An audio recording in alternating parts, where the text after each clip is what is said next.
Hello and welcome to Raw Materials Week.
Hello, ladies and gentlemen. You are very welcome here today for the 8th high-level conference on the EIP on raw materials as part of the 6th edition of the Raw Materials Week.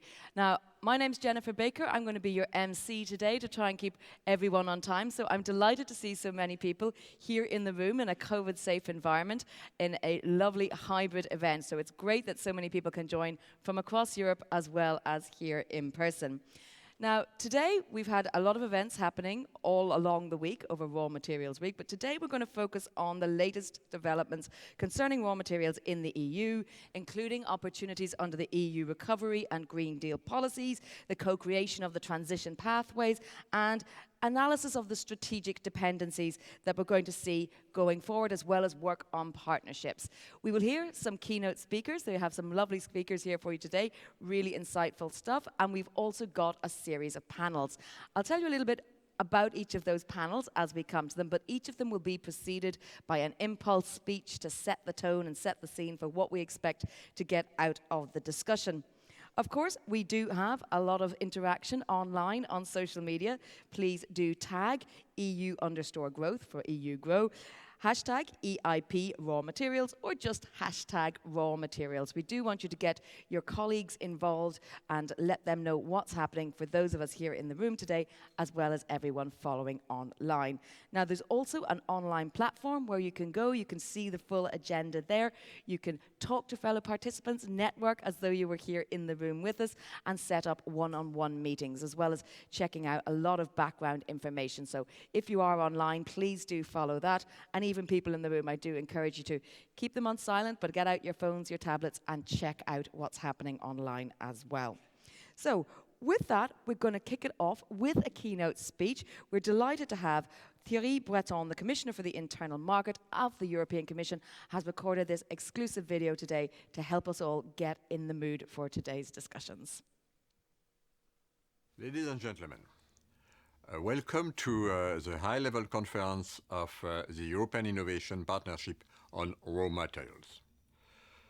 Of course, I regret that I cannot attend in person for this 8th edition. I do, however, believe that this year's Raw Materials Week and today's conference allow for inspiring discussions. Raw materials are absolutely key enablers of the green and digital transition and, of course, of the recovery.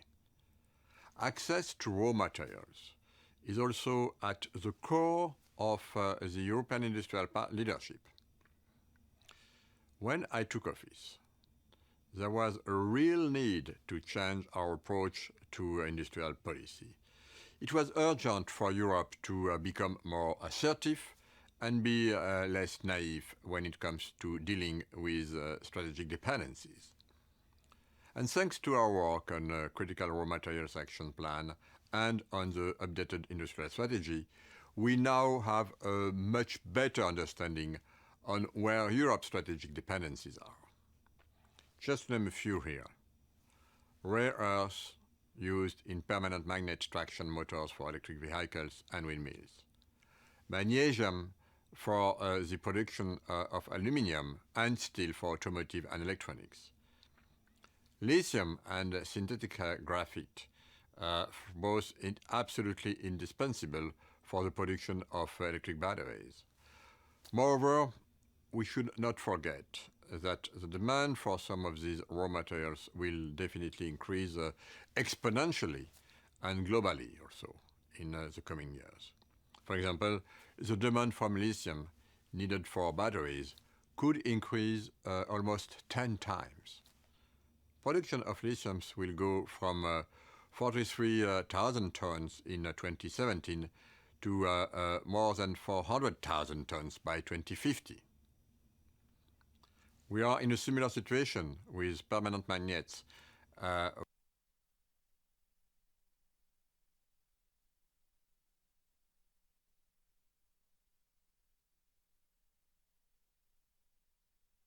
Almost 10 times.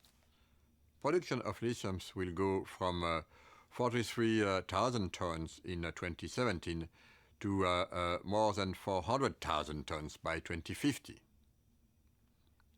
We are in a similar situation with permanent magnets.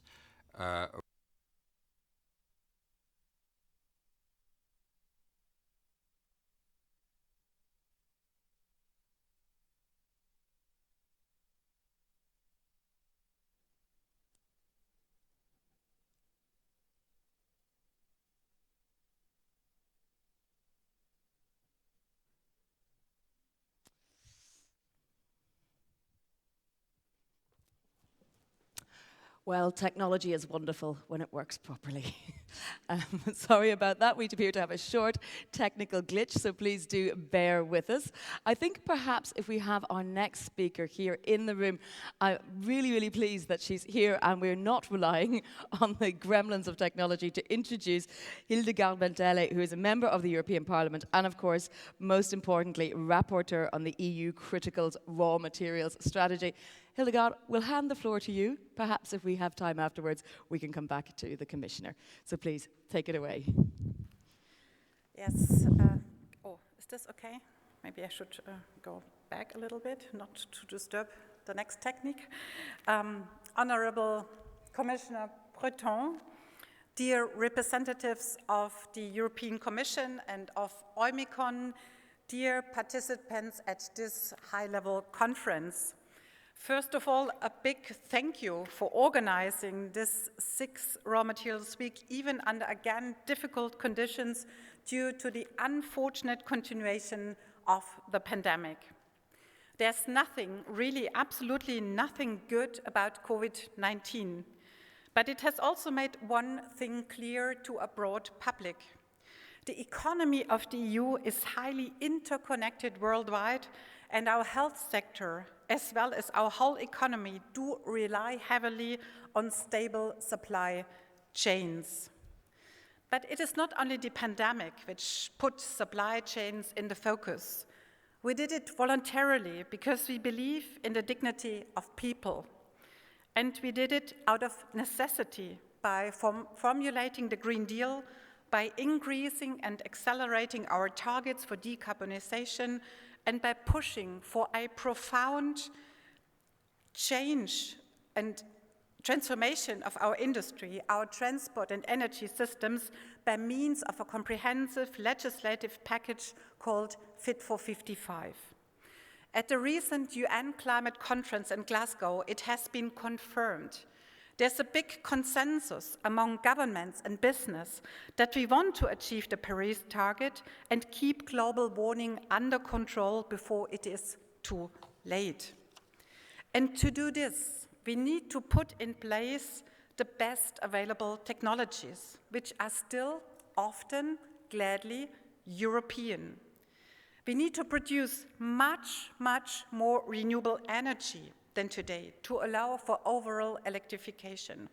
And we need to replace fossil-based industrial processes with hydrogen. All data shows unequivocally that this tremendous increase in green technology will lead to a sharp increase in demand for critical raw materials.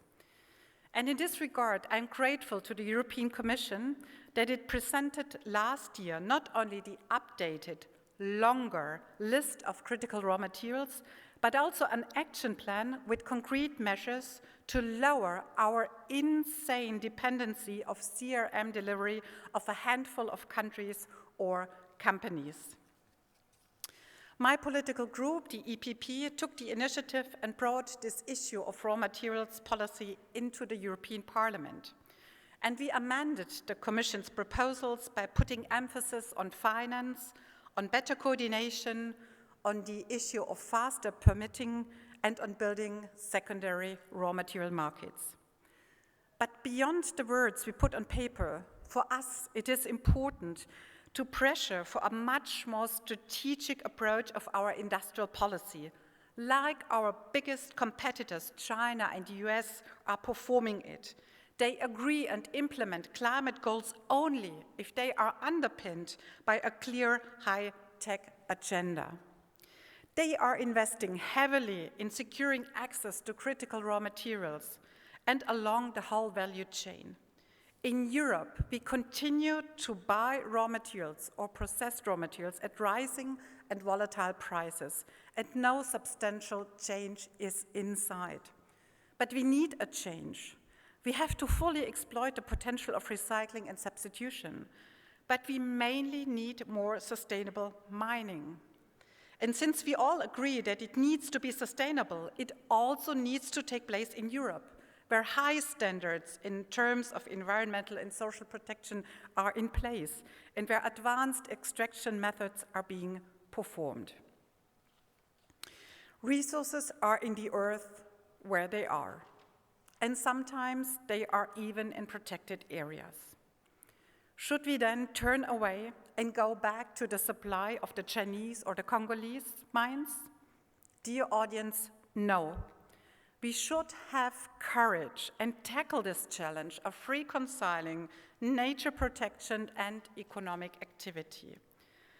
From what I heard in the last days, I strongly believe that the mining companies here present have understood this challenge and are capable to deliver. There are many examples of best practice. We should talk much more about them. And we should set a playing field, and we should set the playing field right. We do not need new legislation. The existing one needs to be properly enforced. We need an inclusion of the mining industry and a fair treatment in the taxonomy discussion process.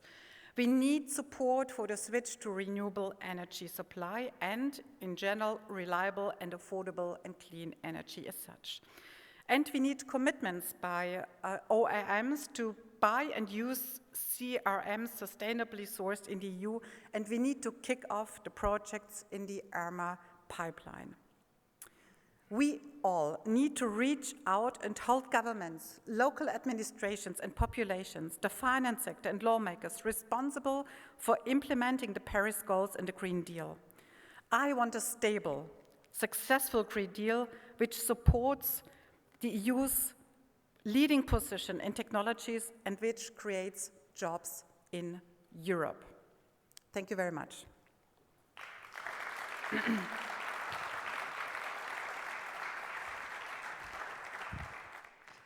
Thank you very much indeed, and thank you for being so quick to step in this morning. We will be coming indeed to that video by the Commissioner in due course. But first of all, we're going to hear from the Slovenian presidency. We're very pleased that the State Secretary at the Ministry of Economic Development and Technology of Slovenia, Andrej Čušk, has agreed to also send us a video, sending us his message exclusively here today on this occasion of Raw Materials Week. So let's have a look at that video.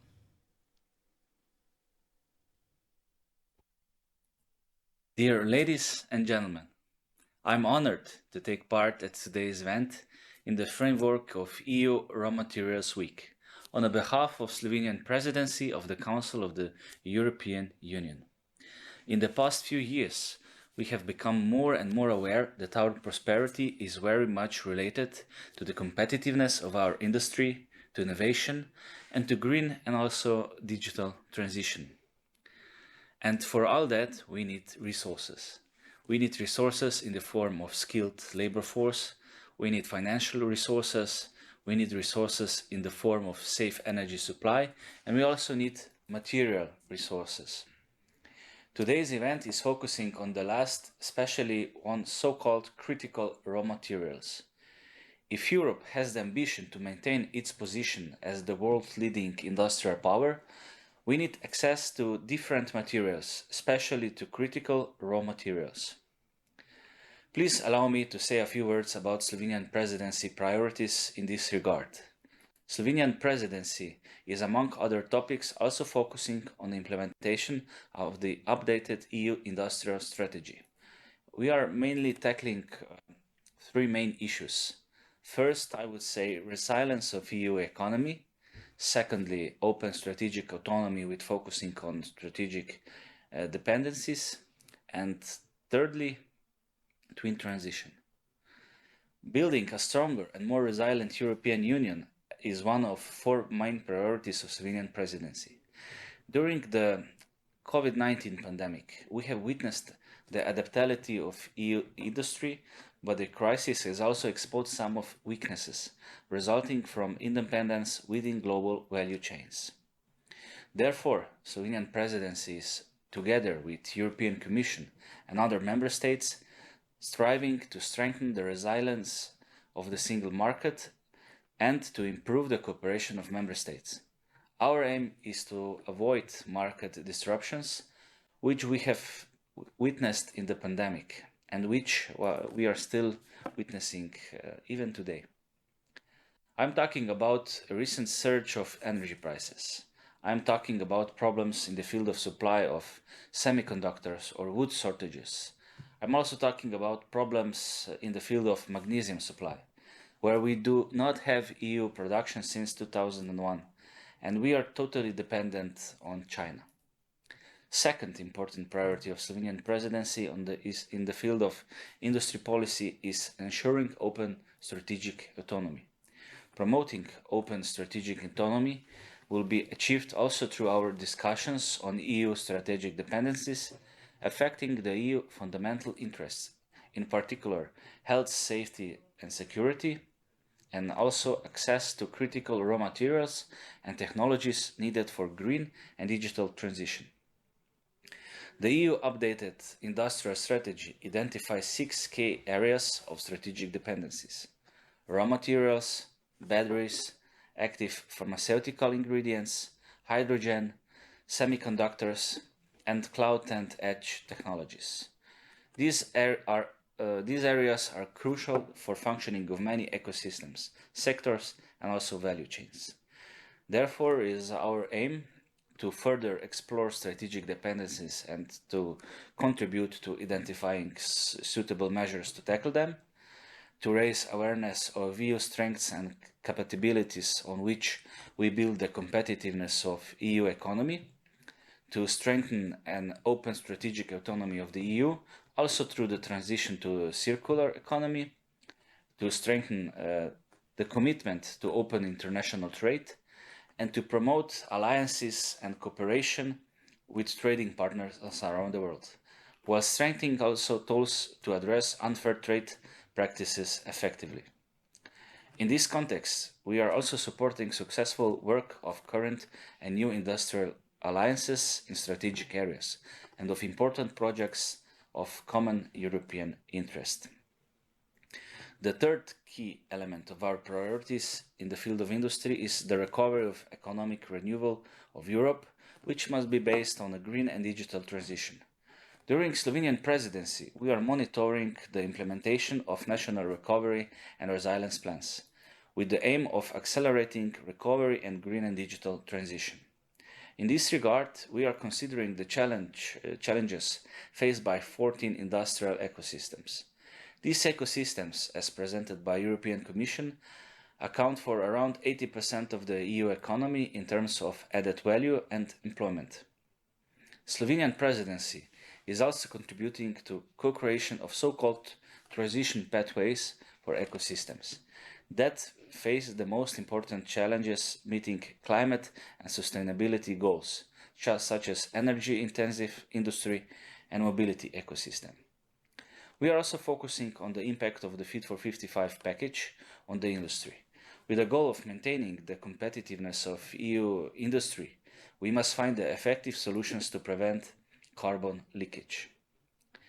Dear ladies and gentlemen, European industry is the cornerstone of EU economy and development, so we must offer its favorable and secure environment for prosperity.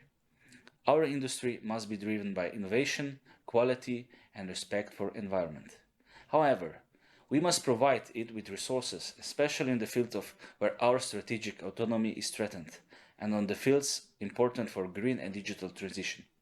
Not only with financial resources, not only with human resources, but also with key material resources.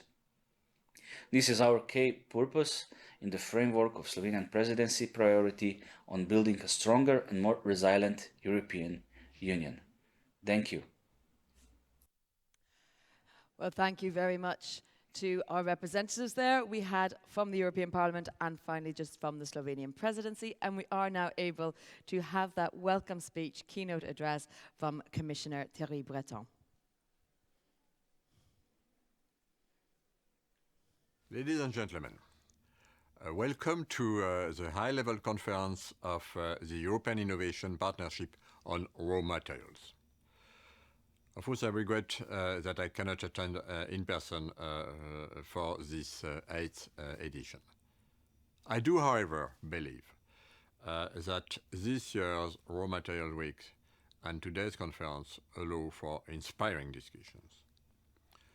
Raw materials are absolutely key enablers of the green and digital transition and, of course, of the recovery. Access to raw materials is also at the core of the European industrial leadership.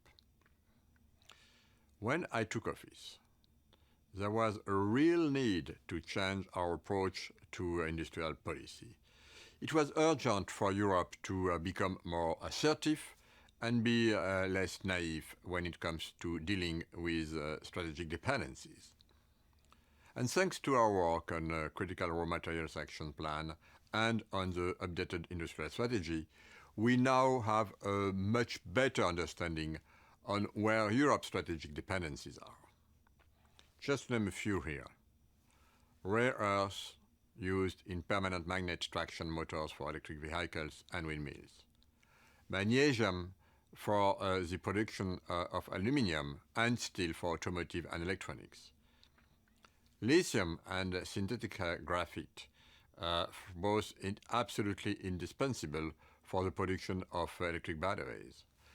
Moreover, we should not forget that the demand for some of these raw materials will definitely increase exponentially and globally also in the coming years. For example, the demand from lithium needed for batteries could increase almost 10 times. Production of lithium will go from 43,000 tons in 2017 to more than 400,000 tons by 2050.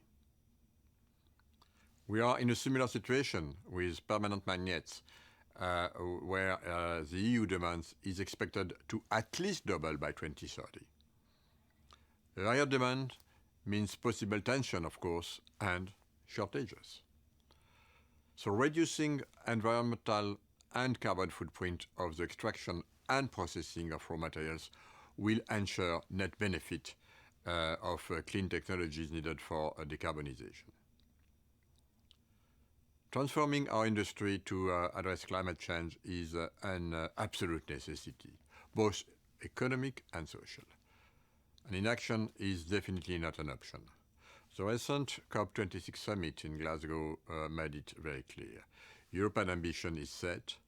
Reduction of greenhouse gas emission by 55% by 2030 compared to 1990, and of course climate neutrality by 2050. However, this transition is all but a seamless one. And this is why, when we updated our industrial strategy last May, I insisted on introducing transition pathway for industrial ecosystem. It was extremely important to launch the process of the transition pathway rapidly. And we did it in September for energy-intensive industries.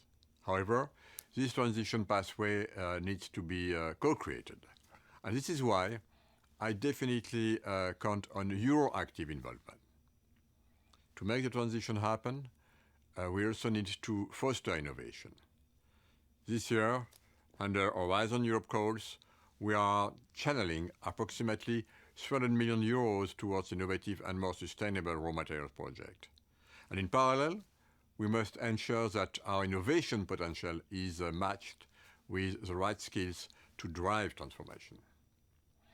The capacity of the European Innovation Partnership on Raw Materials to bring together businesses, academia and research will of course play a decisive role.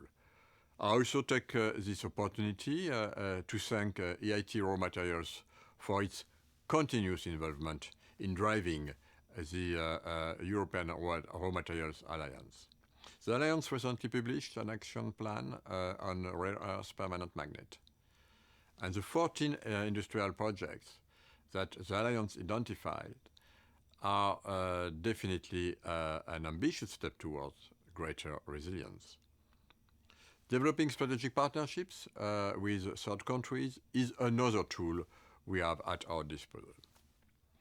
This year in June, we concluded our first raw materials partnership. It was with Canada. We are also working closely with our neighbors, Norway, Ukraine, and Serbia, as well as with countries in Africa and also Latin America. Ladies and gentlemen, I am also confident that we can pool all our energy and resources to develop domestic industrial capacities. Today's conference is a strong signal of our readiness to work together and to invest our time and money to address the challenges facing us. Your active involvement in the European Raw Materials Alliance and the EIT raw materials community is another demonstration of this. So I would like to thank you once again, and let me wish you rich and productive discussions today. Well, thank you very much, Commissioner Breton, for sending that to us today. As I mentioned, we're going to have a series of panels today. We will have 2 this morning. We will have another one in the afternoon, as well as some different speeches and addresses throughout the day.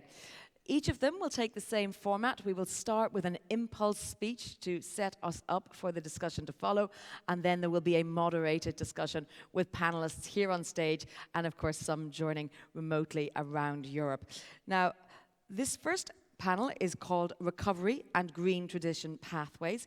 There will be an opportunity for those in the room, as well as those of you at home or in your offices, to ask questions of our speakers. I'll tell you a little bit about the tool. We're going to use Slido for that, but I'll give you the details after we hear from our impulse speaker for this first panel. And I'd really like to welcome to the stage Roland Harings, CEO of Arubis, to tell us more about what we can expect over the next hour or so. Roland, take it away. Thank you. So, dear Excellence, dear State Secretary, distinguished delegates, ladies and gentlemen. First, I would really like to thank the European Commission and also Umicon for the organization of this great event, and also for the opportunity to talk with you about the topics today. Discussing how to make Europe's transition work. Discussing what industry can and must contribute.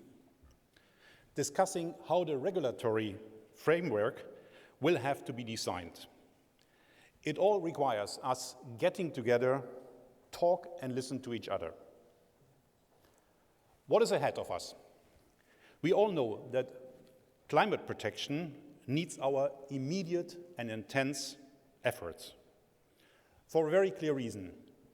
We have set ourselves in Europe a very ambitious goal to become the world's first climate neutral continent by 2050. This truly ambitious objective will require an unprecedented feat of strength in all sectors, in industry, for the policymakers, and also for the society as a whole. And only by joining forces and by maintaining the dialogue, we can make this transition economically, ecologically, and socially just. I can speak here for the vast majority of the European industry. We are highly committed. We pioneer and implement projects to decarbonize our footprint. We work together towards a carbon-neutral and resource-efficient economy. There are many excellent examples in the industry. Please excuse, but I take Arubis as one example and talk what we as a company have done and are doing. We are one of the cleanest copper smelters in the world.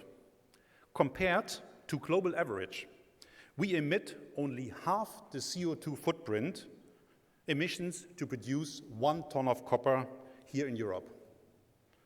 Already 45% of our copper cathodes come from recycling material, saving resources, energy, and CO2. And we don't stop here.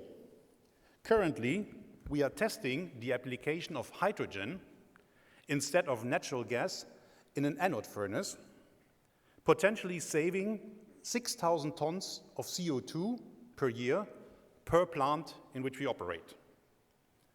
Another example, industrial heat. Starting in 2024, we will expand our existing industrial heat project to heat even more parts of the city in Hamburg and deliver CO2-free produced heat to the city, saving another 100,000 tons of CO2 emissions in the city.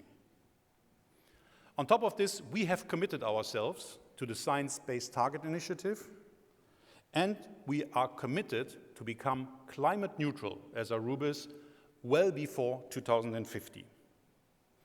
As you can see, we are on our way, and this is true for the industry. We have our roadmaps and we have our milestones. The metal industry, in particular, is crucial for making the twin transition work. Why is that so? Because the Green Deal, and it was mentioned already this morning, and the digital transformation will be highly metals intensive. And because our materials, our metals, are at the start of many strategic ecosystems and value chains, from renewables to batteries and mobility, to electronics and construction. Yet, we can only live up to this responsibility with the right political framework.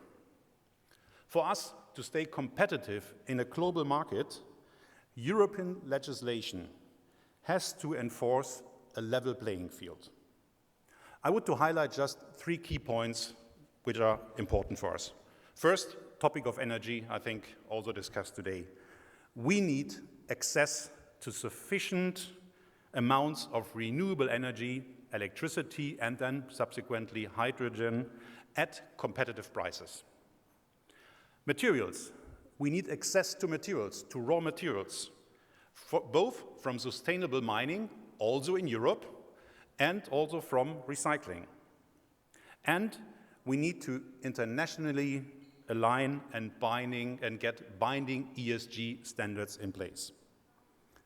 Otherwise, we will not be able to uphold the EU industrial leadership in sustainable production of green technologies.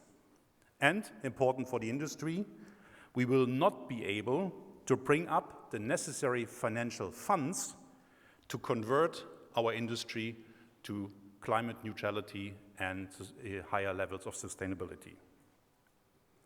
Allow me now briefly to name those measures needed to be taken immediately. First and foremost, we must focus on the most effective and feasible tools to help energy-intensive companies to transform.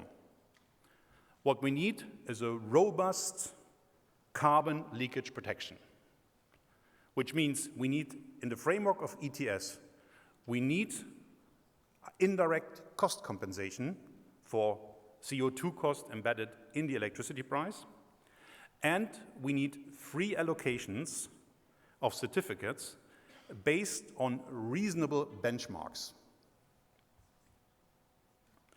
We also need carbon contracts for difference in order to scale up in this transition period technologies to a level that they are competitive and can be really used on a wide range of industries and applications.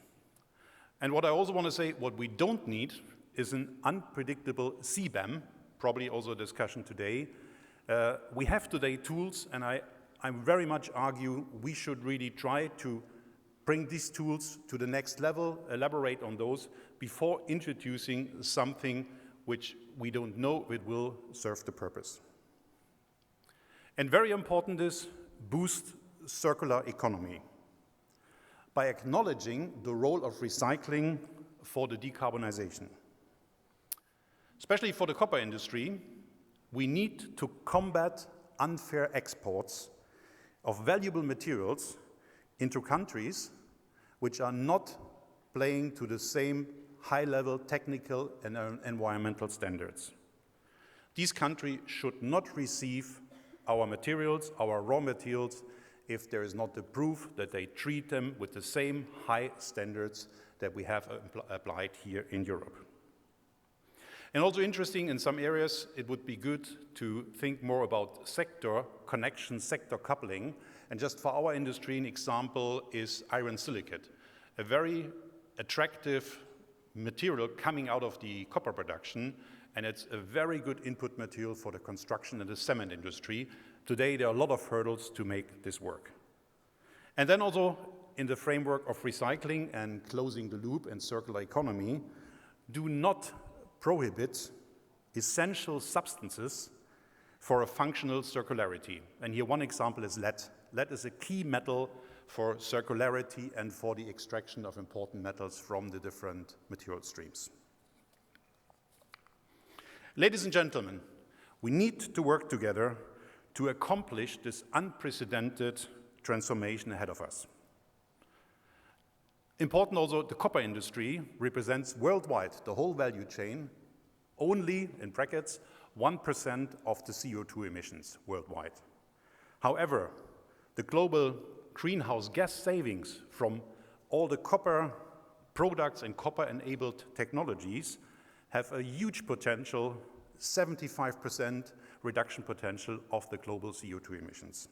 So it's all about metals, all about copper to achieve our climate neutral vision there. And also, as we said also this morning, if we show that a sustainable, carbon neutral production is possible under highest standards, other regions of the world will take Europe as the role model. We have only this wonderful planet. Let's join forces to manage this transformation. Let's be courageous, let's be energetic, let's be fast. Thank you for your attention.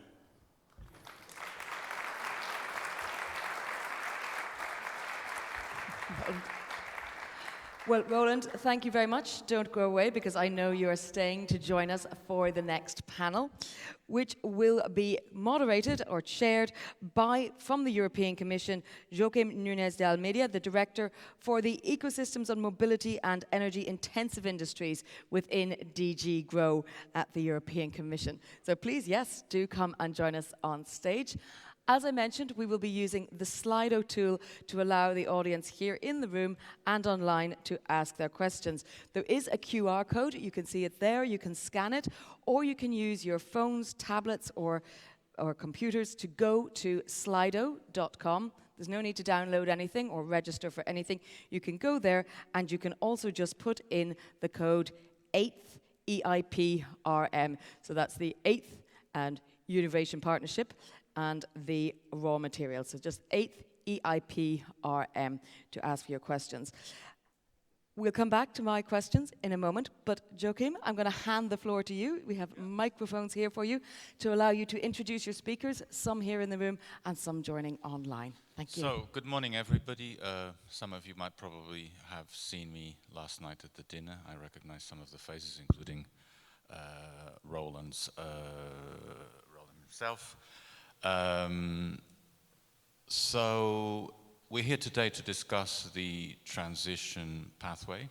So the subject that is going to animate this this panel is the transition pathway on greening as far as this industrial area is concerned.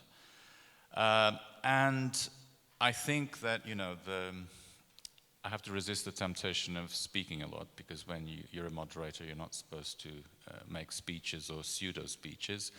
But let me then, possibly just I would like to introduce myself. So I'm Joaquim Núñez de Almeida. I am Director for Mobility and Energy Intensive Industries in DG GROW. So I've got very much under my responsibility of the gist of the industrial transformation towards the goal of decarbonization.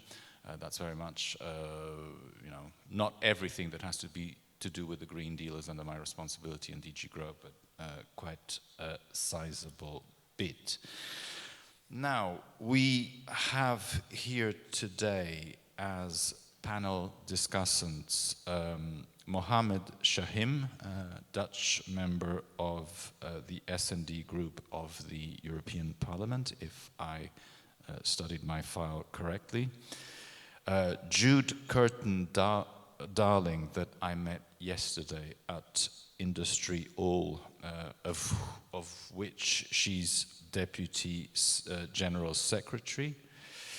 I've got also Yulia Poliskanova, Senior Director of a key NGO, Transport and Environment, and also our keynote speaker, Roland Harrings, Chief Executive Officer of Aurubis, I think I got it. Aurubis, right? Yeah. Can all the panelists come? Yeah, hi. Hi, you are Julia, yeah? And you are Mohammed, and we still, Jude will join us online, I was told. So, we've got, I think, 35 minutes scheduled for this discussion, followed by a Q&A moment.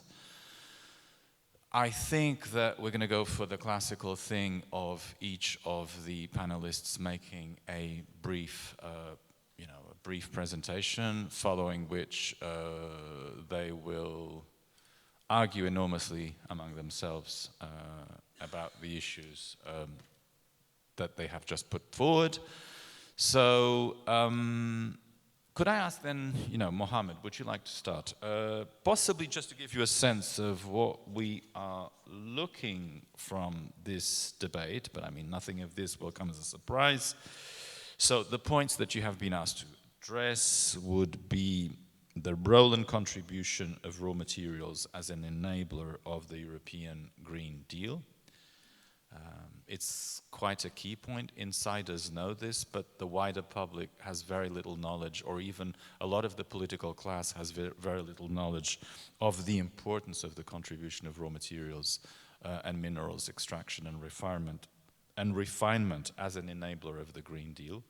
This is a message that still has to be made on a wider circle.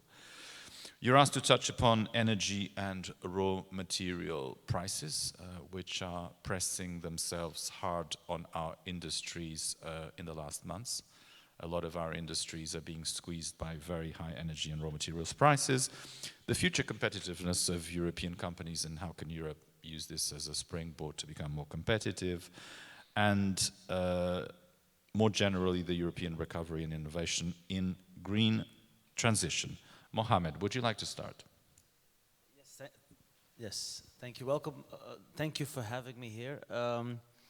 Yesterday I was recording a podcast. I was invited to do a podcast on raw materials in the Netherlands, and the first question they asked me was, is the European Green Deal, or are our strategic plans, because it's not only about the green transition, also about digital, are they under threat when we look at the raw material issues that we see?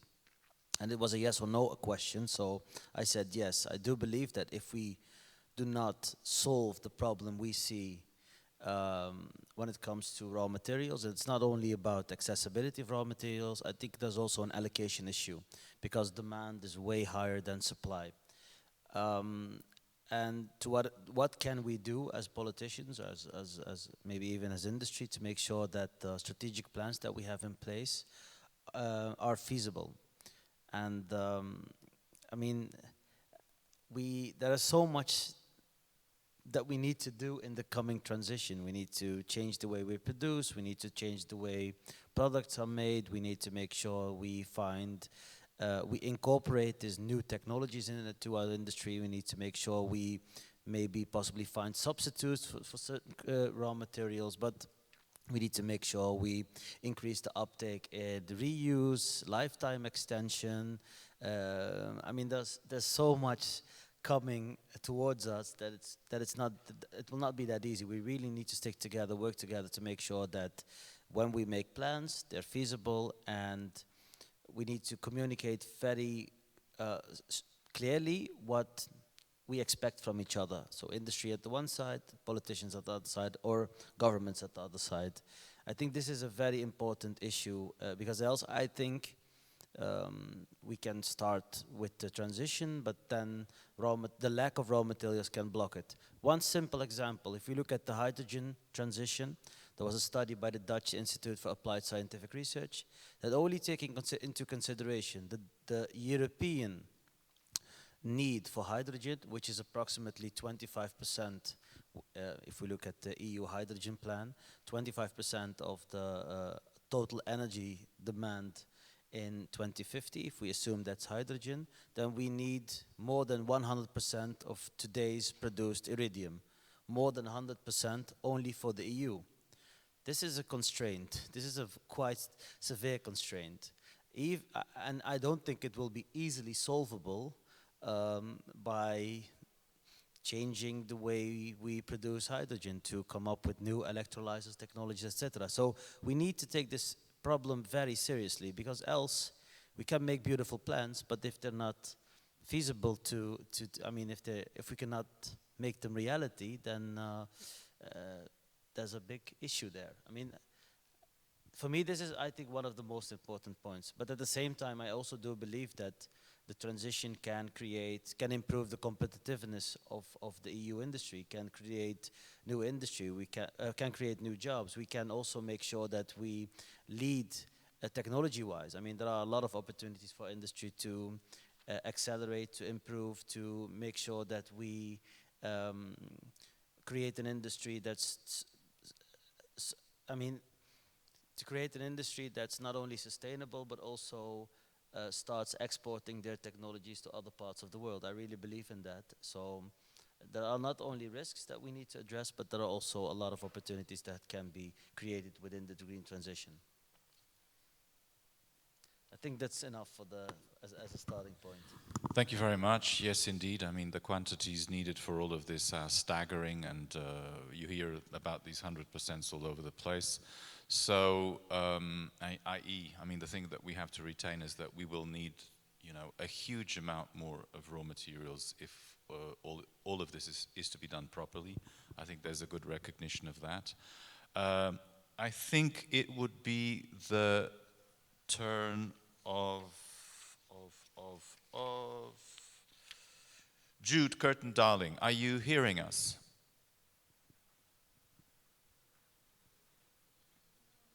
No, I don't think she's hearing us. Yeah? Yes, you are. Yeah. Yeah, good. You can hear me. Would you like to come in? Yes, I'd be delighted to come in. First of all, I'm really sorry that I'm not with you in the room. It was a demonstration after the event that we organised yesterday with Euromines that the pandemic is not over, and immediately following the event, I was informed that my son's whole class have gone into quarantine, and therefore parents as well. So I apologise that I'm not with you, but this is a topic and a discussion which is of crucial importance for us within industrial Europe, and particularly this link between the recovery, the Green Deal, and I like the fact that the transition pathways have been included in the title of this event, because for us as Industrial, the vital part of this discussion is about having roadmaps, strategies for anticipating change.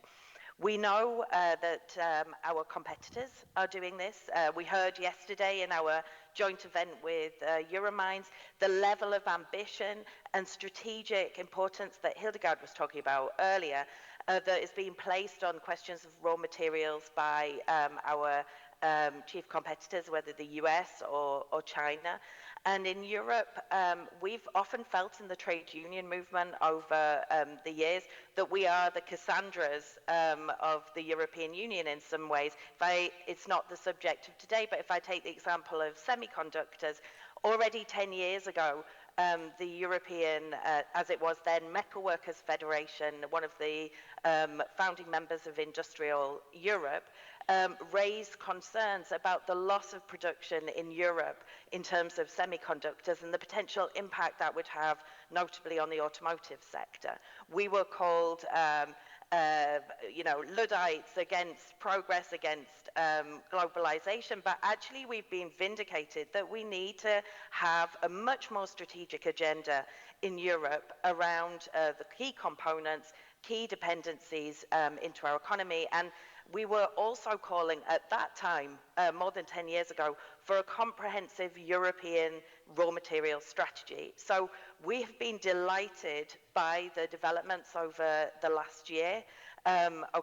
Not at the level that we need if we're comparing with our competitors, but still delighted at some of the building blocks which are being put in place, the creation of EMA, the involvement of different stakeholders, including trade unions, around the table, because I'm not going to repeat how important key raw materials are to the green and the digital transition of our industries, but what we need is a coordinated view of the different policy tools and policy instruments that we have at our disposal to create that comprehensive framework. And their internal policies, whether it's the development of secondary raw materials sectors, the closing of the loop, a far more robust circular economy agenda, or R&D and investment in substitution and trying to find ways to reduce the dependence on some of the raw materials which we unfortunately don't have at our disposal in Europe. An external agenda in terms of a collective approach to global sourcing and responsible global sourcing. We were really pleased to see the development of the sustainable mining guidelines, and we look forward to those being made binding when we see the corporate governance package coming out of the Commission, hopefully shortly, which will bring in mandatory human rights due diligence and environmental due diligence. These are key elements of the package, but for us, the one which is probably the most controversial, but is actually the key to this, is also how we exploit our own resources in Europe. And a sustainable mining agenda in Europe is a key demand from our members. We represent workers not just in all the downstream industries that depend on these raw materials, but also in Europe's extractive industries. And you'll be well aware that there is enormous change going on in many mining regions across Europe. And we see this raw materials strategy as potentially part of that agenda around just transition. You can see we are running a major campaign across Europe around just transition, and that's because the anticipation of change isn't only about anticipating the technological change, about anticipating the dependency change, but there's also the social change. We don't want the social dimension to become a block on the necessary green and digital transition that we have, and that means having a solid social dimension also to this raw materials agenda. We see this as a job-rich agenda if we get it right, and we're really keen to be part of the discussion in ensuring that the recovery, the green transition, leads to good jobs in the primary and the secondary raw materials sectors across Europe. Thank you very much, Jude. I think that, yes, I mean, highlighting the importance of the social dimension of all of this and the importance of keeping good jobs in Europe, as well as a resilient source of supply when we are in most of these raw materials at levels of more than 80s and 90% dependent on countries like China that have been, described as a geopolitical competitor. These are worrying situations that we have to worry about.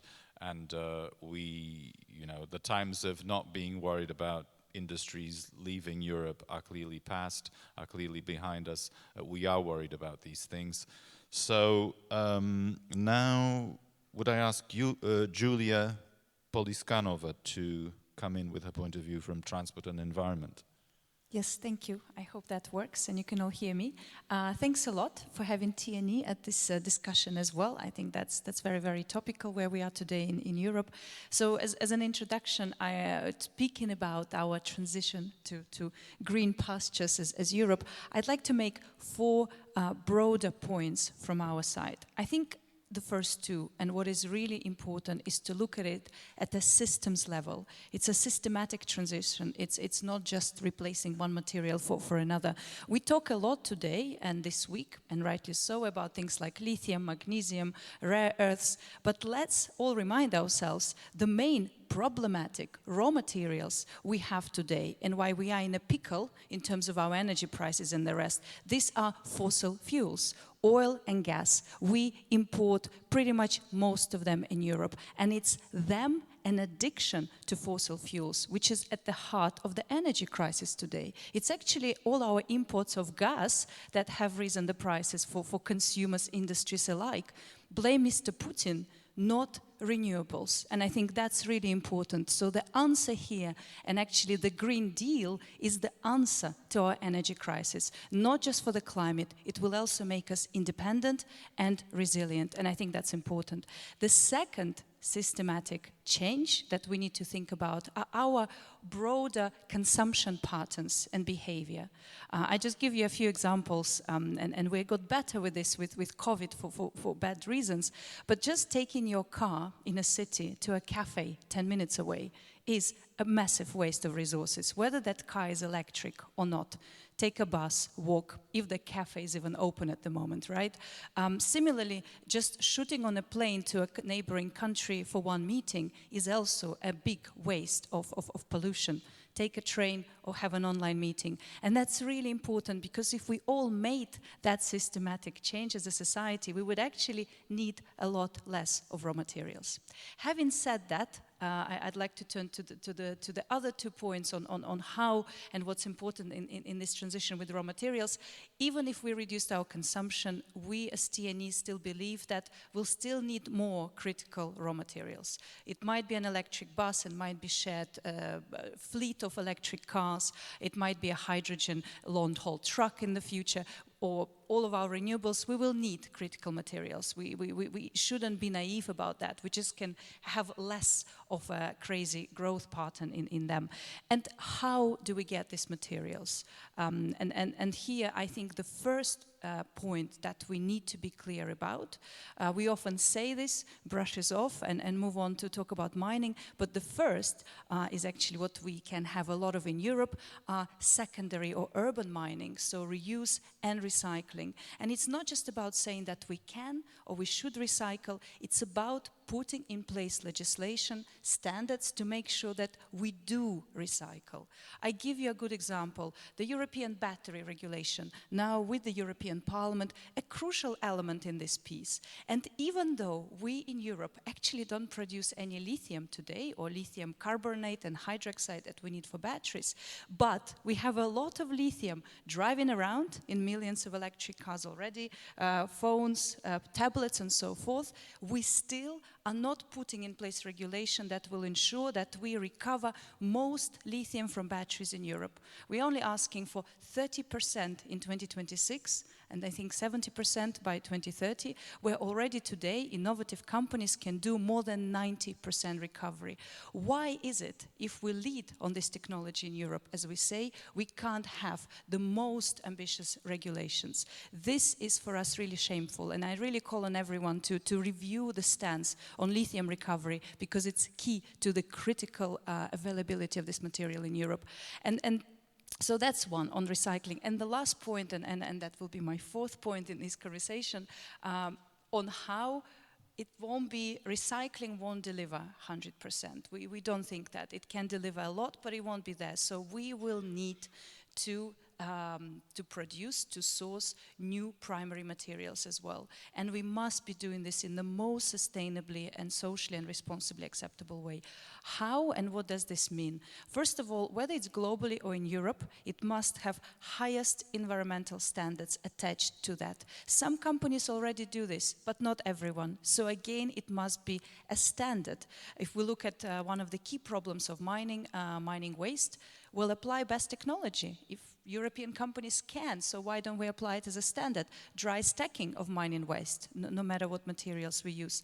When we talk about lithium in Europe, we actually have low carbon lithium sources coming from geothermal brines. So why don't we do that as one of the main ways to get lithium rather than relying on hard rock or brines in South America? So there's a lot we can do already with technology. Two, we need to be very strict about due diligence. Companies must take responsibility for what happens in their supply chains. Trace, prevent, and if problems are found, be liable for this. Take responsibility and sort it out. And last, but very much not least, I hear a lot of the time people talk about social acceptance as a problem. It's a nuisance. There's people on the ground and they're a bit of a hassle. Well, people are legitimately worried sometimes. They don't know. They worried about the water or soil. And the best thing that we can all do is engage with local communities meaningfully. Talk to them, explain your project, take their feedback on board when you design your mine, for example. And there will be buy-in from local communities. They just want to be part of it, maybe also economically, but also as a stakeholder, a real stakeholder that's listened to. Thank you. Thank you very much, Julia. Possibly just three quick comments. Yes, I mean, I think there is a big role for legislation and sustainability legislation and standards, which will probably test our capacity to, to put all this forward. We're gonna have a sustainable product initiative that will allow us to do a lot of implementing acts in regards of sustainability. The social acceptance, the feedback I get from most industries is that existing mines are fine. They're very much loved by the local communities. There's not many local communities that want to get rid of their mines, but indeed there is a problem with all the new ones, and we need to think about the new ones because we need new ones. Yes, you're right in saying that the energy prices and the problem is that the gas price is very high and that drives the energy prices very high. It's absolutely true, but industries would probably love to get rid of gas and buy renewables, but they don't have enough. So we have to scale up the production and the delivery of renewables. I mean, most industries that I know, they would love to get access to renewable energy, but they can't. So we have to do much more. I mean, the member states and us have to do much more in that regard to give them a way out of gas and the fossil fuels. Now, Roland, would you like to, as a panelist, say different things as you said as a keynote speaker, or I think you've got, you've got the floor now. Yeah. No, thanks. Thanks. Yeah, I would like to add, but not to repeat, and to respond to some of the points here. Just perhaps speaking on the energy topic. As I stated, the industry would love to buy green energy at competitive prices. There is absolutely nobody is against this. However, you have to take into account we are working 24/7, especially if we talk about the metals processing industry. We have constant processes, so we need energy all the time, 365 days a year. And that's the challenge that we have. When wind is there, I think we know there will be enough electric energy, but what about these days like we have today here? So that's what we need. We need to have a system which ensures reliable supply of electricity and then consequently also, well, combined with hydrogen. One point. And second, to mining, I agree with you. I think we should be proud of the mining industry in Europe. There always is this one, perhaps not perfect example, but in general, the mining industry in Europe is working to the highest standards that you can imagine, and we have the mining technology. So that's also interesting. I heard from my colleagues a study from Austria. Sorry, the closer you are to the mines, the more positive is the perception about the mines. The further you go away, and especially if you're then in the urban centers, very remote and away from mining, the more critical people are, because they just don't know. So mining sustainably and reliably done is something needs to be done, and we have to accept a mine is a mine is a mine. In the end, you are taking resources from the earth. That's something that we need to have a consensus to accept. The real problem of the industry, and there's also a question to me, are we interested in supporting as a downstream industry, a metal processing industry, of supporting mining investments and activities in Europe? Absolutely clear yes, but we have to accelerate. Mining projects, to launch mining projects today in Europe takes forever. It's huge investment combined with a huge uncertainty if you will ever, even if you meet all criteria, if you will ever get the permit to go ahead with the mining project. So I think the security of investments, the security of all the efforts you have to put in, that's a crucial point to get the mining industry in Europe up and running. Thank you, Roland. I'm now looking at the moderator. How much time do I have for, 5 minutes? Probably the question I would ask as a moderator to the three of you is, so we all agree that we will need much more mining. Yes, we will have to do much more recycling. Yes, we will have to also find alternative sources of supply outside of Europe. But let's, we can discuss about the quantity, but there's a broad agreement between us that we will need more sustainable mining in Europe. But at the same time, we know that there are huge political and public opinion resistances to it, because you're right that existing mining communities quite love their mine, but usually people don't like to have a mine near their place. So we have a huge NIMBYism problem here. Everybody tells me that to get a permit to do a mine is a nightmare in most places in Europe, and we know that this is absolutely necessary. So my question to you is, how are we going to square this circle? Who wants to start? Maybe Mohammed, you're the politician. How are you going to tell your constituents, the people that vote for you, look, we have to do this? I'm looking at Bentele. Because we currently have a debate in the European Parliament about specifically this point. It's a sensitive point, and I mean, it's a sensitive point. Also, in my political group, it's a sensitive point. I do believe that we cannot only rely on mining outside the EU, so we have to do our fair share. What the conditions are and whether we can find an agreement in the European Parliament, that's something that's up to debate next week, but I do believe that I mean, there was a question about, I think, Natura 2000. I mean, this is one of the things that we really have to closely look at.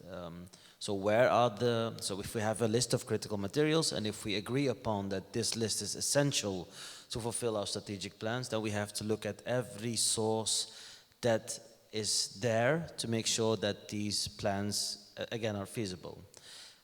If you already start with getting rid of solutions, possible solutions for the energy transition, then not a lot will be left over to make the plans again realistic and feasible. So for me, it's about, okay, what do we need? Where can we find it? What are the possible solutions to decrease demand and increase supply? And then look at the legislation that we have on the table to make sure that what we can do as politicians to make sure that those possible solutions are again on the table. So Natura 2000 really is a very important, I think, concept, but we really have to look at every country in a different way. I mean, the one-size-fits-all solution is not there. So I can imagine that if there are mining opportunities in the Nordic countries, that they will have a different effect on again, we have to make sure that mining should be done in the most sustainable way in the EU. We should set standards. We should also ask importers of critical raw materials to also copy those standards. And I'm not saying that we will solve it next week, but at least we are having debates to make sure that we want to contribute our fair share. We want to be active in that field, but then we have to agree upon the conditions. And I think we'll find a solution at the end. Yeah, thank you very much. Possibly just, I think, an important point to retain is that if there's going to be less mining in Europe, it doesn't mean that there's going to be less mining. There's going to be more imports of mining from outside of Europe in less sustainable ways, and that's a point that we have to all the time bear in mind. And I do invite you to, I mean... We also have to find substitutes. for certain critical raw materials. I mean, Yes, this is an essential yes, part of the transition. We have to innovate, and there we always talk about circular economy. But if we really look at where are we when it comes to reuse, lifetime extension, recycling, there is still a lot to do. And we Yes, have to take our fair Roland share is there. doing a lot. He just told us on his keynote No, speech for that you see some there are- materials, it's I mean, copper, aluminium, etc. They're doing well. But what about lithium? You're right. We have to improve. We have to improve there. We have to yes. improve there. Yeah, Julia, how Yeah. would you convince your parents? I mean, your place of origin, that they need a mine around them? Thank you. Well, I will answer that question, but if I may, I'd like to say 2 words about gas, because I think that's a really important conversation, and gas is a key raw material. So I fully understand that we cannot go to renewables tomorrow 100%. It takes time, we need to accelerate, so we hope the businesses will support more acceleration in policy as well. But at least as a minimum, as Europeans, let's not create policies that will make us more dependent on gas. LNG trucks, for example, gas trucks, why are we doing this? LNG in shipping, making ourselves more dependent on gas, creating or calling gas green in taxonomy, in our European golden standard. All of this makes us more reliant on gas, not less. So there's a lot of things we must do in policy to at least ensure we don't get to the worst place than the better place. But I will also answer your question, of course, on mining. I think there is a role for everyone in this ecosystem to make sure that ultimately the person who lives next to the mine or in that region just has safety and security that won't cause any harm for them. First of all, there is responsibility for companies, of course, and I think companies are taking their responsibility, but there is no one golden standard. I think it's really important that we, as a standard, make certain things simply compulsory. For whether you are operating whatever's the mine, whatever's the waste, we believe that it should be basically a standard to always dispose of your mining waste as dry cakes, dry stacking. Why only some do this? Make sure, and this is where the European mining waste legislation comes, and we hope the Commission reviews this. Similarly, there's lots of concern about not climate impacts, but environmental impacts of mining, right? The pollution, the various kind of emittents. So why not, if our companies are the best and if technology is great, let's add mining as one of the sectors into the Industrial Emissions Directive. Again, to have that guarantee that not just the best companies do it, but it's actually there as a standard. So these are things for regulation. Second role is the role for governments as well. Mining codes today are national. They're not European. So in European Commission very helpfully proposed some guiding principles for these mining codes, but they are decided by governments. Some are doing well, and I think you also mentioned that, but some others haven't reviewed their codes for decades. In Spain, the mining code predates, dates Franco regime. So that simply is a reason why there's local opposition, because people on the ground know that the standards in their country are not up for scratch. So there's a role for governments, again, to raise the bar. And last but not least, of course, and I mentioned that before, meaningful engagement with communities. So if I had to, absolutely, in Latvia, open a new mine, I would, as a first step, engage the community early in the process, designing that mine. Local people know best their area. They care about their area. Take them on board early. Don't send them a 400-page PDF report and organize one whole meeting. Do a proper, genuine engagement. You know, sometimes knocking on the doors. Invest in those community relations. That's one. That's before the project. Also, keep them engaged during the project, because they might actually, they'll be the first that might see some unintended consequences that you might not be aware of. Maybe something is leaking. They will know. Maybe you're not, because you're far away from that project. So keep them engaged. And finally, after the project as well, it continues after the project as you close the mines and you redesign the area. Again, local people maybe want to have a say how it is and how it's done, because they will be living there. So meaningfully, rather than, not the letter of the law, the spirit of the law when it comes to consultations. Thank you, Julia. Roland, are you ready to go and engage the local communities and say everything that Julia has asked you to do? I think what is important, I would like to highlight, is that we are in a phase of transformation. I think we all have this ambition by 2050 of climate neutrality, where gas cannot play a role any longer. but how do we get there? What is the transformation way, the path that we take there? And here I believe it's better to use gas with all the downsides that you have mentioned than coal or other fossil energies. We have to find a way to get there. And it's a known saying, you cannot have the cake and eat it. So if we want to have this solution further, we have to accept certain consequences. Mining is one of them. If we want to decarbonize, electrify the way we live, the way we do business, we need raw materials. Recycling is strong, and copper and aluminium are a very shining example how recycling works, how good it is implemented. Nevertheless, it will not be enough. We need prime metals, we need raw materials, and we have to tell people the consequences. If you want this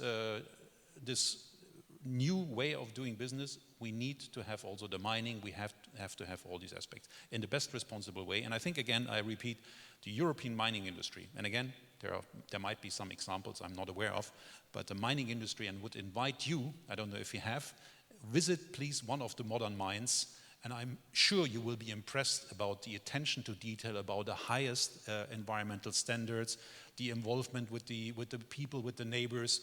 And again, I'm sure it will convince you that mining in Europe is much better than if we do mining somewhere far away from Europe, at certainly not the standards that we're used to in Europe.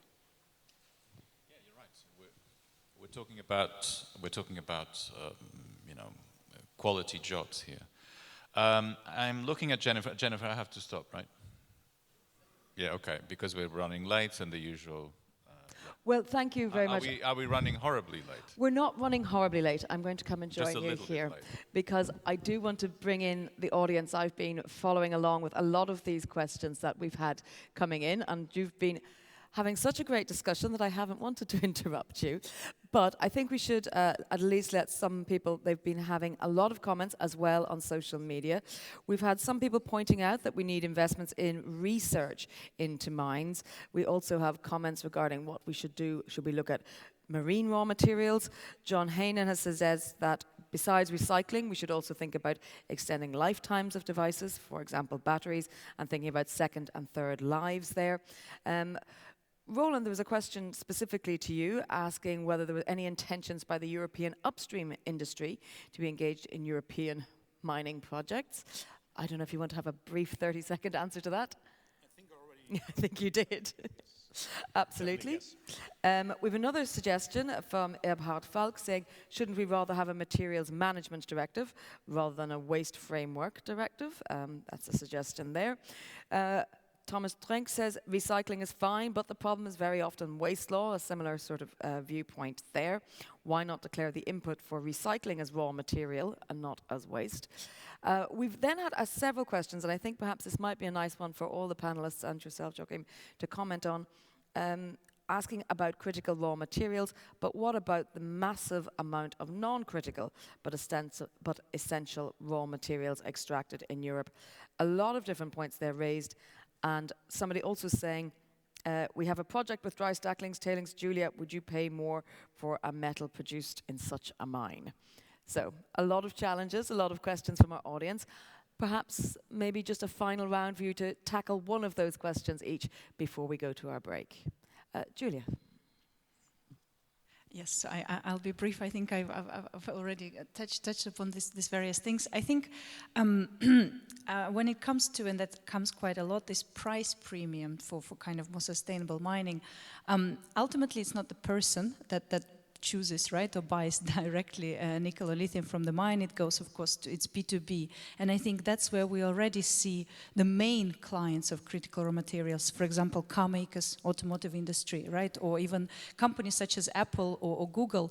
They are starting to ask these questions, and they are starting via their contracts to actually put obligations all the way down to the mining sector on how they want materials to be recovered, and they want them to be cleaner, sustainable, responsible, because their customers demand it. So I hear it, for example, from companies like Daimler, BMW, that people who call them up to ask about vehicles, they actually ask, what about the battery? Where does it come from? Under what conditions was it mined? People who buy phones these days, they really want to know, oh, in my Apple phone, what about the battery? So this pressure is trickling down to the upstream, and as part of, actually, I would say the other way around, if mining companies actually want to stay in business in Europe, whether it's via regulations or downstream pressure, they have to produce clean and responsible materials, because it becomes just a status quo. That's what we want to see in Europe, and I think that that's maybe important. So let's not, I will just end by saying, let's be bold in this. You know, we can always find a technicality, complication, why some provision in a law is not possible, but let's look at the bigger picture. This is a going, we don't have a choice, we'll have to do it better. Whether as companies you go there first, or then regulators come and require you in due course, the way is only up. So it's only renewables, zero emission technology, sustainable sourcing. So the faster we get there, the faster we regain the social license to operate in Europe. Well, thank you. Mohammed, your brief remarks into any of these questions. So just briefly, I think regulation will be key. I mean, product requirements, if we take the battery market that we're trying to create in the EU, if we create regulation around product requirements, then we are creating a market automatically. So there cannot be then like unequal or unfair competition coming outside the EU. I think this is the way to go forward. So in the beginning, the prices will be probably a bit higher, but when you're setting a standard, I think everything will deviate towards normality, normal life. So if the only alternative we have is the most sustainable one, and if we are pushing that also from the industry, then I think that that the price will not be an issue anymore. Thank you. Jude, a final word from you. Yeah, thank you. Yeah, I mean, maybe to pick up on one set of the questions directly, we see this transformation of waste regulation into regulation about materials as really a key way of supporting that circular economy and closing the loop at the bottom. And obviously there was a comment from Roland in his introductory input speech about waste shipments regulations as well. It hasn't been drawn out further in the discussion, but this waste agenda has to be addressed as more an integral part of a raw materials strategy. And I think the other question where we also have a clear agreement on is the question about broader sourcing. We have the list of critical raw materials, but we know that there are dependencies and potential shortages in other materials and components, and we need to have that broader view as well as the view on these critical raw materials feeding into the green and digital transition. And my last comment would really be to endorse a little bit some of the points that Julia made about social acceptance. I come from a mining region that has opened new mines in recent years, particularly in relation to potash. And a key part of building the public support was a narrative about local jobs, about the economic benefits for the region. And at the moment in Europe, what we're not very good at is telling the story of building the narrative which ties up the dots, that ties up the windmill or the electric car to what's going on in the mines of northern Sweden or in coal regions across Europe, and that job story for Europe. And I think we need to get much better in terms of the narrative. And there are politicians around the table, they're experts in this, but maybe the Commission also has to build that narrative much better. Thank you, Jude. Roland, your very brief closing remark. Just one comment I want to mention also to what was said here regarding qualification or sustainability of the supply chain. There's one interesting initiative launched by the global copper industry. It's called Copper Mark. I you might be aware, I think that's one of the examples and shows how the industry, how we have already this true north. We know exactly where we want to go. We are taking the building blocks and put this in. And we really recommend everybody to get familiar with this Copper Mark initiative to certify from the mine up to the final downstream production, the whole value chain according to the highest sustainability standards of the UN SDG. Thank you very much. Well, I think we will hand the last word to our moderator. You're happy with the discussion? Yeah, I'm very happy with the discussion. I'd first like to apologize, Jude, that I didn't include her in the previous round of when I asked the question about how we're going to convince people to do things that they don't want to do. But I'm sure you would have, you would have been great in replying to that question. But anyway, it's probably a cost of not having you physically around you. Again, apologies. I retain from one of the questions that you mentioned, Jennifer, there was a very interesting point about, yes, the technology exists, yes, we can do these nice green things, but they're more expensive. So how are we going to do it? And how are we going to get out? I mean, people are under huge cost pressures, and so why the hell should they buy the greener, nicer thing if it's more expensive?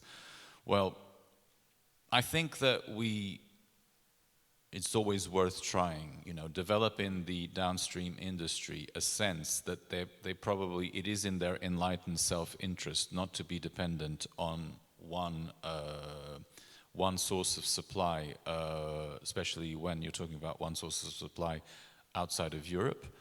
And so make them think that this is an investment on resilience to pay a bit more for their raw materials. Another possibility is to go for green procurement, and the Commission is also thinking about, develop the public sector arsenal to buy green. The full potential is there, and the legislation allows you to do everything you want in the name of green. If you want to do green procurement, of course, it costs you more. Third, but not the least, I mean, we can do sustainability regulation. We can just define what a product that can be sold in Europe should look like, and then there's a chance that either our competitors will have to abide by it to sell it in Europe, but there's also a chance that the Brussels effect would play its role, and that our competitors would imitate us in their national legislation. Thank you very much. Well, thank you very much indeed for moderating. Thank you to all the speakers, both here in the room and online. And of course, thank you to the audience in the room and online for sending in your questions. Keep them coming throughout the day. We're going to take a short break now. We'll be back. We're running a little bit late. We'll be back at about 5 to the hour with our next panel, which will be about strategic dependencies, partnerships and trade. And we've had this one moderated by the European Commission. The next one will be moderated by the co-organizer, Yumikon, but we will also have a keynote address as well. So you don't want to miss that. Please have a coffee, get refreshed, and come back ready for more discussions.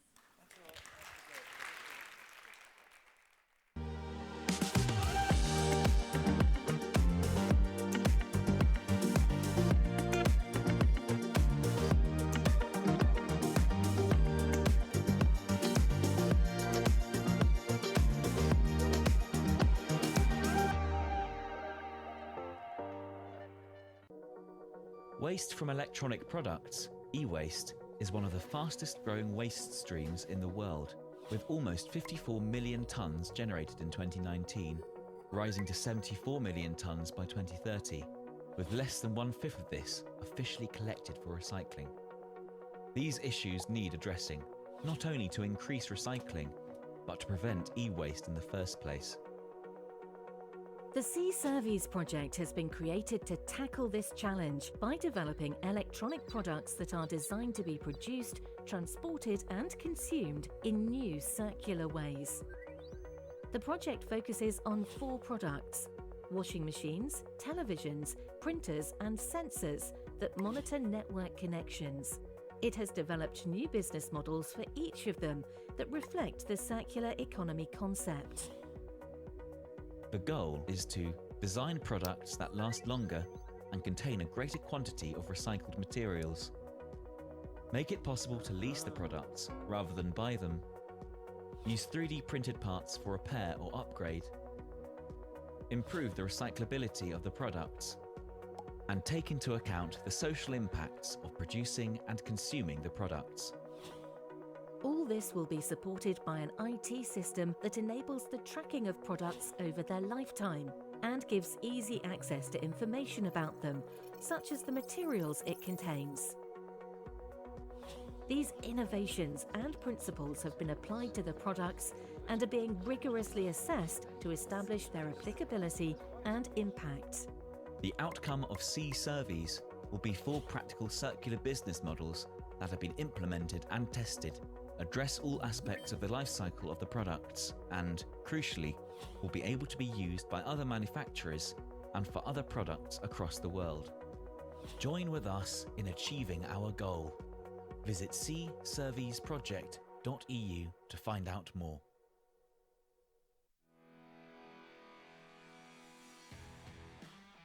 Minerals are present in the many products we use in our everyday life, and modern societies use a large number of mineral raw materials. Public opposition to mining, alongside barriers on the access to deposits, have been limiting the extraction of minerals in Europe despite the existence of important mineral resources. For this reason, Europe is now highly dependent on imports of many different mineral raw materials used in critical sectors such as electronics, renewable energy and defense, and conventional mining offers no solution to tackle this problem. The Horizon 2020 project, Robo-Miners, is unlocking the full potential of minerals supply from domestic resources within the European Union by making mining sustainable and invisible. Wait, but how? Robo-Miners is developing a bio-inspired, modular and reconfigurable robot miner for small and difficult-to-access deposits. The robot will be able to mine underground, underwater and in slurries. Furthermore, it will be capable of sensing the ore and excavating it selectively. Are you curious about the robot miner's final design? Join us on our journey. Check out our website and follow us on our social media channels.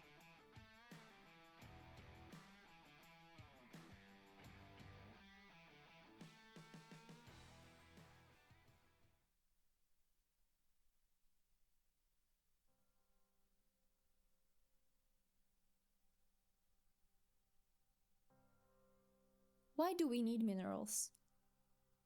Minerals are beautiful, but what's more, they are important for our lives. Virtually every single thing we use is taken from a mine somewhere on Earth. We might not realize it, but every single one of us is dependent on mineral resources. Why are they important? Without these raw materials, we would be forced to live lives that resemble those of our ancient ancestors. No phones, no fridges, no cars, no spaceships. Most of our buildings, such as schools, hospitals, offices, shops, and of course our homes, are constructed from mineral products. Today, newly constructed buildings must use materials and designs that are more energy efficient. When we start today, we need minerals from the early morning. Most toothpaste produced today includes fluoride, which helps remineralize tooth enamel, strengthening teeth against cavities, keeping our smiles beautiful and healthy. Every kitchen in Europe has at least some stainless steel cookware. Typically, stainless steel kitchen cookware also contains chromium and nickel. Salt. We might not notice it's there, but we sure would notice if it wasn't. In addition to containing sodium chloride, most table salt also contains iodine that helps maintain a healthy thyroid. We need a whole range of minerals for our glasses, plates, and cutlery. Quartz sand is used from everyday glasses to high-quality manufactured glassware. Porcelain is largely made of the clay mineral kaolinite, and this is usually mixed with other materials such as feldspar, steatite, quartz, or other clays. For your forks and knives, we need steel, chromium, and nickel. When strengthening your immunity, our bodies need a wide variety of minerals to work properly. Iron helps oxygen get from the lungs to other parts of the body. Calcium helps bones grow strong. Chromium aids in insulin function. Copper contributes to bone health as well as nerve health. Each mineral plays an important part in maintaining a healthy body. Summer days are wonderful, but the skin needs protection. That's why sunscreen is an essential tool in homes across Europe for protecting our skin from the damaging rays of the sun. Sunscreens with high physical UV blockers almost always contain titanium dioxide, zinc oxide, or both. When saving for your favorite treat, those coins sitting in your pocket, purse, or piggy bank are made of specific combinations of metals to give them hypoallergenic and antifungal properties. They are a mixture of copper, aluminium, zinc, and tin.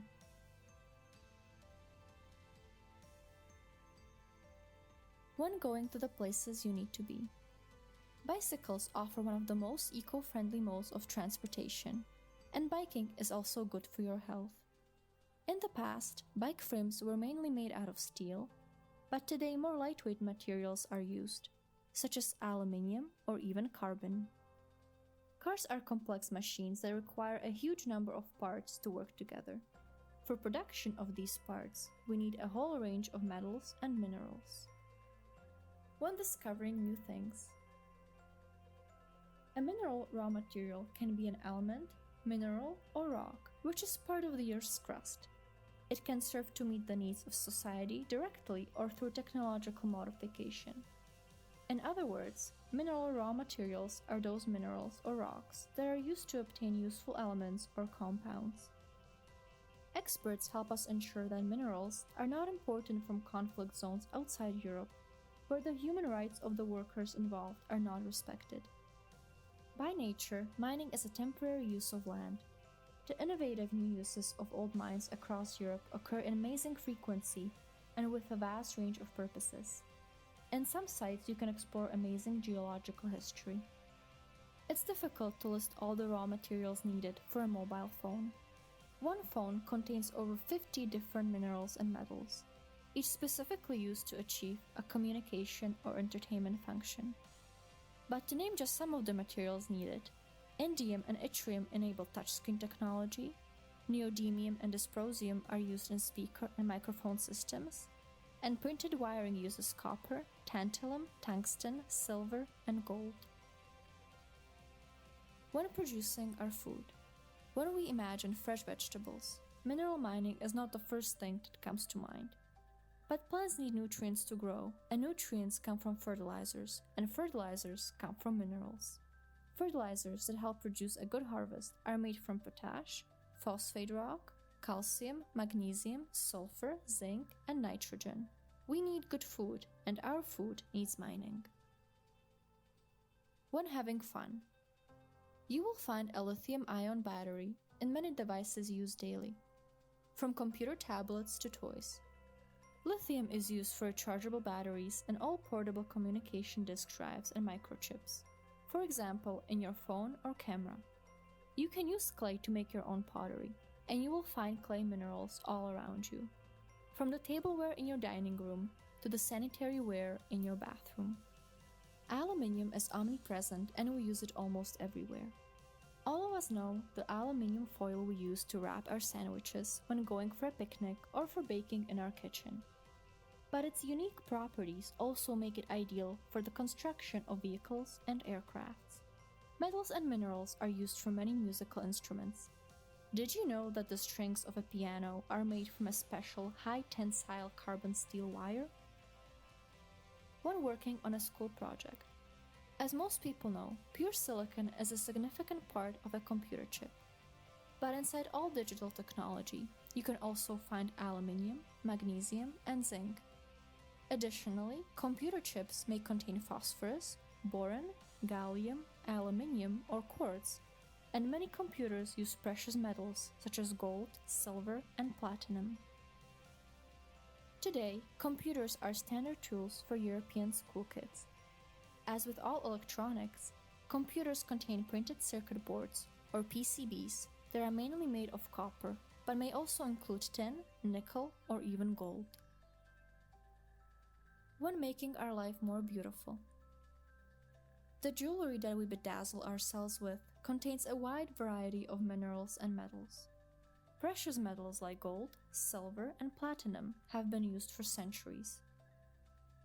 LED bulbs are the most efficient form of electric lighting available.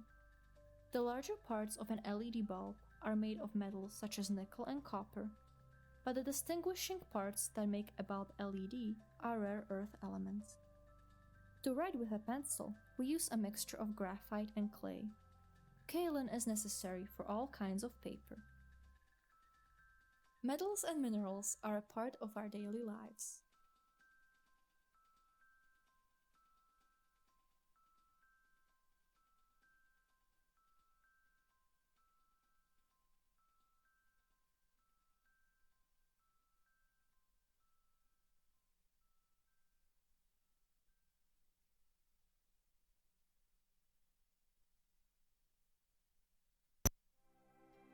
Since the beginning of 2020, Lithium has been operating a demonstration plant in Anjou, Canada, to pursue the development of its recycling technology at industrial scale. The patented process developed by Lithium accepts all types of lithium-ion batteries regardless of its application, chemistry, or state of health. Once the battery has been dismantled to module size, it is sent to the first portion of the process, the spoke. This size reduction and separation step neutralizes the battery in an efficient and safe way and separates the black mass from the copper, aluminum, iron, and plastic flakes. The black mass contains all the critical and strategic minerals necessary to produce batteries. But before it can serve directly the battery supply chain, it needs further separation and purification steps. Therefore, the black mass is sent to Lithium's hub, a hydrometallurgy-based process. There, the black mass is put in solution with sulfuric acid by leaching. Lithium's first battery-grade product, graphite, will be harvested after this step. Through subsequent steps of purification and extraction, nickel, manganese, cobalt, and lithium will also be extracted and purified to finish as battery-grade materials. This means they are in the right form and their purity is high enough to be returned to battery manufacturers. Lithium's overall process recovers 95% of the battery components from lithium-ion batteries. Its technology closes the loop on the battery life cycle and is the most sustainable solution today to face the millions of tons of batteries coming to end of life in the next decade.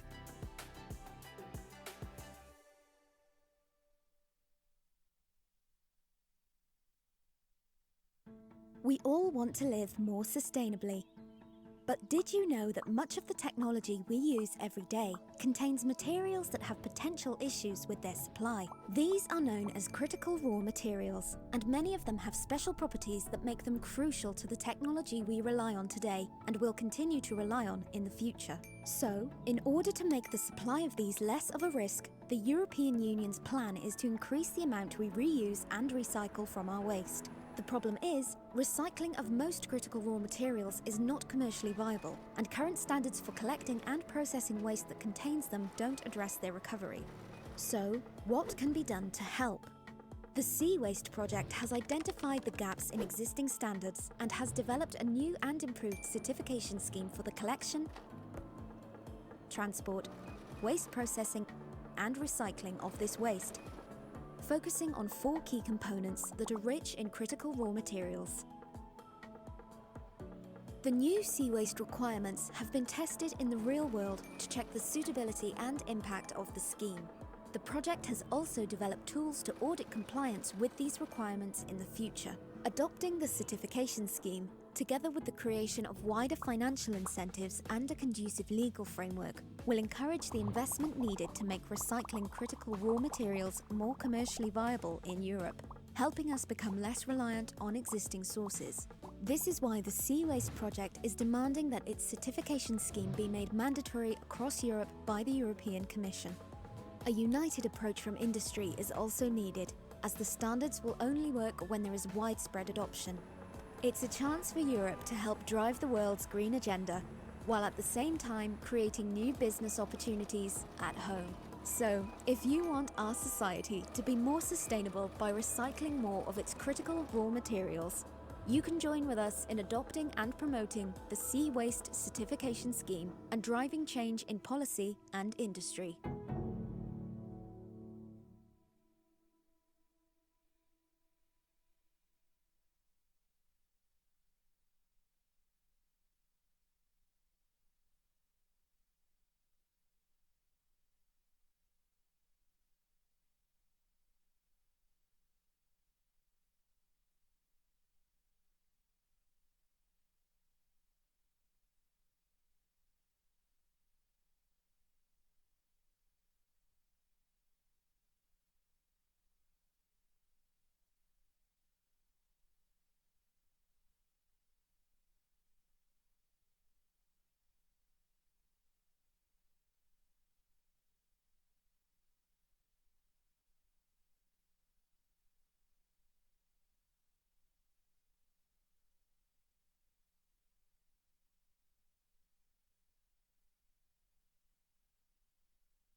Ladies and gentlemen, if you could make your way back to your seats, we are going to start in 20 seconds.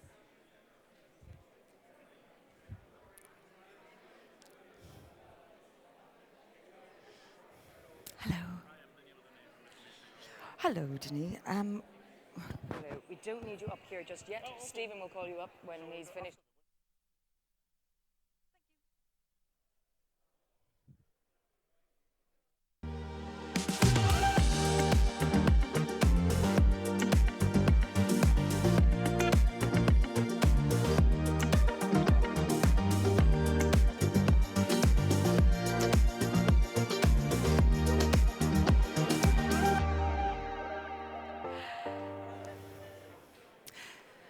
Thank you very much, and welcome back to this high-level conference of the European Innovation Partnership on Raw Materials, brought to you as part of Raw Materials Week. Now, we are here live in Brussels, as well as joining you online around Europe. We have great speakers for you coming up, so I do urge people here in the room to take their seats, and those of you online, I hope you've had a chance to get refreshed as well. Please do keep using the hashtags EIP Raw Materials and hashtag Raw Materials Week. I've seen lots of interaction online already, so we want to keep that going. Let your colleagues know that they can get involved even if they're not in the room here with us today. We've already heard from our first panel today about recovery and the Green Deal, as well as transition pathways. So we're going to move on. Our next panel is going to be about strategic dependencies, partnerships, and trade. Now, we have, as always, the same format. We've got an impulse speaker at the beginning of each session, and then we will go into a panel discussion. But to kick off this block for our morning's discussion, I'm very pleased to welcome to the stage Stephen Quest, Director General of the Joint Research Centre at the European Commission. Stephen, please do join me here to tell us about the third Raw Materials Scoreboard. And remember, you can also use Slido to send questions, but we will be getting to those in the panel. Stephen, take it away. Great. Thank you so much, Jennifer. Good morning, everyone. Great to be with you. And welcome back after the break. It's really a pleasure to be with you here to speak at this 8th high-level conference on European Innovation Partnership on Raw Materials. Now, we all know raw materials are really essential to our everyday lives and to our economy. They're essential to leading both the green transition and the digital transition. And this is really center stage at the moment in our political and policy preoccupations. But we've already heard this morning from the Commissioner, from Thierry Breton, that the European Union is really too dependent on third countries for raw materials. For some materials, we're dependent even on one country only. For example, China already today provides 98% of the European Union's supply of rare earth elements, which are necessary for wind turbines and for electric vehicles. And this dependency is actually likely to increase. Commissioner Breton told us about the actions that the European Commission is taking and what we've announced last year to make Europe's raw materials supply more secure, more sustainable, but also more resilient and more competitive. And we must now support the implementation of these actions. And we in the Joint Research Centre are trying to do this and to support this effort by providing solid and coherent knowledge on these strategic value chains so that we can take informed policy decisions. Because knowledge is really a fundamental asset for the effective and efficient delivery of policies. The European Commission's Joint Research Centre, which I have the pleasure of leading, has been supporting this work on raw materials policy with knowledge on key strategic industrial sectors for more than a decade now. So we've acquired quite a good body of evidence with which to work. One example is in the context of the security of supply, or strategic autonomy, or resilience, where we've studied the circularity of raw materials. And we've looked in quite some detail at the climate change and the other environmental impacts, as well as responsible resourcing considerations, which are related to the Sustainable Development Goals. There I'm thinking of things like child labor or armed conflicts. So we try and take a very holistic view of these things. And we work very closely with our colleagues in the DG for the Internal Market, Industry and Entrepreneurship And there we've set up this thing called the Raw Materials Information System, the RMIS system. We love acronyms in the European Commission. And that's really our reference knowledge platform. And this system is really a key foundation for us to be able to take informed and coherent policy decisions at European level on the raw material value chains that are so important for our strategic sectors and our strategic technologies. RMIS brings together a very diverse range of knowledge related to the secure and sustainable supply. But we don't just consider the situation today in our knowledge support, we also make good use of what we call strategic foresight. And so that's looking at the role, for example, of raw materials in the context of the major transitions that we're expecting to face. So we're looking to the future and trying to anticipate the changes that are coming at us. And here, the Joint Research Centre also has a range of activities. We even have a competence centre on foresight, which supports strategic foresight activities under the leadership of one of our vice presidents, Vice President Šefčovič, and I believe you're going to be hearing from him later on in this event. And last year, the Commission produced a strategic foresight report looking specifically at critical raw materials and strategic technologies and strategic sectors, and we did it through two lenses, the 2030 lens and also the 2050 perspective. And the foresight report accompanied the Commission's action plan on critical raw materials and is really designed to try to help ensure that the actions that we're proposing really take into account this foresight perspective as it impacts on supply risks. Now today, I've got a real pleasure to be able to present one more product of our joint work, and it's the third version of the Raw Materials Scoreboard. And we started on this initiative together with an ad hoc working group of the European Innovation Partnership already back in 2014, so it's been going for some time. And the Raw Materials Scoreboard is designed to provide a solid factual base to measure and to monitor the impact of raw materials-related policies and initiatives. And it's also designed to be a communication product. It's designed to bring the topic of raw materials to the considerations of a wider audience as well, because it examines issues in an accessible way, in a clear way, and also provides data which can give you deeper insights if you want to drill down into it. Now, this third edition takes into account a shift in thinking and a shift in our priorities in the European Union. On the one hand, it's about being sustainable. So we've got a real focus on the challenges of climate neutrality. We've got a real focus on circularity, because these are the challenges our economy is facing. And I think Commissioner Breton talked about this morning. He talked about taking responsibility for our consumption by providing our own raw materials in the most sustainable and socially acceptable way, whether they're from primary or whether they're from secondary sources. And so we've really tried here to consider the sustainability of raw materials in a broader sense. And we look across three dimensions. We look on the economic dimension, the environmental dimension, and the social dimension. So it's a very broad-ranging tool. And the second dimension is that we're looking at remaining competitive in a changing global order and about building resilience and the security of our supply. And here I want to go on now to just highlight a couple of the key findings of this third scoreboard. To give you a little taster, we've got some colourful graphs for you. Don't worry, I'm not going to blind you with science here. But just to give you a little taster and to hopefully encourage you to go and explore the scoreboard at your leisure in the margins of this event and afterwards. So one example here is to look at the findings on the state of mineral exploitation within the European Union. We've been studying this in detail since 2016, and you can see that here in 2016, most of the exploitation takes place in limited areas, mainly in the Nordic countries, as well as some in Spain and Portugal and in Ireland. If we now look ahead to 2019, we see that on the one hand, the divide between regions remains relatively strong, but we also see more exploration popping up in other regions. So in the middle and the west of Germany, or in the Pyrenees, or in Western Ireland. And in fact, over 54 exploration projects have been listed since 2017. And these are mainly targeting gold and copper, but there are also exploration projects for materials that are necessary for the twin transition, things like nickel, lithium for batteries, or platinum for fuel cells.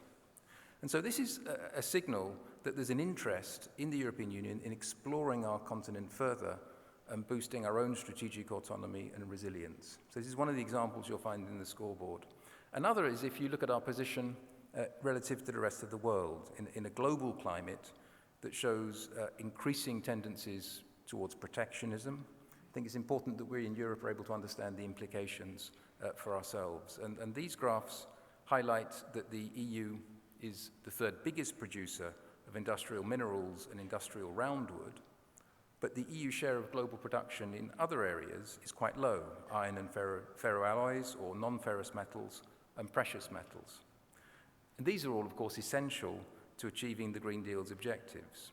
So here are some indications that in some areas we're less resilient in the European Union to deal with the kind of changes that are confronting us, and that metal industry is an easy industry to target for market distortion. So it's a signal there for us that we need to be careful. And finally, and importantly, I want to highlight the employment aspect of raw materials, because in this new edition, we've decided also to give more weight to social and environmental considerations. And here we can see significant changes over time in the number of jobs in individual sectors, such as in the manufacture of basic metals or non-metallic minerals, and these are in yellow and in purple in the graph on the screen. And at the same time, there's a relatively stable employment in other areas, for example, the extractive industries, which is in blue in the graph. But what you can see as well in the graph is that during the period from 2008 to 2015, we saw a decline of 22% in the raw materials sector, in employment in the raw materials sector. But then we see from 2015 onwards, we have a recovery happening, as employment has been growing, again by 11%. So the transition towards a low carbon and a more energy efficient economy also has the potential to create new jobs, to create new green jobs. And if we look at the Eurostat data, which is what we're deriving this from, over 3.5 million people in the European Union are employed in the circular economy related activities in 2017. I think the number is still growing.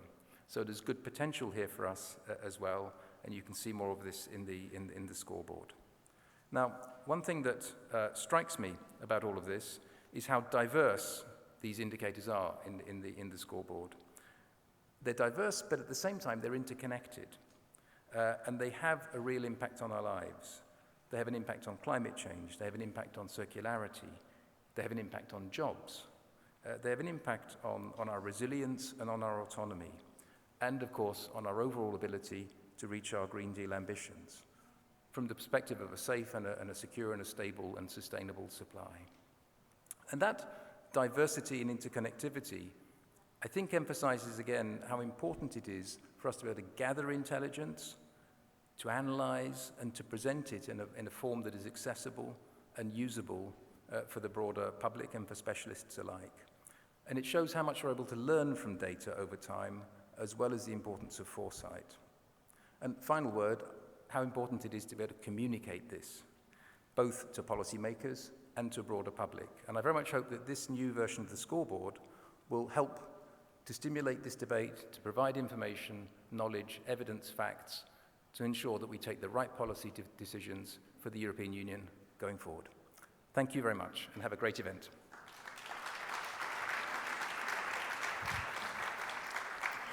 Thank you very much, Stephen, as always, for your insightful and really clear setting out of the situation we're at the moment. As I said, our next panel is going to be chaired by Yumicom, but we'll hear first from our Impulse speaker about strategic dependencies, partnership and trade. And very timely, we have Anna Michelle Asimakopoulou, who is an MEP and, of course, Vice Chair of the Intercommittee on International Trade. So, Anna Michelle, please take the floor. We're looking forward to hearing from you about everything that's been going on in INTA. Thank you, Jennifer. What a wonderful master of ceremonies you are, and what a wonderful setting. And thank you so much to DG Grow and to Yumicom for inviting me to deliver this Impulse speech today. So, why don't we start with the basics? The green and digital transition rests on our ability to access critical raw materials, period. I can leave the podium now, but of course I won't, because you've asked me to speak for about 7 minutes, so I'll go on. But that's the bottom line. Electric vehicles, batteries, semiconductors, solar panels, wind turbines, you name it.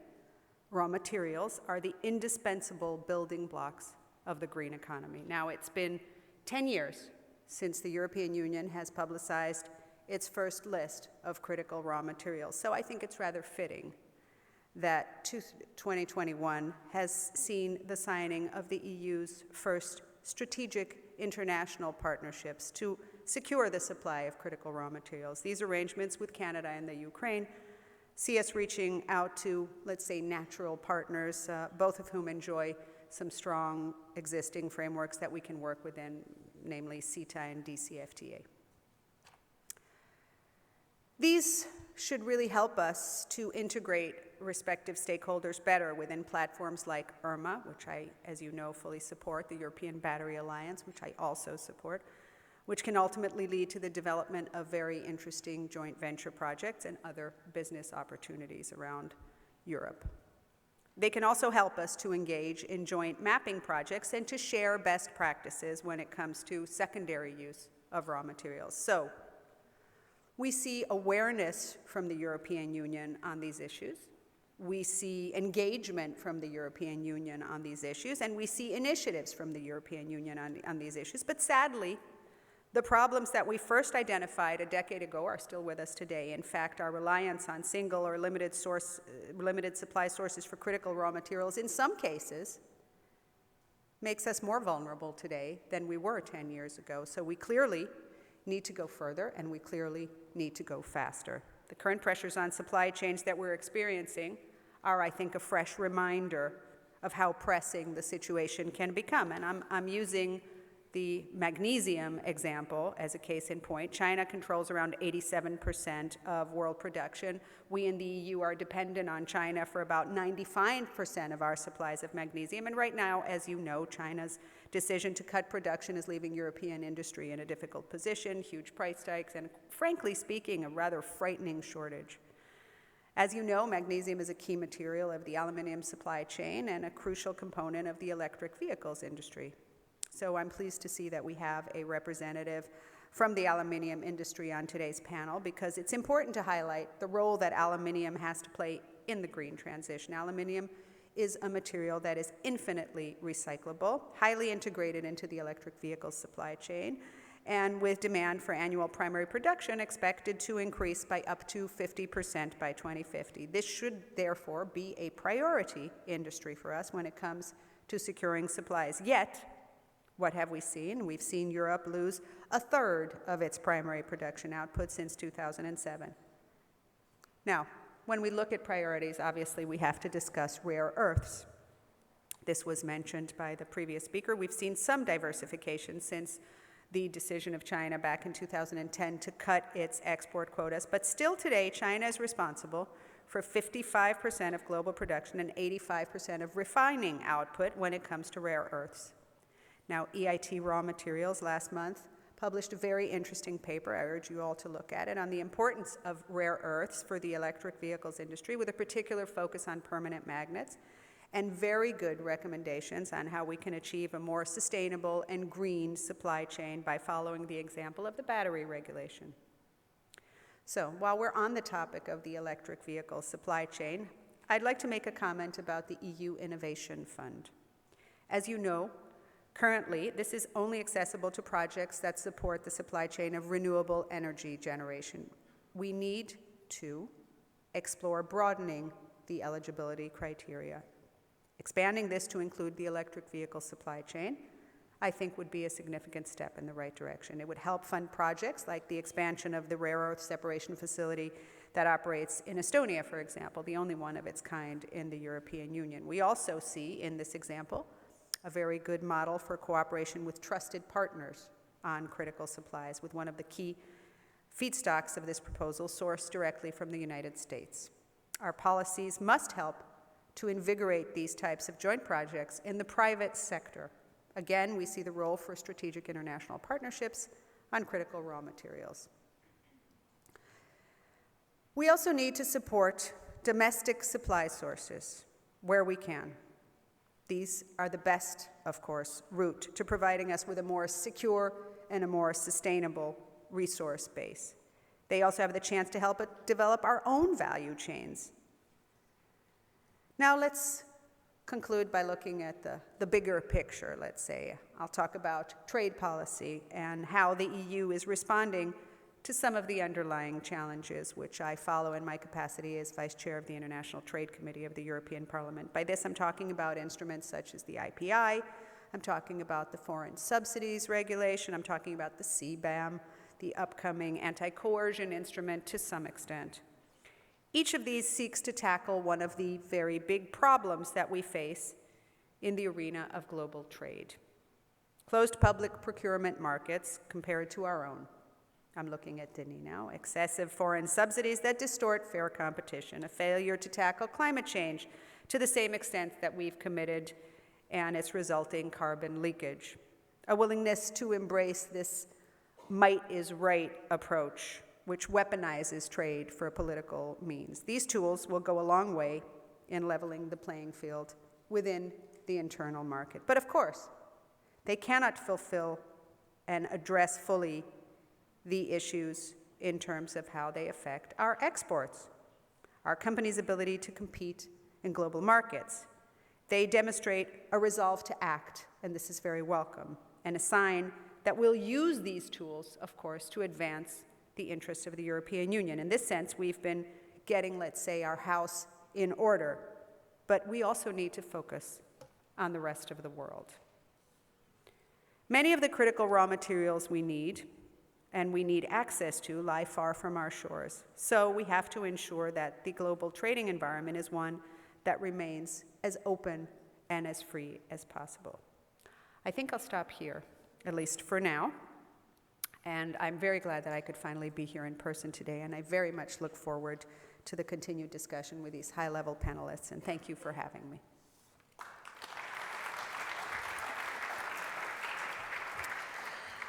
Well, thank you very much indeed, and indeed you are staying with us to join this high-level panel.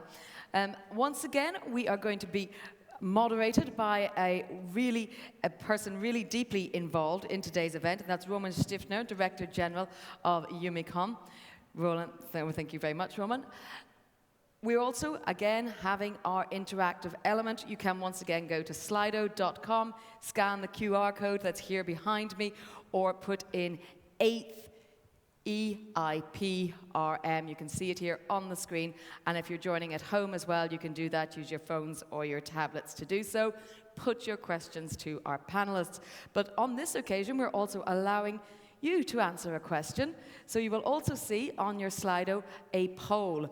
We are asking, how can we establish a level playing field in trade relations with third countries? There are 4 different options. Please do vote on that. And Roman will be asking me to give the results as we go through the panel discussion. So we'll be keeping an eye on you, the audience, as well as what our speakers have to say. But with that, Roman, I hand over the floor to you to introduce your speakers. Thanks a lot, Jennifer. Good morning, ladies and gentlemen. I'm very delighted to have the pleasure to moderate this very important topic today. It's about strategic dependencies and partnership. Yeah, please join the panel about partnership and trade today. I'm also very delighted that Umicon is a co-organizer of this today event. Umicon is a stakeholder platform very much focused on all the issues on raw materials. And we are running currently a stakeholder dialogue, coming up with common solutions that are supporting this transition to a green and more digitalized EU economy. And we are trying to come up with a solution that is accepted by the society as well as economically feasible. Yeah, my panelists are already here on the stage, and I would like to introduce the rest of the panel. Ms. Anna-Michelle Asmir-Bokolo is already introduced, and thank you very much for a very, very interesting speech. We will refer in a few minutes on that. It's on my left side, your right side, it's Mr. Denis Redonnet. He is the Deputy Director General for Trade from the European Commission.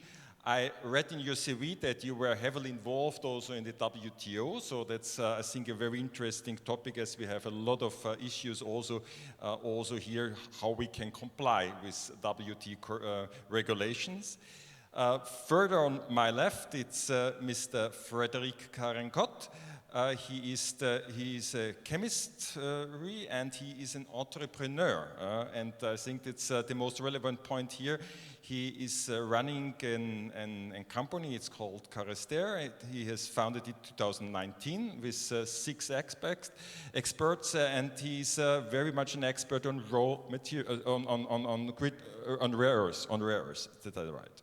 Yeah, on my very right side, it's Mr. Rob van Kils.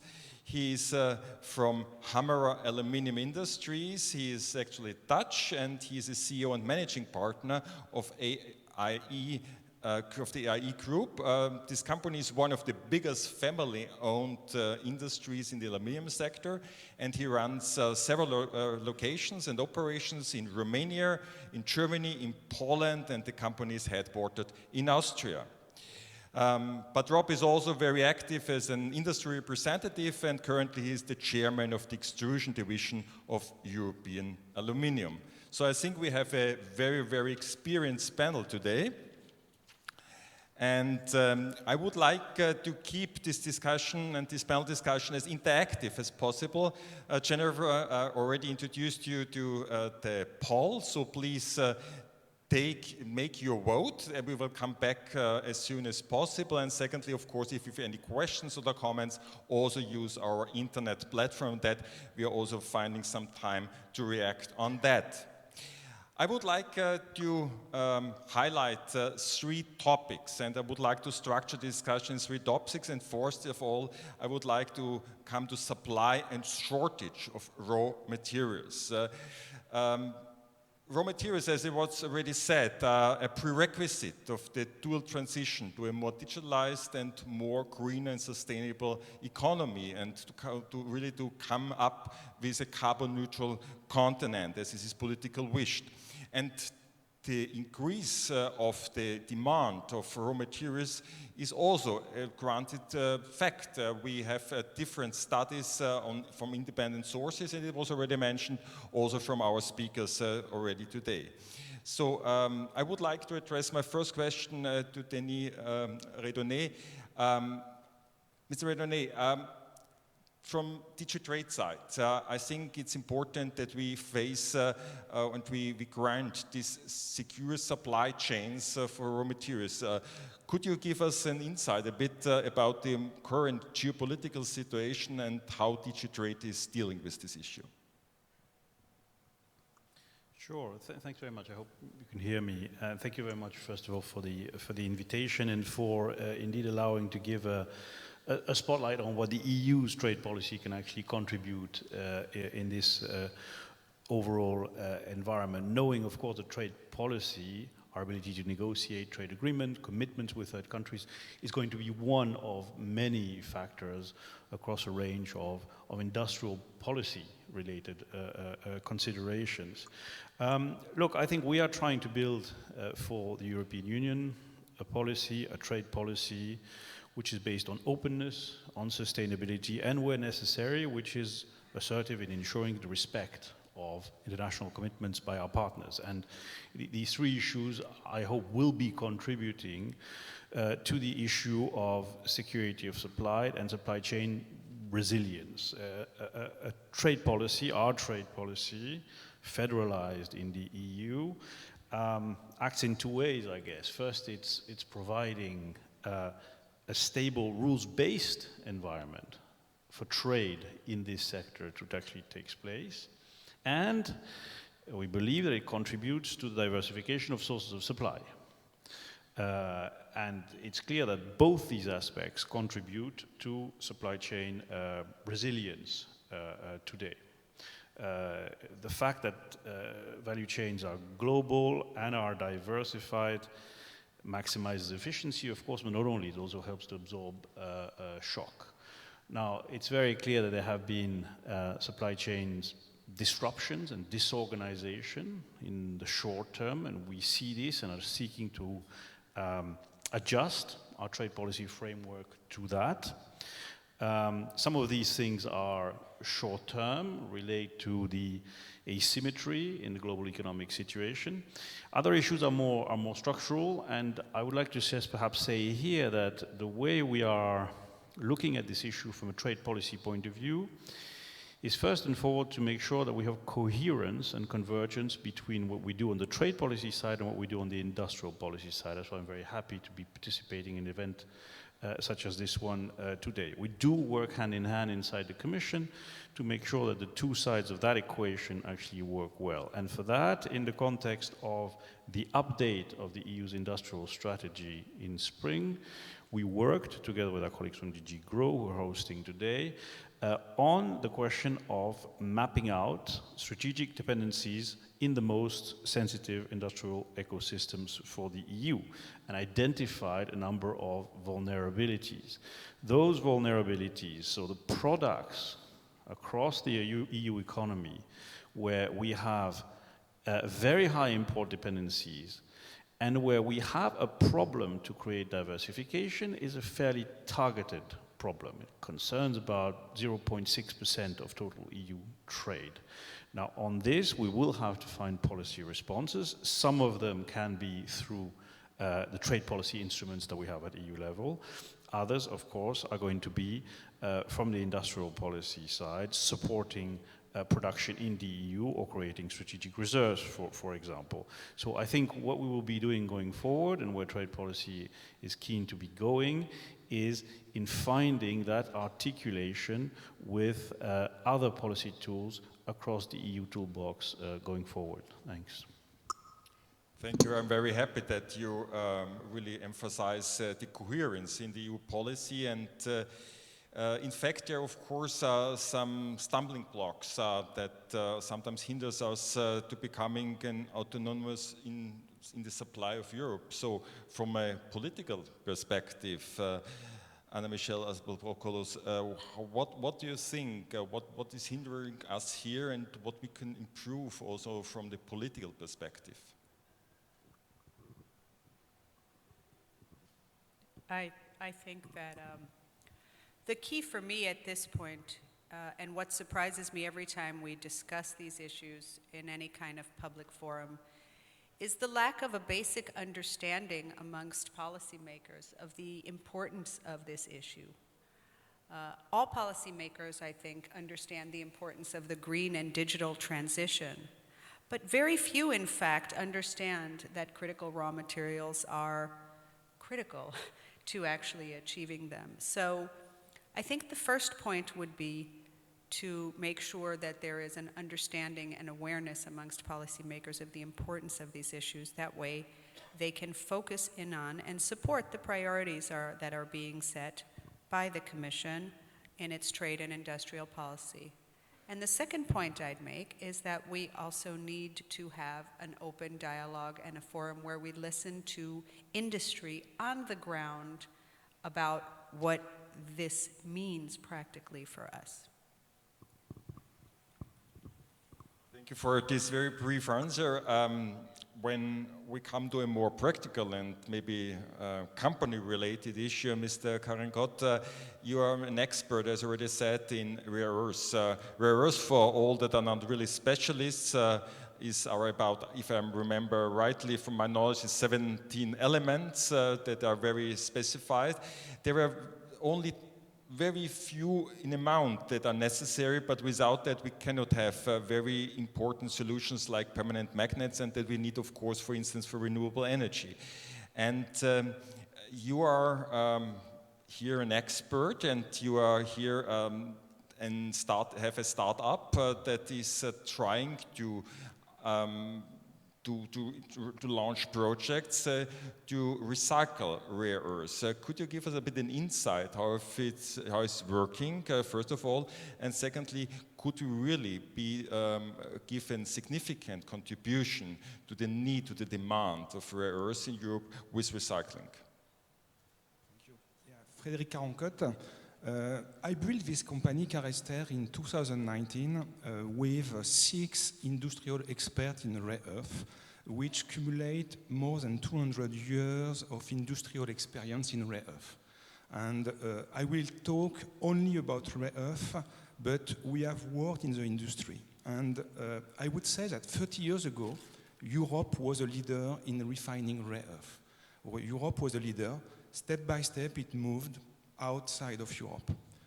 I am convinced that Europe can play again a great role. But to play a great role, we need to know and to leverage on our strength. One of these, I think, could be around recycling. Like you said, there is magnets in almost all electric motors which are used for e-mobility. All electric motors which are used for e-mobility use magnet and use rare earth magnets because they are the most efficient. It means that we have magnets everywhere in Europe. We start to have end-of-life magnet, and it's not the battle for 20 years. It starts now, because you have magnet not only in electric vehicle or hybrid, you have magnet in scooters, you have magnet in drones, you have magnets in compressors, and then you start to have end-of-life magnets. Today, everybody is talking about, yes, we should go to recycling. Recycling is good. I am 100% with that. But we need to be helped to build this recycling. Today, every day, some rare earth are leaving France or Europe to go to China to be recycled. I have an example. 4 tons left France 4 days ago to go to China. Today, every day, you have magnets who go to crushers. Then for me, a first point in order to help to have recycling available is to help companies to have this raw material available. For that, for me, regulation is key. Regulation is key. And here I would have a single message is a lot of work has been done on batteries. A lot of companies are working around batteries. But if you have a battery, if you are talking about e-mobility, you have a motor. If you have a motor, you have magnets. It means that the next battles will certainly be magnets. And for me, for regulation, there is a regulation coming on batteries. Just a simple proposal. Mimic that for magnets. It will help us a lot. Help us a lot to recycle magnets from end of life. After that, what we need, I think that we need financial support to build the reference technology for recycling. We have it. We are developing it ourselves. What we need is financial support to make it happen. This is for recycling. Recycling is for me not enough. Recycling will come. Recycling, Europe can be a leader. We have a project to start recycling of 1,000 tons of magnets from 2024. We are on track for that. Now it will not be enough. We need, I think, to partner with countries who have rare earth. And for that, we can have technological partnerships. You said rare earth is 17 elements. Today, for dysprosium and terbium, which are key for magnets, 100%, not 95, not 80, 100% is refined in China. We have the technology in Europe to make this separation. We could make it happen. Let's do it. Let's help to do it. Thanks. You also emphasized that the circular economy is important, but there are some obstacles we have to overcome, and we are facing, I think, this kind of export of scrap in different other areas as well. But coming to another representative of the aluminum industry, Rob van Gils, you are a member of the Executive Committee of European Aluminium as well, and when you are thinking about your current business, is there an explanatory challenge that comes to your mind when we are thinking about shortage of raw materials? Well, I would say we focus on the most critical ones, otherwise we'll run out of time. I mean, first of all, I think it's very important to underline that, of course, we really support this green transition as an industry, right? We are in Europe, we are using best available technologies. We are, in terms of CO2 footprint per product produced, we are best in the world. Whatever we will not produce in Europe and go elsewhere will be worse, right? This statement is a must for me before I answer your question. I mean, Anne-Michelle really, she is already an industry expert. She covered a lot of important points, and she also touched up on the magnesium topic, right? And I think it's very important to understand, because I just heard, yeah, it's 0.6% we're looking at that we find. I mean, this sounds very little, right? But if we take the magnesium example, I think it's underestimated by a lot of people and also policymakers, if we talk about strategic dependencies, what the potential damage of this could be, right? We as an aluminium industry, we are at the forefront of recycling. We have the highest recycling rates. We know aluminium is one of the enablers. We can recycle it again and again and only use 5% of the energy without losing any properties. So it is a true metal for the Green Deal, for the generations, because it can be used for hundreds and hundreds of years. Of course, to produce it in first hand, it's energy intensive. We know that, so we have to find solutions for that to produce it in an even better way. But besides that, we really already have a very good functional recycling system in Europe. And only with this little magnesium, we even put this 100% at risk. Potentially at the end of the day, if we do not have access to magnesium, we can stop to recycle, because at the end of the day, when you recycle the metals, magnesium, unfortunately, is oxidating, and if you remelt it, you lose some of it. So we have to add, even if it's less, of course, when we recycle, because you bring some in from the scrap. But the key message is, this little tiny magnesium, if we don't have it, the whole aluminium production in Europe is useless. And that's something, and a good example, that should be alarming to us, right? So in fact, we can put it on the list of critical Earth, because it's as critical, right? Because if we don't have it, I mean, we can produce e-engines, we can produce batteries, but if there is no battery box, the car will not be able to take it, and we will not build a car. So at the end, this is all going down that the car makers will not be able to produce the cars. So I think this really shows that the dependency that we created 20 years ago, and this is also something very important to understand, because I always feel that we think in Europe we always have to be nice, right? Yes, we should be nice to people that are nice to us, but we also have to acknowledge that there is people out there that are not nice, or at least really focus purely on their own interest. And 20 years ago, magnesium was, within 2 years, was dumped away from the world market, in fact, but also from Europe. We had producers, and for sure they were producing it more sustainable than it's produced today. But one country, in fact, decided strategically to take over control of this material. So that's what we are at now. And now, and I don't like that, I mean, we had a discussion about it in the last days a couple times, and I also told Anne-Michelle, look, at the end of the day, the only thing we can do now is beg China to please export magnesium. And I think this cannot be a position for an industrial leader like Europe is. So I think this is something we really have to rethink, and we need to change our mind. Of course, we will not be able to bring all the energy-intensive materials back to Europe. I fully understand this. But we cannot and we should not accept dependencies on single nations, right? We should build allies, we should find other partners where we can split the risk, or we have counter-dependencies, because like this, we really risk also our transition.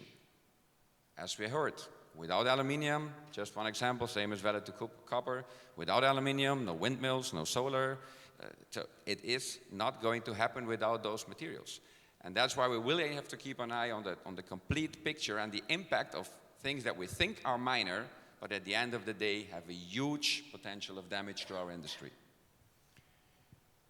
Thank you. I think your example gives us really the bridge to the next structured point. It's about European strategic autonomy. About 2 years ago, the European Commission introduced and adopted this concept of EU strategic autonomy, and you scrutinized here the independence, the self-reliance and resilience of the supply chains. And the goal is to decrease the EU's import dependency on raw materials. Mr. Redonnet, could you, as an expert, give our audience a bit an insight of what's really going on the concrete political area here, and how much already this strategic element changed your way how you do the policies here in Europe? Okay, but let me perhaps try to address in a very concrete manner, and perhaps building on what Rob just said. I think that I would say two things which relates to our open strategic autonomies. Number one, when we have genuine vulnerabilities, dependencies, they're a real problem. And you're right, the example of magnesium, where we've seen the closing down of capacity in China, in a particular province in China, because it seems, and we're monitoring this, of the general electricity energy crisis in China, in that region, becomes a problem. We simply cannot continue to be dependent on those kinds of problems. Of course, we're monitoring, by the way, whether these cuts in production relate to a general energy crisis, or whether there will be also trade policy action to restrict supply, because point number two, in addition to understanding what the genuine vulnerabilities are, we also have to simply accept, be mindful that there is out there a competition for resources, and this taking place, as Anna Michel said, in an environment where the geopolitics is hard. So that is what needs to drive our responses, including on the trade policy side. So what can we do on the trade policy side? And again, it's one element of the response to deal with the question of securing critical raw materials. Again, we can do probably a combination of three things.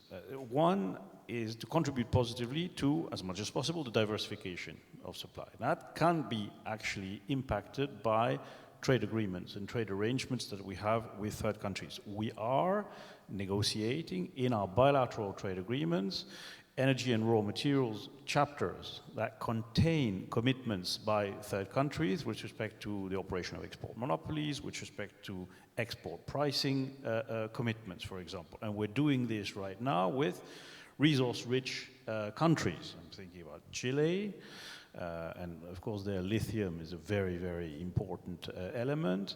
I'm talking about Australia, I'm talking about Indonesia. These are negotiations which will contain commitments around the principle of non-discrimination, which do play a role in the question of sourcing and diversification of sourcing. The second point is that, of course, where there are commitments, we need to also, from time to time, be able to act assertively and have those commitments respected. There, I would simply indicate that we have taken trade disputes with respect to the question of export restrictions by third countries, where those export restrictions breach international economic rules. I'm thinking about the dispute we have with Indonesia right now in terms of export restrictions on nickel. And third element, which is along the lines of what Anna Michel was also mentioning in her impulse speech. Trade policy and trade agreements work hand in hand with other tools. We have strategic international partnerships, in particular with Canada, with Ukraine. Those are usefully, in my view, backed by the trade agreements that we have in place with those countries, because they will enable industrial partners in those partnerships to benefit from the stability, the non-discrimination component that we have established through these trade treaties. So these are three very concrete ways in which I think we want to have a trade policy that is geared towards working towards a greater security of supply in critical raw materials. Thank you, Mr. Carentot. You're satisfied with this strategic autonomy and so far the implementation? Satisfied, what should I say? No, for me, we need absolutely to do everything possible to keep in Europe the raw materials that we have. And this is here where I did not hear anything, I would say. And I know it's easy to say, not easy to do. But nevertheless, today we talk a lot about raw material, we talk a lot about criticity, but at the end, when we have raw material, it is going outside. This is for me a first point. Second, when we talk about strategic partnership with regions like Canada and so on, for me, when I have participated to some of this, I see some discussion between regions, but I think that we need to go more in depth. Which project to support? What is a technological partnership? What is the financial support? What is the offtake behind? And at the end, I would finish by, we need to choose, and being conscious that choosing is giving up. But at the end, it is like that it works. I will take the example of rare earth. Today, the only unit of rare earth which is existing outside of China, which is big enough, is there because of the financial long-term support from Japan, from JOGMEC. They were supported in the long run, even when China replied, they were supported. And I think that we need to be more specific than only discussion with regions to try to select projects and then to say, okay, this is a project we support, but at the end, as Europe, we know that it is done in a good way, then we support them, and we know that we can have offtake, then we can have products. Michel, when we heard about the already established partnerships, there are a series of countries. I referred it's Australia, Canada, and of course South America. And I have a very maybe complicated or a delicate question to you, and I referred in the course of that to you as a politician because you're used to such questions. It's about our biggest continent in front of us. It's about Africa. We know Africa is very resource rich, and we know that China is already establishing relation, having operations there. I don't want to refer about the condition they are doing that, but we know also that's not always a very democratic system that we find there. You're representing the peoples of Europe in the parliament. What do you think, how we should approach this way? As of course there are raw materials, but there are, of course, political circumstances that maybe are not appreciated by us. How we should deal with these obstacles? Thank you. This is, as you know, the European Union has its own strategy on Africa. We in Parliament have our own approach as well. I think you have to approach this with a mixture of, let's say, pragmatism, but clearly we're always, let's say, true to our values and our principles in Europe. This is something that we discuss a lot about trade. I mean, trade is also about exporting our values and exporting our principles. That doesn't mean that the whole world shares them. So I think Africa is an opportunity that we certainly can't let pass us by in light of the new geopolitical, let's say, balance of power that is evolving in the world. And since we're drawing to an end, I would just like to say that all of this is part of this discussion on open strategic autonomy. Denis, of course, presented how trade policy is contributing to this. When I talk about strategic autonomy, maybe it's because I'm Greek, but I focus on the meaning of the word. Autonomy actually is a Greek word. It has two components, avtos, which means self, and nomos, which means law. So literally what it means is making your own rules. And I think that in the European Union we have a comparative advantage in making our own rules. And in the case of critical raw materials, I'd like to thank you and rare earths, because this session has been really an eye-opener for me. I was focusing on the rules in the circular economy on a certain portion of it, which is when stuff comes into the European Union, or if we have strategic dependencies in imports, or along the value chain, what we do in Europe in reshoring and nearshoring. But now I realize I have to focus on another part of it, which is after we do the whole thing, then they actually go out. And that's another problem. So I would like to thank you for explaining this to me. I think we need to protect the circular economy in the entire circle, and I think we need to make sure that we don't have circular blackmail or dependencies throughout this, and this is an interesting aspect for me also to explore around the world. So thank you. Jennifer, may I ask you to give us the results of the polls, how we can establish a level playing field in the trade relations with third countries, how to think our audience about that? Yes, indeed. Thank you very much, Roman. During your discussion, of course, the audience have been having their say as well. And we asked the poll, how do we establish a level playing field in trade relations with third countries?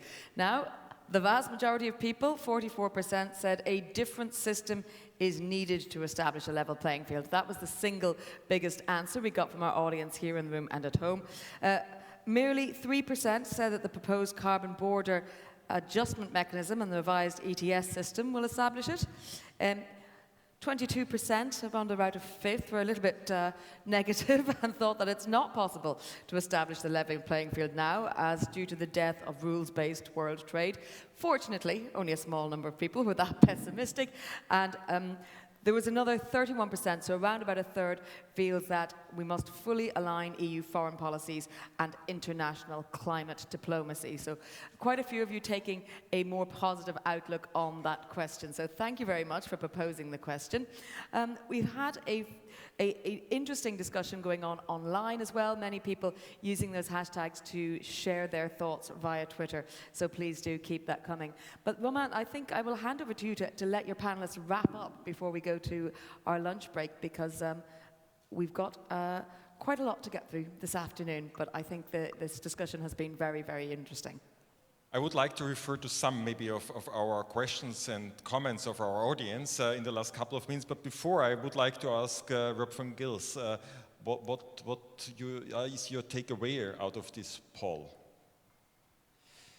Yeah, of course, the 3% underline that we, especially also from our perspective, I mean, we understand and we all know that carbon leakage is one of the biggest challenges that we somehow have to manage when we are again we are supportive to this, are going to be the front runners of the front runners, right? And going to be doing even more to do this transition as fast as possible. And of course, the industry itself is really very afraid that it's very, very tricky, as we know. This was the statement I just gave, that unfortunately, the world is not that nice as we would love to, and the way we look into this in Europe, we just see the big risk that whatever we are going to implement there will be a bureaucratic monster and still not be able to do its job. And I fully committed also that we need something, right, to protect us from, and I understand that CBAM is something that should do that, but as it's set up now, and as we know how the world is turning, I see it very, very complicated to tackle, so it's something really to be very careful about, that we don't do the opposite with it, right? That we harm the industry even more. So that's why we, of course, want to be closely involved in the discussions and see how we can manage this. Short term, I would say it's much better to work with what we have and to be aware, because I mean, this is one of my favorite examples also if we talk about our industry, right? I mean, we managed to prove that there was massive dumping in our area on extrusions and on flat rolled products by our friends in Asia, particularly China. And we were able to prove that by an OECD report, that there was just subsidies everywhere.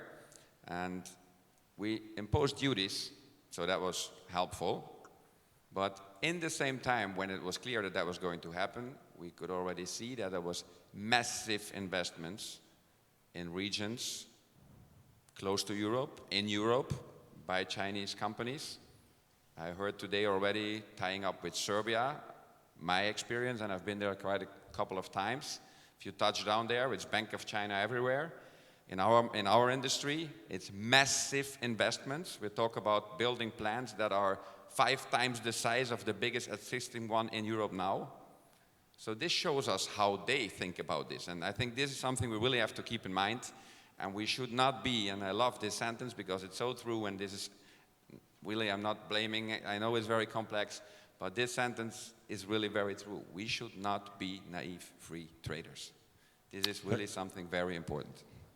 Thanks for this comment. Now it's really time to let our audience coming in, those who are present here, but I heard some hundreds are also present online. Jennifer, maybe you can wrap up and give us some comments or maybe questions. Well, we have one question here asking, is the EU willing to put export restrictions or other actions in place if the receiver does not certificate its treatment will fully meet EU standards? What sort of controls are there? This is one of the key questions that we've had come in. I don't know if any of our panelists want to answer that. It's maybe referred to DG Trade here mostly. Would you like to take this question? Precise about this because I don't exactly know what is the intent there. The only thing I can say there is, number one, we have to meet our own international obligations. We have to maintain a rules-based environment. We have to contribute to it. That's not being naive, by the way. But at the same time, when others don't respect the rules, including on the issue of export restrictions, we should go after them rather forcefully. And by the way, the distortions work on both sides. They work on the export side. Talked about this. You also just mentioned the import side. I think, as you know, in some of the sectors such as aluminium or steel, we are being active because there are fundamental, structural, long-term, non-market distortions out there, which are becoming more and more complex. They're not just coming from one place. They are actually, as you say, generated and spreading across the vast number of geographies, and that's where we've got to remain active. So I think we need to maintain that balance between offensive and defensive. So that's a very general reaction to this much more specific questions, but not one on which I would opine publicly in that manner, I'm afraid. Thank you very much. The last point is, it's more of a comment than a question, a phrase we perhaps haven't heard in a while because we've all been working remotely, but it is a comment saying that on the EU strategy for Africa, we need an approach, our relationship there with pragmatism, respecting our European principles and values. So I think that's a nice point to wrap up. Roman, I'll hand it over to you. We've just got a couple of minutes left because we want to let people go to lunch, but I think it's been a very fruitful discussion. Thank you very much. I think we got a lot of valuable insights today. Is there a comment maybe from the political side that you would like to make a last remark here, maybe a wish or a plea to the audience, to the industry, how can all together, the industry and the society, contribute more to that solutions? Sure. I think I'll stick to the point which is the most critical for me at the moment, which is to explain to people how important these things are. Your average person doesn't understand what we're talking about here, and that's very important. Don't forget that policymakers like myself, elected politicians, listen to our constituents, and our job, of course, is to explain things to them, but we want them to understand and be able to make informed decisions about their policymakers, and this is something that we can all work on together. Looking at an older study done by Umicon, there were some interesting ideas, and one of them was to explain to people the importance of critical raw materials through showing them their cell phone and explaining to them how if things are missing, they won't have a cell phone. I think that that's something, I mean, I was telling somebody yesterday that, you know, some days I think if I lose my cell phone, I'm dead. I mean, I don't know what would happen to me if I lost my cell phone. So people do realize that they're now more dependent on technology. They do want the green transition. Let us all together work to explain to them how critical raw materials are. And when there is a will, there is a way. And I know that there is a will amongst the people who are sitting on this panel. So together we will find the way. Thank you. That's a very nice concluding words. And Ms. Zell, I think that we should always be aware before we use a mobile phone and run a fancy app. There is a lot of elements inside such a fancy thing. It's almost a whole periodic system that is inside and has to be mined before. Otherwise, we cannot run our software there and we don't hold it in our hands. So thanks very much for this very intensive, very fruitful discussion, all the panelists. Of course, you from the audience for your comments, questions, and of course participating to our poll. And I'm looking forward to the further discussions. Thanks very much. Thank you very much, Roman, and of course Unicom for organising today, and all our panellists and you, the audience. We're going to take a lunch break now. We'll be back in 1.5 hours. We will have a keynote address setting us up for the afternoon from Commissioner Maroš Šefčovič, who has taken time out of his very busy schedule to talk to us today. And then we will be having panels where we will be discussing innovation and technology and investment. So don't miss that. We will see you back here in 1.5 hours. To the audience at home, please check out the online platform. There'll be virtual presentations for there, and we will hopefully see you this afternoon as well. Thank you.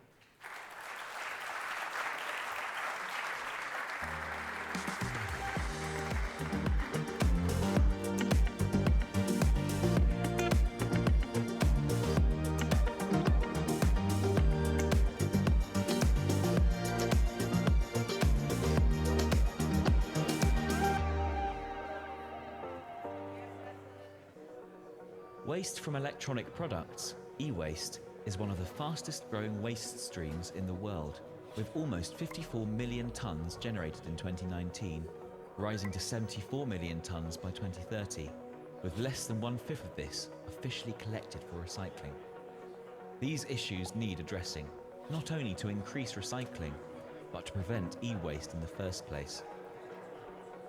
The C-Service project has been created to tackle this challenge by developing electronic products that are designed to be produced, transported and consumed in new circular ways.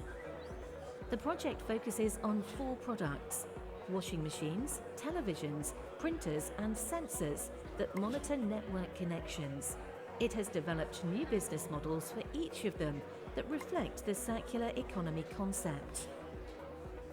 The goal is to design products that last longer and contain a greater quantity of recycled materials, make it possible to lease the products rather than buy them, use 3D printed parts for repair or upgrade, improve the recyclability of the products, and take into account the social impacts of producing and consuming the products. All this will be supported by an IT system that enables the tracking of products over their lifetime and gives easy access to information about them, such as the materials it contains. These innovations and principles have been applied to the products and are being rigorously assessed to establish their applicability and impact.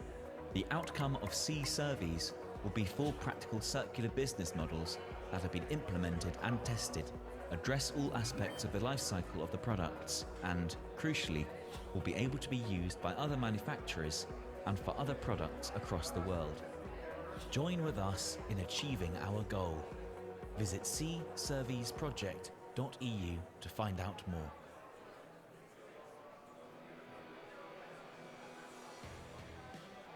Minerals are present in the many products we use in our everyday life, and modern societies use a large number of mineral raw materials.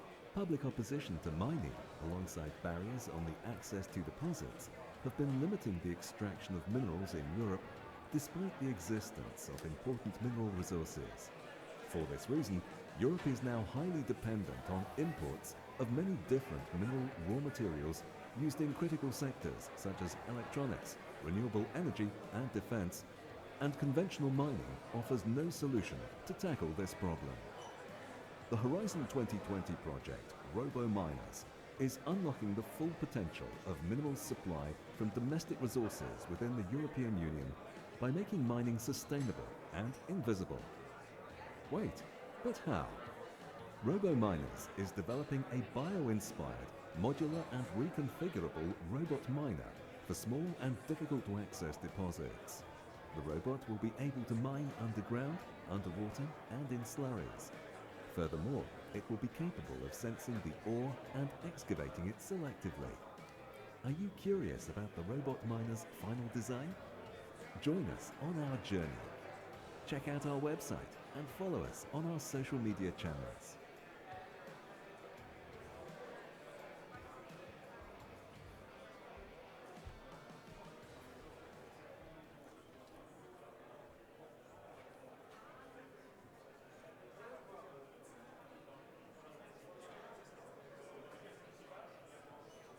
Why do we need minerals? Minerals are beautiful, but what's more, they are important for our lives. Virtually every single thing we use is taken from a mine somewhere on Earth. We might not realize it, but every single one of us is dependent on mineral resources. Why are they important? Without these raw materials, we would be forced to live lives that resemble those of our ancient ancestors. No phones, no fridges, no cars, no spaceships. Most of our buildings, such as schools, hospitals, offices, shops, and of course our homes, are constructed from mineral products. Today, newly constructed buildings must use materials and designs that are more energy efficient. When we start today, we need minerals from the early morning. Most toothpaste produced today includes fluoride, which helps remineralize tooth enamel, strengthening teeth against cavities, keeping our smiles beautiful and healthy. Every kitchen in Europe has at least some stainless steel cookware. Typically, stainless steel kitchen cookware also contains chromium and nickel. Salt. We might not notice it's there, but we sure would notice if it wasn't. In addition to containing sodium chloride, most table salt also contains iodine that helps maintain a healthy thyroid. We need a whole range of minerals for our glasses, plates, and cutlery. Quartz sand is used from everyday glasses to high-quality manufactured glassware. Porcelain is largely made of the clay mineral kaolinite, and this is usually mixed with other materials such as feldspar, steatite, quartz, or other clays. For your forks and knives, we need steel, chromium, and nickel. When strengthening your immunity, our bodies need a wide variety of minerals to work properly. Iron helps oxygen get from the lungs to other parts of the body. Calcium helps bones grow strong. Chromium aids in insulin function. Copper contributes to bone health as well as nerve health. Each mineral plays an important part in maintaining a healthy body. Summer days are wonderful, but the skin needs protection. That's why sunscreen is an essential tool in homes across Europe for protecting our skin from the damaging rays of the sun. Sunscreens with high physical UV blockers almost always contain titanium dioxide, zinc oxide, or both. When saving for your favorite treat, those coins sitting in your pocket, purse, or piggy bank are made of specific combinations of metals to give them hypoallergenic and antifungal properties. They are a mixture of copper, aluminium, zinc, and tin.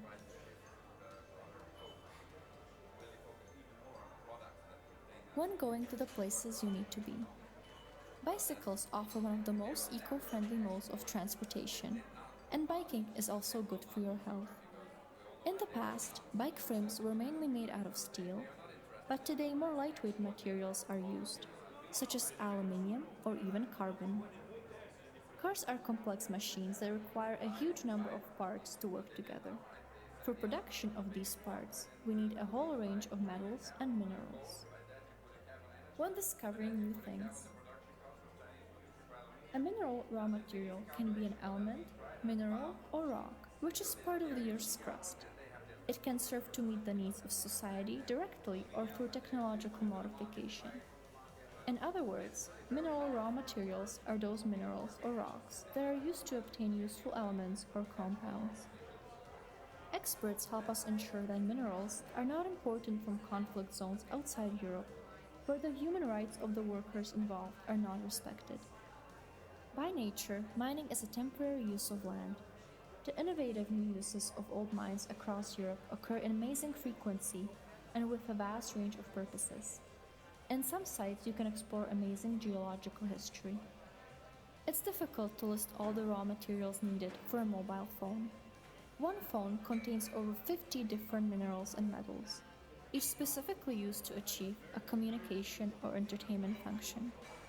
But to name just some of the materials needed, indium and yttrium enable touchscreen technology, neodymium and dysprosium are used in speaker and microphone systems, and printed wiring uses copper, tantalum, tungsten, silver, and gold.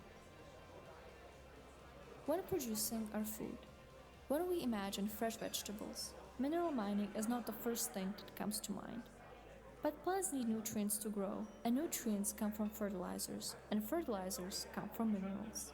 Fertilizers that help produce a good harvest are made from potash, phosphate rock, calcium, magnesium, sulfur, zinc, and nitrogen. We need good food, and our food needs mining. When having fun, you will find a lithium-ion battery in many devices used daily, from computer tablets to toys. Lithium is used for rechargeable batteries and all portable communication disk drives and microchips. For example, in your phone or camera.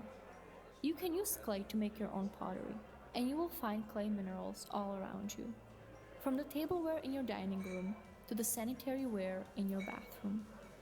Aluminium is omnipresent, and we use it almost everywhere. All of us know the aluminium foil we use to wrap our sandwiches when going for a picnic or for baking in our kitchen. But its unique properties also make it ideal for the construction of vehicles and aircrafts.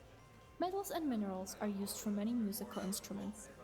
Did you know that the strings of a piano are made from a special high-tensile carbon steel wire? When working on a school project, as most people know, pure silicon is a significant part of a computer chip. But inside all digital technology, you can also find aluminium, magnesium, and zinc. Additionally, computer chips may contain phosphorus, boron, gallium, aluminium, or quartz, and many computers use precious metals such as gold, silver, and platinum. Today, computers are standard tools for European school kids. As with all electronics, computers contain printed circuit boards, or PCBs, that are mainly made of copper, but may also include tin, nickel, or even gold.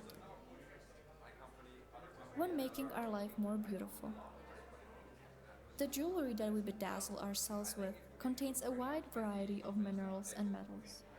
Precious metals like gold, silver, and platinum have been used for centuries. LED bulbs are the most efficient form of electric lighting available. The larger parts of an LED bulb are made of metals such as nickel and copper, but the distinguishing parts that make a bulb LED are rare earth elements. To write with a pencil, we use a mixture of graphite and clay. Kaolin is necessary for all kinds of paper. Metals and minerals are a part of our daily lives.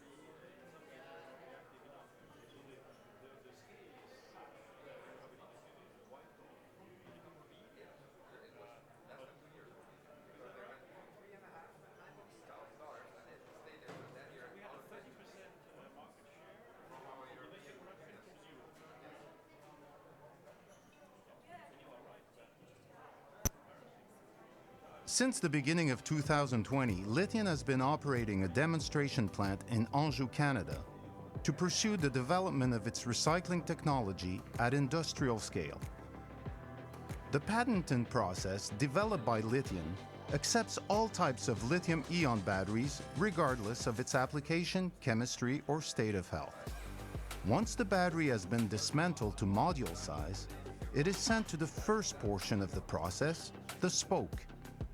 This size reduction and separation step neutralizes the battery in an efficient and safe way and separates the black mass from the copper, aluminum, iron, and plastic flakes. The black mass contains all the critical and strategic minerals necessary to produce batteries. But before it can serve directly the battery supply chain, it needs further separation and purification steps. Therefore, the black mass is sent to Lithium's hub, a hydrometallurgy-based process. There, the black mass is put in solution with sulfuric acid by leaching. Lithium's first battery-grade product, graphite, will be harvested after this step. Through subsequent steps of purification and extraction, nickel, manganese, cobalt, and lithium will also be extracted and purified to finish as battery-grade materials. This means they are in the right form and their purity is high enough to be returned to battery manufacturers. Lithium's overall process recovers 95% of the battery components from lithium-ion batteries. Its technology closes the loop on the battery life cycle and is the most sustainable solution today to face the millions of tons of batteries coming to end of life in the next decade.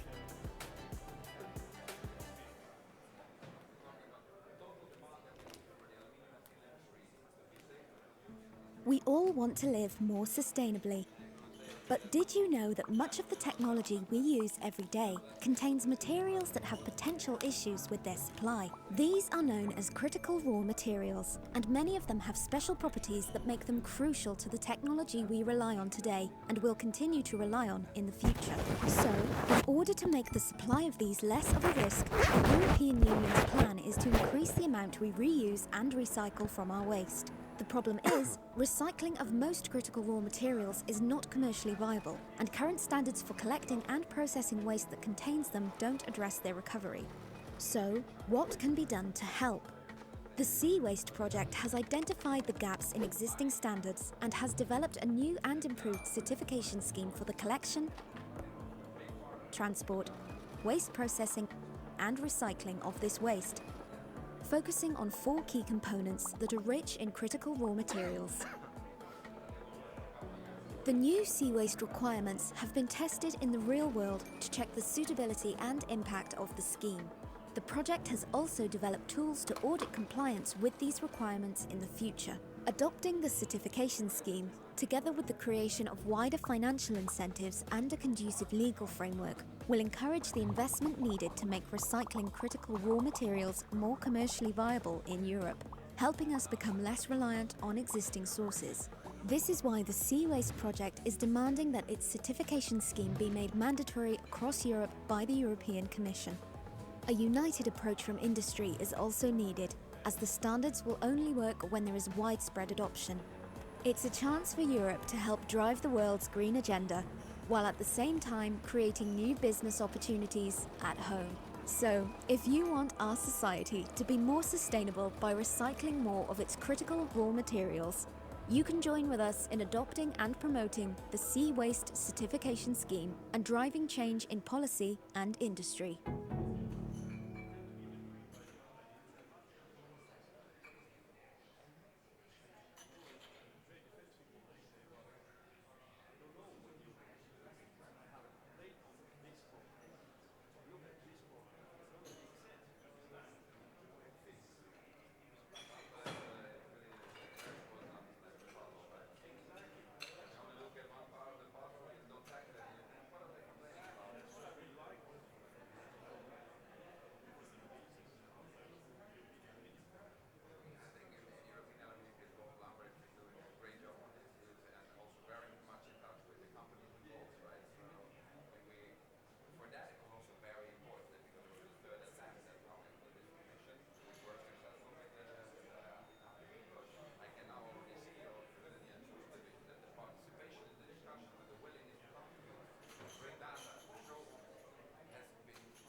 Waste from electronic products, e-waste, is one of the fastest growing waste streams in the world, with almost 54 million tonnes generated in 2019, rising to 74 million tonnes by 2030, with less than 1/5 of this officially collected for recycling.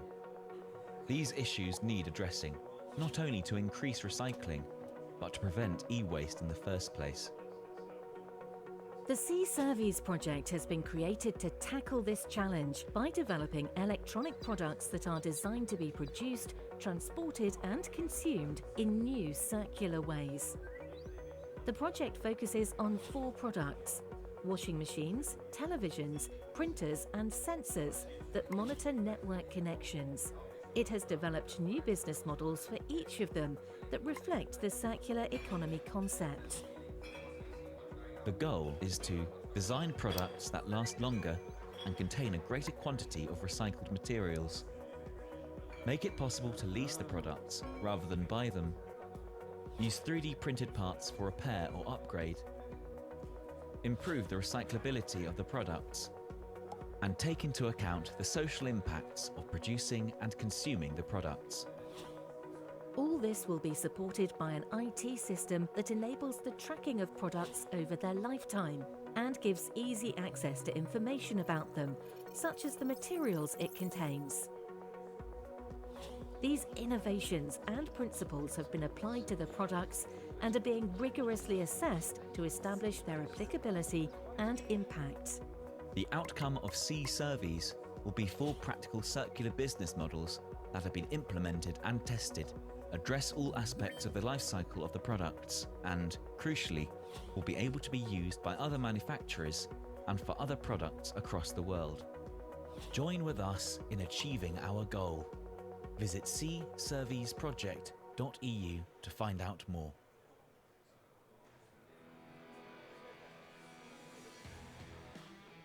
Minerals are present in the many products we use in our everyday life, and modern societies use a large number of mineral raw materials.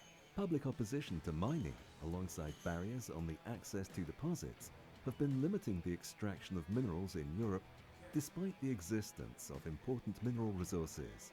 For this reason, Europe is now highly dependent on imports of many different mineral raw materials used in critical sectors such as electronics, renewable energy and defense, and conventional mining offers no solution to tackle this problem. The Horizon 2020 project, RoboMiners, is unlocking the full potential of minerals supply from domestic resources within the European Union by making mining sustainable and invisible. Wait, but how? RoboMiners is developing a bio-inspired, modular and reconfigurable robot miner for small and difficult to access deposits. The robot will be able to mine underground, underwater and in slurries. Furthermore, it will be capable of sensing the ore and excavating it selectively. Are you curious about the robot miner's final design? Join us on our journey. Check out our website and follow us on our social media channels.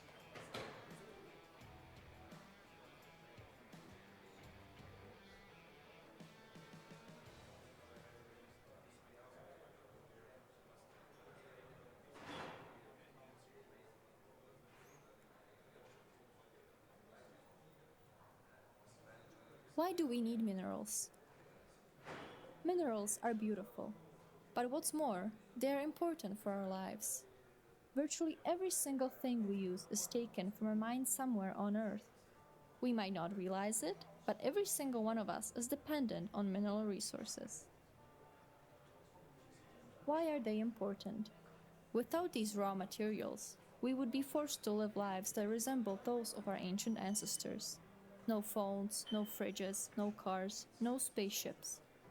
Most of our buildings, such as schools, hospitals, offices, shops, and of course our homes, are constructed from mineral products.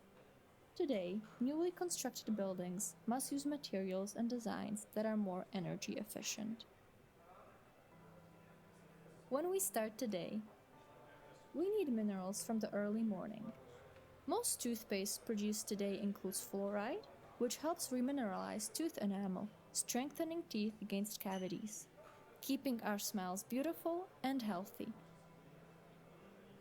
Every kitchen in Europe has at least some stainless steel cookware. Typically, stainless steel kitchen cookware also contains chromium and nickel. Salt. We might not notice it's there, but we sure would notice if it wasn't. In addition to containing sodium chloride, most table salt also contains iodine that helps maintain a healthy thyroid. We need a whole range of minerals for our glasses, plates, and cutlery. Quartz sand is used from everyday glasses to high-quality manufactured glassware. Porcelain is largely made of the clay mineral kaolinite, and this is usually mixed with other materials such as feldspar, steatite, quartz, or other clays. For your forks and knives, we need steel, chromium, and nickel. When strengthening your immunity, our bodies need a wide variety of minerals to work properly. Iron helps oxygen get from the lungs to other parts of the body. Calcium helps bones grow strong. Chromium aids in insulin function. Copper contributes to bone health as well as nerve health. Each mineral plays an important part in maintaining a healthy body. Summer days are wonderful, but the skin needs protection. That's why sunscreen is an essential tool in homes across Europe for protecting our skin from the damaging rays of the sun. Sunscreens with high physical UV blockers almost always contain titanium dioxide, zinc oxide, or both. When saving for your favorite treat, those coins sitting in your pocket, purse, or piggy bank are made of specific combinations of metals to give them hypoallergenic and antifungal properties. They are a mixture of copper, aluminium, zinc, and tin.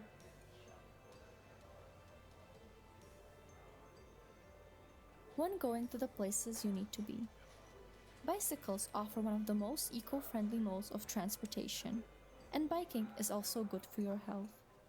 In the past, bike frames were mainly made out of steel, but today more lightweight materials are used, such as aluminium or even carbon. Cars are complex machines that require a huge number of parts to work together. For production of these parts, we need a whole range of metals and minerals. When discovering new things, a mineral raw material can be an element, mineral, or rock, which is part of the Earth's crust.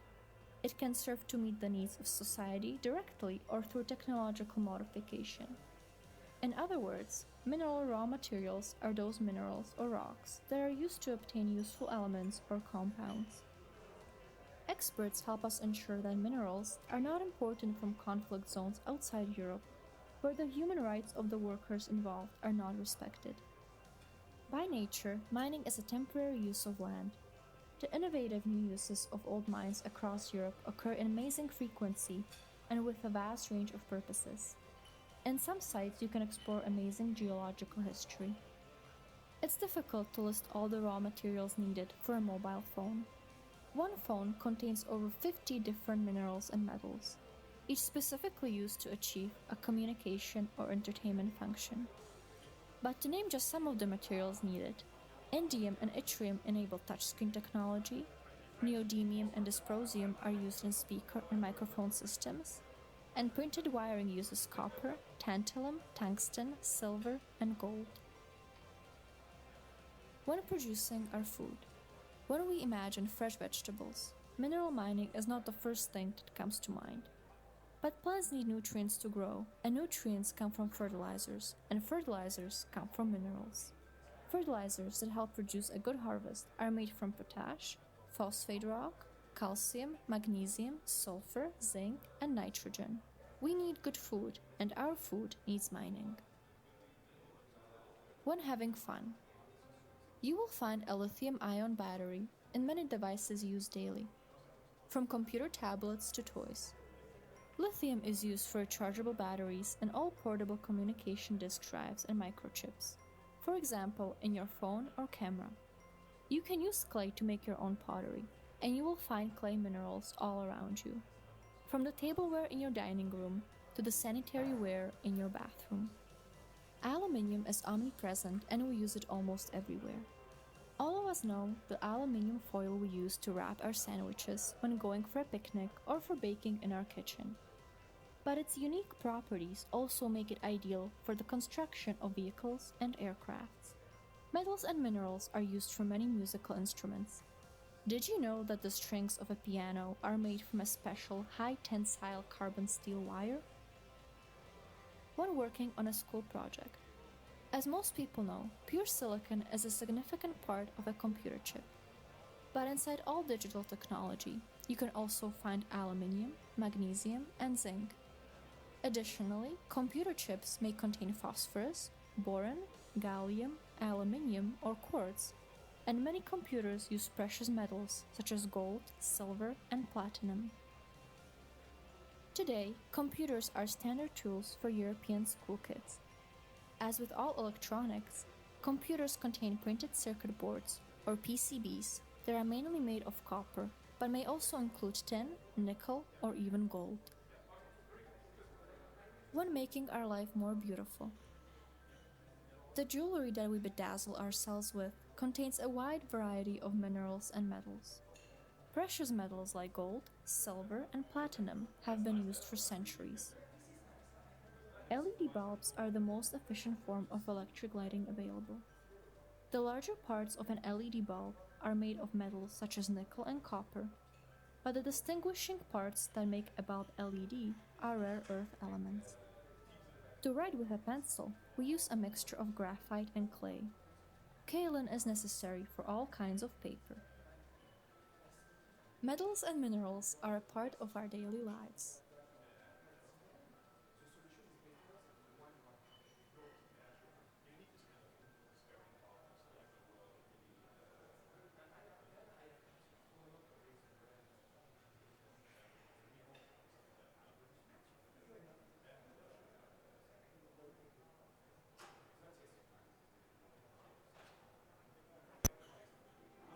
Since the beginning of 2020, Lithium has been operating a demonstration plant in Anjou, Canada, to pursue the development of its recycling technology at industrial scale. The patented process developed by Lithium accepts all types of lithium-ion batteries regardless of its application, chemistry, or state of health. Once the battery has been dismantled to module size, it is sent to the first portion of the process, the spoke. This size reduction and separation step neutralizes the battery in an efficient and safe way and separates the black mass from the copper, aluminum, iron, and plastic flakes. The black mass contains all the critical and strategic minerals necessary to produce batteries. But before it can serve directly the battery supply chain, it needs further separation and purification steps. Therefore, the black mass is sent to Lithium's hub, a hydrometallurgy-based process. There, the black mass is put in solution with sulfuric acid by leaching. Lithium's first battery-grade product, graphite, will be harvested after this step. Through subsequent steps of purification and extraction, nickel, manganese, cobalt, and lithium will also be extracted and purified to finish as battery-grade materials. This means they are in the right form and their purity is high enough to be returned to battery manufacturers. Lithium's overall process recovers 95% of the battery components from lithium-ion batteries. Its technology closes the loop on the battery life cycle and is the most sustainable solution today to face the millions of tons of batteries coming to end of life in the next decade.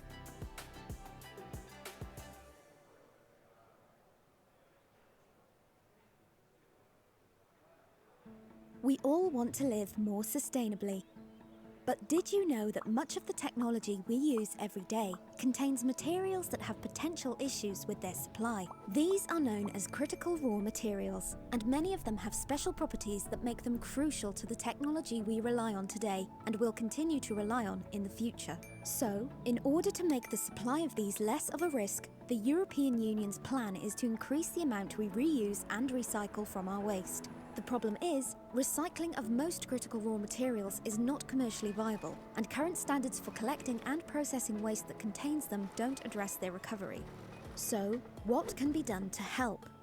The Sea Waste project has identified the gaps in existing standards and has developed a new and improved certification scheme for the collection, transport, waste processing, and recycling of this waste, focusing on 4 key components that are rich in critical raw materials. The new sea waste requirements have been tested in the real world to check the suitability and impact of the scheme. The project has also developed tools to audit compliance with these requirements in the future. Adopting the certification scheme, together with the creation of wider financial incentives and a conducive legal framework, will encourage the investment needed to make recycling critical raw materials more commercially viable in Europe, helping us become less reliant on existing sources. This is why the Sea Waste project is demanding that its certification scheme be made mandatory across Europe by the European Commission. A united approach from industry is also needed, as the standards will only work when there is widespread adoption. It's a chance for Europe to help drive the world's green agenda, while at the same time creating new business opportunities at home. So, if you want our society to be more sustainable by recycling more of its critical raw materials, you can join with us in adopting and promoting the Sea Waste Certification Scheme and driving change in policy and industry.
Waste from electronic products, e-waste, is one of the fastest growing waste streams in the world, with almost 54 million tonnes generated in 2019, rising to 74 million tonnes by 2030, with less than 1/5 of this officially collected for recycling.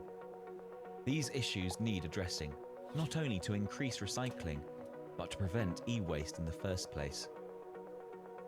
The Sea Surveys project has been created to tackle this challenge by developing electronic products that are designed to be produced, transported and consumed in new circular ways. The project focuses on 4 products: washing machines, televisions, printers and sensors that monitor network connections. It has developed new business models for each of them that reflect the circular economy concept. The goal is to design products that last longer and contain a greater quantity of recycled materials. Make it possible to lease the products rather than buy them. Use 3D printed parts for repair or upgrade. Improve the recyclability of the products. And take into account the social impacts of producing and consuming the products. All this will be supported by an IT system that enables the tracking of products over their lifetime and gives easy access to information about them, such as the materials it contains. These innovations and principles have been applied to the products and are being rigorously assessed to establish their applicability and impact. The outcome of C surveys will be 4 practical circular business models that have been implemented and tested, address all aspects of the life cycle of the products, and, crucially, will be able to be used by other manufacturers and for other products across the world. Join with us in achieving our goal. Visit csurveysproject.eu to find out more.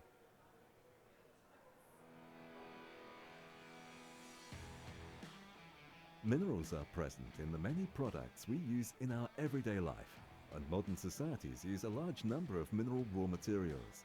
Public opposition to mining, alongside barriers on the access to deposits, have been limiting the extraction of minerals in Europe despite the existence of important mineral resources.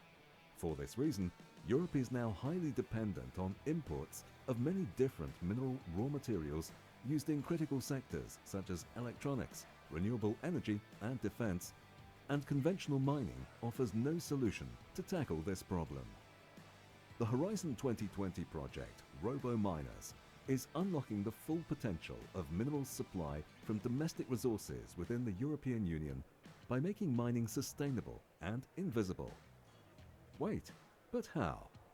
RoboMiners is developing a bio-inspired, modular and reconfigurable robot miner for small and difficult to access deposits. The robot will be able to mine underground, underwater and in slurries. Furthermore, it will be capable of sensing the ore and excavating it selectively. Are you curious about the robot miner's final design? Join us on our journey. Check out our website and follow us on our social media channels.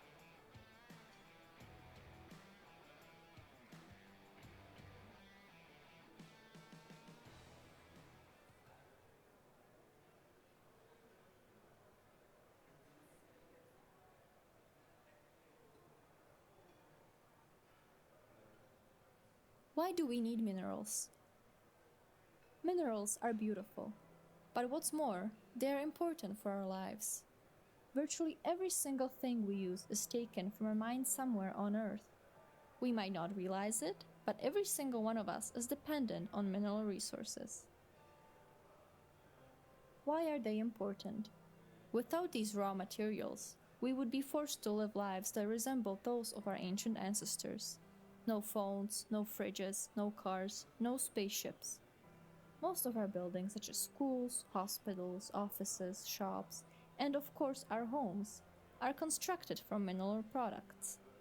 Today, newly constructed buildings must use materials and designs that are more energy efficient.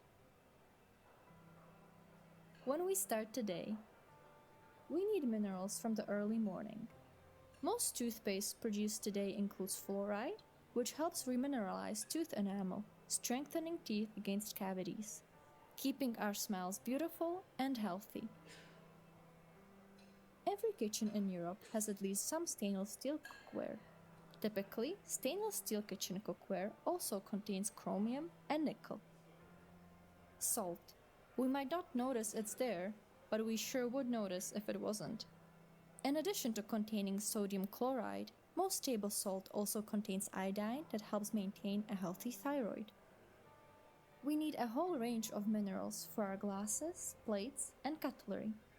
Quartz sand is used from everyday glasses to high-quality manufactured glassware. Porcelain is largely made of the clay mineral kaolinite, and this is usually mixed with other materials such as feldspar, steatite, quartz, or other clays. For your forks and knives, we need steel, chromium, and nickel. When strengthening your immunity, Our bodies need a wide variety of minerals to work properly. Iron helps oxygen get from the lungs to other parts of the body. Calcium helps bones grow strong. Chromium aids in insulin function.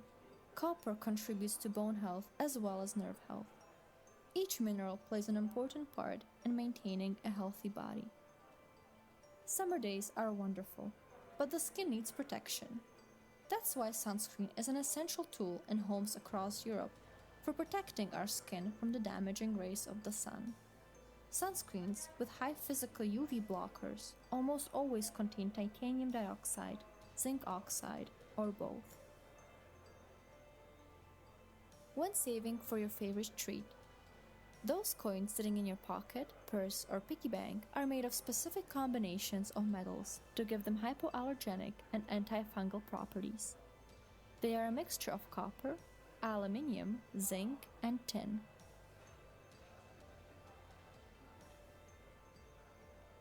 When going to the places you need to be, bicycles offer one of the most eco-friendly modes of transportation, and biking is also good for your health. In the past, bike frames were mainly made out of steel, but today more lightweight materials are used, such as aluminium or even carbon. Cars are complex machines that require a huge number of parts to work together. For production of these parts, we need a whole range of metals and minerals. When discovering new things, a mineral raw material can be an element, mineral, or rock, which is part of the Earth's crust. It can serve to meet the needs of society directly or through technological modification. In other words, mineral raw materials are those minerals or rocks that are used to obtain useful elements or compounds. Experts help us ensure that minerals are not imported from conflict zones outside Europe, where the human rights of the workers involved are not respected. By nature, mining is a temporary use of land. The innovative new uses of old mines across Europe occur in amazing frequency and with a vast range of purposes. In some sites, you can explore amazing geological history. It's difficult to list all the raw materials needed for a mobile phone.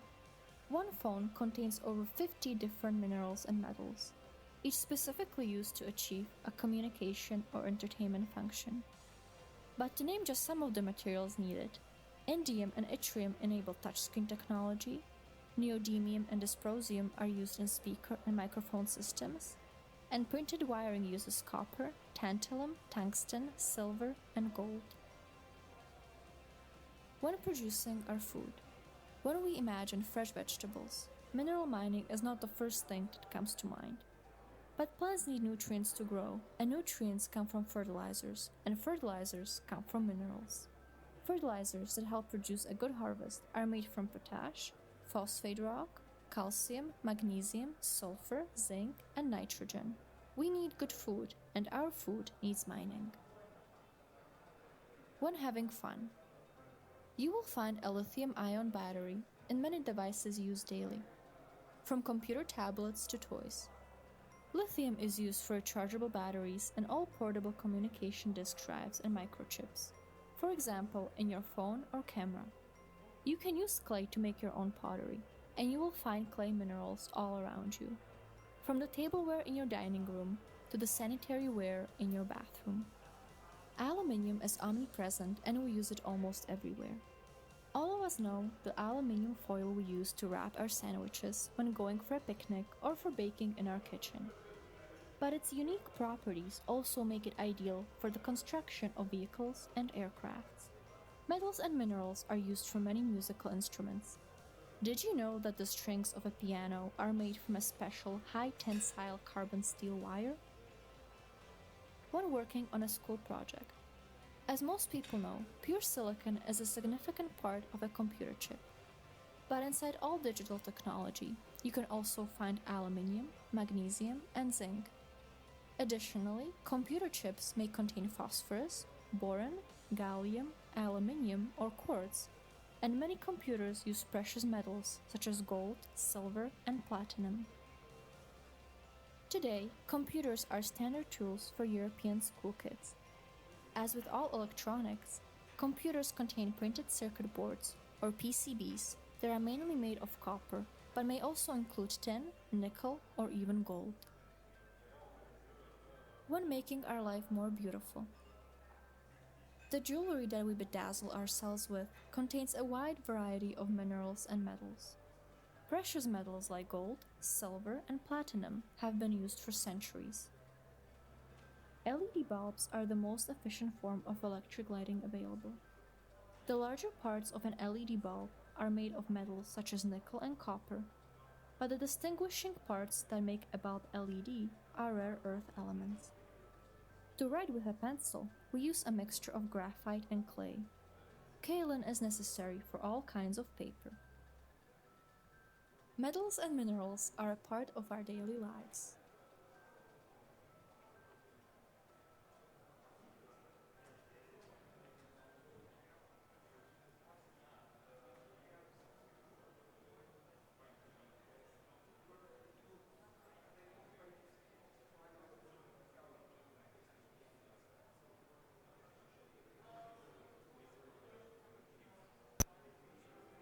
Since the beginning of 2020, Lithium has been operating a demonstration plant in Anjou, Canada, to pursue the development of its recycling technology at industrial scale.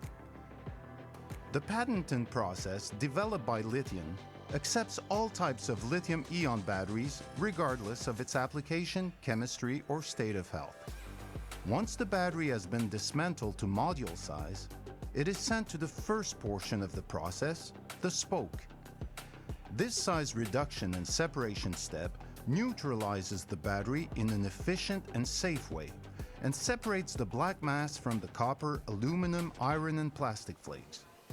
The black mass contains all the critical and strategic minerals necessary to produce batteries. But before it can serve directly the battery supply chain, it needs further separation and purification steps. Therefore, the black mass is sent to Lithium's hub, a hydrometallurgy-based process. There, the black mass is put in solution with sulfuric acid by leaching. Lithium's first battery-grade product, graphite, will be harvested after this step. Through subsequent steps of purification and extraction, nickel, manganese, cobalt, and lithium will also be extracted and purified to finish as battery-grade materials. This means they are in the right form and their purity is high enough to be returned to battery manufacturers. Lithium's overall process recovers 95% of the battery components from lithium-ion batteries.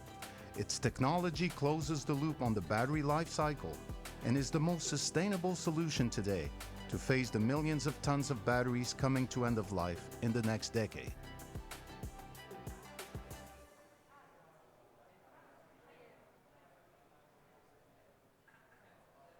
We all want to live more sustainably. But did you know that much of the technology we use every day contains materials that have potential issues with their supply? These are known as critical raw materials, and many of them have special properties that make them crucial to the technology we rely on today and will continue to rely on in the future. So, in order to make the supply of these less of a risk, the European Union's plan is to increase the amount we reuse and recycle from our waste. The problem is, recycling of most critical raw materials is not commercially viable, and current standards for collecting and processing waste that contains them don't address their recovery. So, what can be done to help? The Sea Waste project has identified the gaps in existing standards and has developed a new and improved certification scheme for the collection, transport, waste processing, and recycling of this waste, focusing on 4 key components that are rich in critical raw materials. The new sea waste requirements have been tested in the real world to check the suitability and impact of the scheme. The project has also developed tools to audit compliance with these requirements in the future. Adopting the certification scheme, together with the creation of wider financial incentives and a conducive legal framework, will encourage the investment needed to make recycling critical raw materials more commercially viable in Europe, helping us become less reliant on existing sources. This is why the Sea Waste project is demanding that its certification scheme be made mandatory across Europe by the European Commission. A united approach from industry is also needed, as the standards will only work when there is widespread adoption. It's a chance for Europe to help drive the world's green agenda, while at the same time creating new business opportunities at home. So, if you want our society to be more sustainable by recycling more of its critical raw materials, you can join with us in adopting and promoting the Sea Waste Certification Scheme and driving change in policy and industry.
Waste from electronic products, e-waste, is one of the fastest growing waste streams in the world, with almost 54 million tonnes generated in 2019, rising to 74 million tonnes by 2030, with less than 1/5 of this officially collected for recycling. These issues need addressing, not only to increase recycling, but to prevent e-waste in the first place. The Sea Surveys project has been created to tackle this challenge by developing electronic products that are designed to be produced, transported and consumed in new circular ways. The project focuses on 4 products: washing machines, televisions, printers and sensors that monitor network connections. It has developed new business models for each of them that reflect the circular economy concept.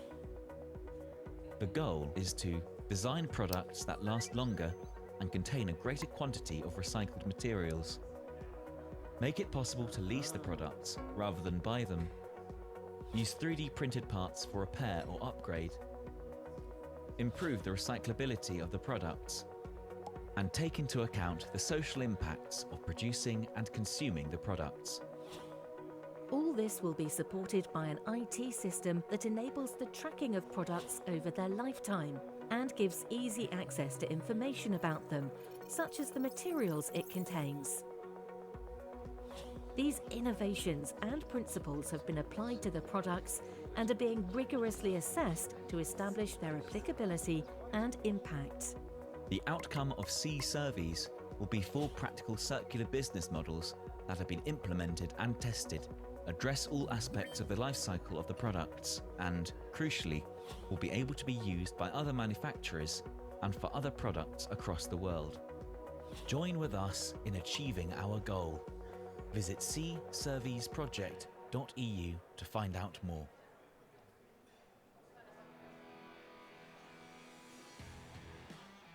Minerals are present in the many products we use in our everyday life, and modern societies use a large number of mineral raw materials. Public opposition to mining, alongside barriers on the access to deposits, have been limiting the extraction of minerals in Europe despite the existence of important mineral resources. For this reason, Europe is now highly dependent on imports of many different mineral raw materials used in critical sectors such as electronics, renewable energy and defense, and conventional mining offers no solution to tackle this problem. The Horizon 2020 project, RoboMiners, is unlocking the full potential of minerals supply from domestic resources within the European Union by making mining sustainable and invisible. Wait, but how? RoboMiners is developing a bio-inspired, modular and reconfigurable robot miner for small and difficult to access deposits. The robot will be able to mine underground, underwater and in slurries. Furthermore, it will be capable of sensing the ore and excavating it selectively. Are you curious about the robot miner's final design? Join us on our journey. Check out our website and follow us on our social media channels.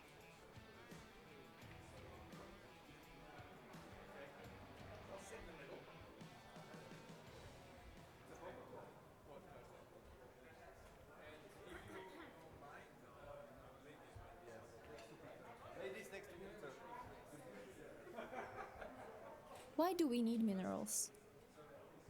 Minerals are beautiful, but what's more, they are important for our lives. Virtually every single thing we use is taken from a mine somewhere on Earth. We might not realize it, but every single one of us is dependent on mineral resources. Why are they important? Without these raw materials, we would be forced to live lives that resemble those of our ancient ancestors. No phones, no fridges, no cars, no spaceships. Most of our buildings, such as schools, hospitals, offices, shops, and of course our homes, are constructed from mineral products. Today, newly constructed buildings must use materials and designs that are more energy efficient. When we start today, we need minerals from the early morning. Most toothpaste produced today includes fluoride, which helps remineralize tooth enamel, strengthening teeth against cavities, keeping our smiles beautiful and healthy. Every kitchen in Europe has at least some stainless steel cookware. Typically, stainless steel kitchen cookware also contains chromium and nickel. Salt. We might not notice it's there, but we sure would notice if it wasn't. In addition to containing sodium chloride, most table salt also contains iodine that helps maintain a healthy thyroid. We need a whole range of minerals for our glasses, plates, and cutlery.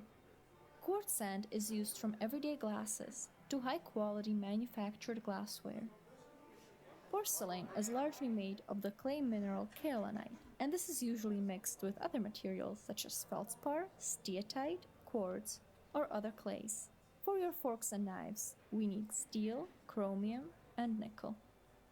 When strengthening your immunity, our bodies need a wide variety of minerals to work properly.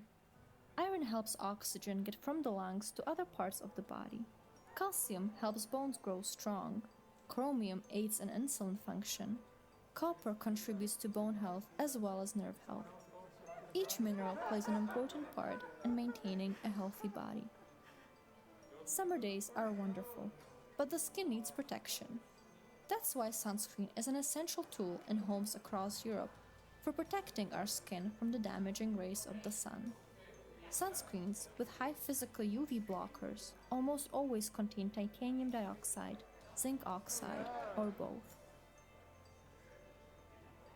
When saving for your favorite treat, those coins sitting in your pocket, purse, or piggy bank are made of specific combinations of metals to give them hypoallergenic and antifungal properties. They are a mixture of copper, aluminium, zinc, and tin,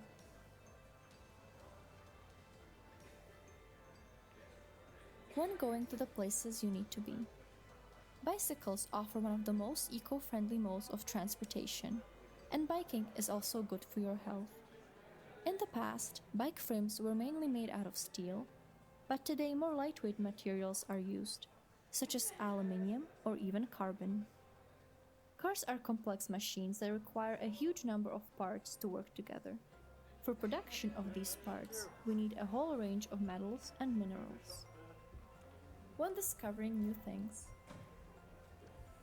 a mineral raw material can be an element, mineral, or rock, which is part of the Earth's crust. It can serve to meet the needs of society directly or through technological modification. In other words, mineral raw materials are those minerals or rocks that are used to obtain useful elements or compounds. Experts help us ensure that minerals are not imported from conflict zones outside Europe, where the human rights of the workers involved are not respected. By nature, mining is a temporary use of land. The innovative new uses of old mines across Europe occur in amazing frequency and with a vast range of purposes. In some sites, you can explore amazing geological history. It's difficult to list all the raw materials needed for a mobile phone. One phone contains over 50 different minerals and metals, each specifically used to achieve a communication or entertainment function. But to name just some of the materials needed, indium and yttrium enable touchscreen technology, neodymium and dysprosium are used in speaker and microphone systems, and printed wiring uses copper, tantalum, tungsten, silver, and gold. When producing our food, when we imagine fresh vegetables, mineral mining is not the first thing that comes to mind. But plants need nutrients to grow, and nutrients come from fertilizers, and fertilizers come from minerals. Fertilizers that help produce a good harvest are made from potash, phosphate rock, calcium, magnesium, sulfur, zinc, and nitrogen. We need good food, and our food needs mining. When having fun, you will find a lithium-ion battery in many devices used daily, from computer tablets to toys. Lithium is used for rechargeable batteries and all portable communication disk drives and microchips, for example, in your phone or camera. You can use clay to make your own pottery, and you will find clay minerals all around you, from the tableware in your dining room to the sanitary ware in your bathroom. Aluminium is omnipresent and we use it almost everywhere. All of us know the aluminium foil we use to wrap our sandwiches when going for a picnic or for baking in our kitchen. But its unique properties also make it ideal for the construction of vehicles and aircrafts. Metals and minerals are used for many musical instruments. Did you know that the strings of a piano are made from a special high-tensile carbon steel wire? When working on a school project, as most people know, pure silicon is a significant part of a computer chip. But inside all digital technology, you can also find aluminium, magnesium, and zinc. Additionally, computer chips may contain phosphorus, boron, gallium, aluminium, or quartz, and many computers use precious metals such as gold, silver, and platinum. Today, computers are standard tools for European school kids. As with all electronics, computers contain printed circuit boards, or PCBs, that are mainly made of copper, but may also include tin, nickel, or even gold. When making our life more beautiful, the jewelry that we bedazzle ourselves with contains a wide variety of minerals and metals. Precious metals like gold, silver, and platinum have been used for centuries. LED bulbs are the most efficient form of electric lighting available.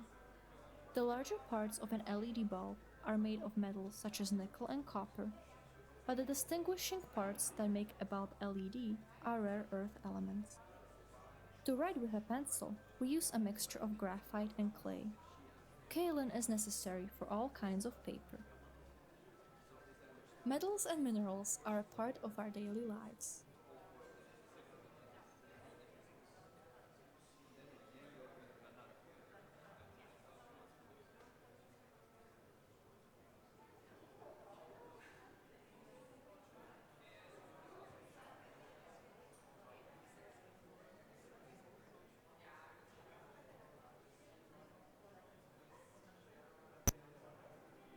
Since the beginning of 2020, Lithium has been operating a demonstration plant in Anjou, Canada, to pursue the development of its recycling technology at industrial scale.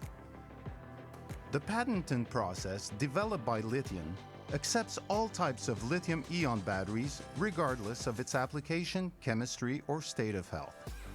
Once the battery has been dismantled to module size, it is sent to the first portion of the process, the spoke.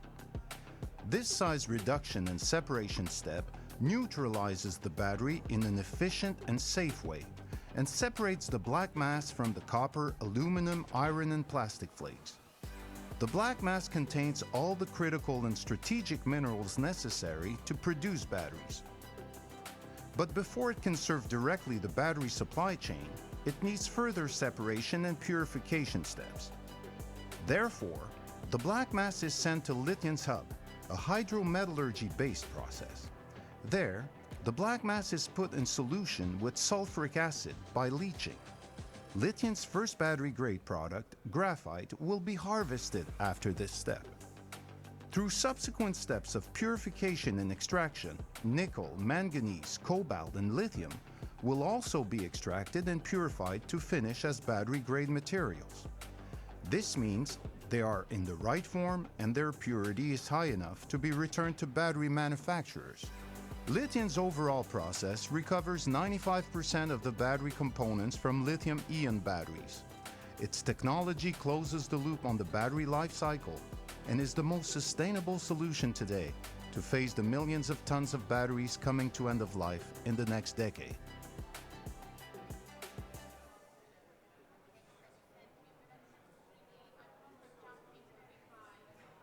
We all want to live more sustainably. But did you know that much of the technology we use every day contains materials that have potential issues with their supply? These are known as critical raw materials, and many of them have special properties that make them crucial to the technology we rely on today and will continue to rely on in the future. So, in order to make the supply of these less of a risk, the European Union's plan is to increase the amount we reuse and recycle from our waste. The problem is, recycling of most critical raw materials is not commercially viable, and current standards for collecting and processing waste that contains them don't address their recovery. So, what can be done to help?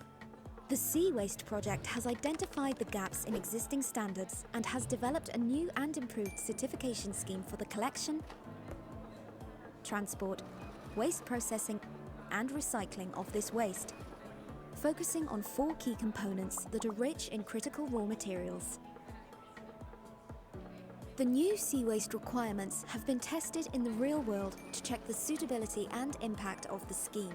The project has also developed tools to audit compliance with these requirements in the future. Adopting the certification scheme, together with the creation of wider financial incentives and a conducive legal framework, will encourage the investment needed to make recycling critical raw materials more commercially viable in Europe, helping us become less reliant on existing sources. This is why the Sea Waste project is demanding that its certification scheme be made mandatory across Europe by the European Commission. A united approach from industry is also needed, as the standards will only work when there is widespread adoption. It's a chance for Europe to help drive the world's green agenda, while at the same time creating new business opportunities at home. So, if you want our society to be more sustainable by recycling more of its critical raw materials, you can join with us in adopting and promoting the Sea Waste Certification Scheme and driving change in policy and industry.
Waste from electronic products, e-waste, is one of the fastest growing waste streams in the world, with almost 54 million tonnes generated in 2019, rising to 74 million tonnes by 2030, with less than 1/5 of this officially collected for recycling.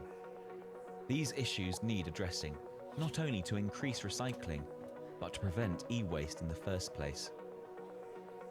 The C-Service project has been created to tackle this challenge by developing electronic products that are designed to be produced, transported and consumed in new circular ways.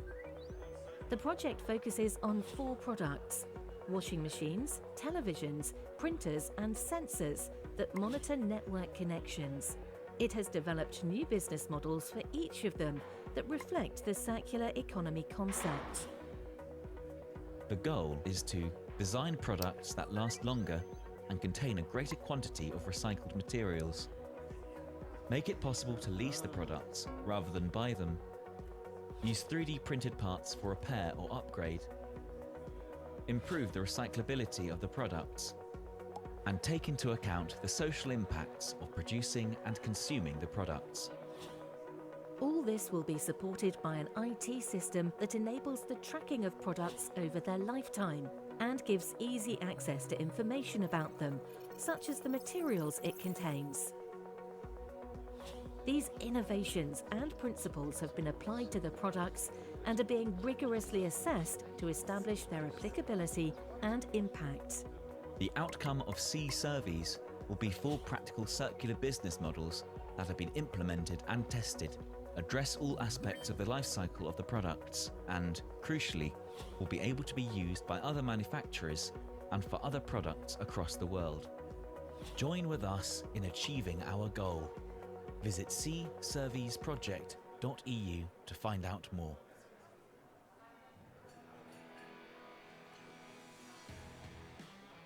Minerals are present in the many products we use in our everyday life, and modern societies use a large number of mineral raw materials.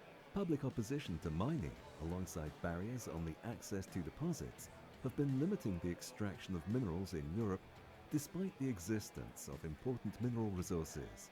For this reason, Europe is now highly dependent on imports of many different mineral raw materials used in critical sectors such as electronics, renewable energy and defense, and conventional mining offers no solution to tackle this problem. The Horizon 2020 project, RoboMiners, is unlocking the full potential of minerals supply from domestic resources within the European Union by making mining sustainable and invisible. Wait, but how? RoboMiners is developing a bio-inspired, modular and reconfigurable robot miner for small and difficult to access deposits. The robot will be able to mine underground, underwater and in slurries. Furthermore, it will be capable of sensing the ore and excavating it selectively. Are you curious about the robot miner's final design? Join us on our journey. Check out our website and follow us on our social media channels.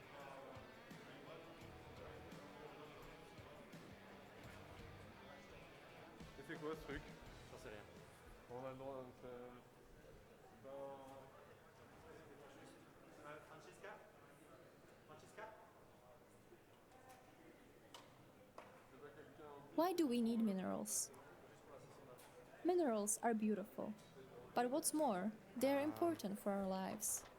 Virtually every single thing we use is taken from a mine somewhere on Earth. We might not realize it, but every single one of us is dependent on mineral resources. Why are they important? Without these raw materials, we would be forced to live lives that resemble those of our ancient ancestors. No phones, no fridges, no cars, no spaceships. Most of our buildings, such as schools, hospitals, offices, shops, and of course our homes, are constructed from mineral products. Today, newly constructed buildings must use materials and designs that are more energy efficient. When we start today, we need minerals from the early morning. Most toothpaste produced today includes fluoride, which helps remineralize tooth enamel, strengthening teeth against cavities. keeping our smells beautiful and healthy. Every kitchen in Europe has at least some stainless steel cookware. Typically, stainless steel kitchen cookware also contains chromium and nickel. Salt. We might not notice it's there, but we sure would notice if it wasn't. In addition to containing sodium chloride, most table salt also contains iodine that helps maintain a healthy thyroid. We need a whole range of minerals for our glasses, plates, and cutlery. So it's not possible here because of the screen?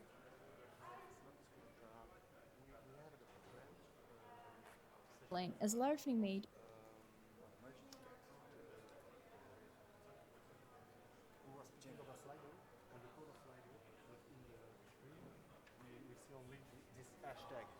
and she was mentioning the code of Lido, so it's very confusing for the audience. Okay. But where can we put it that it is not disturbing? There, but I don't know if it's good for That's the... terrible. What if instead of this one? Because that's the event. So I don't think we can move this one. What about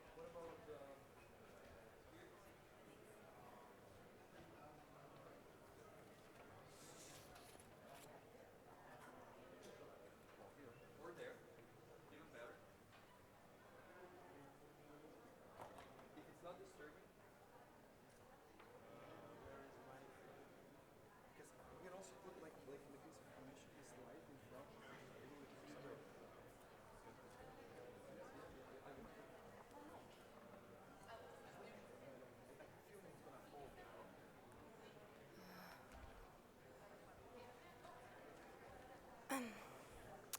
Has he forgotten?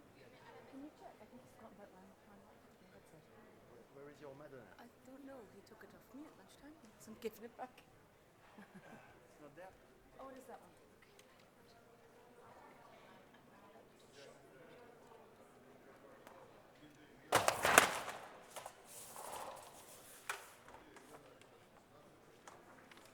Just it because it was open and I don't know about the battery.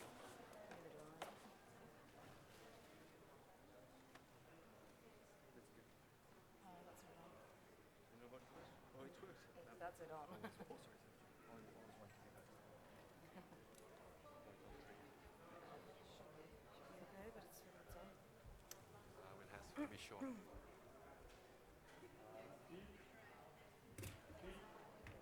Madonna, c'est bon?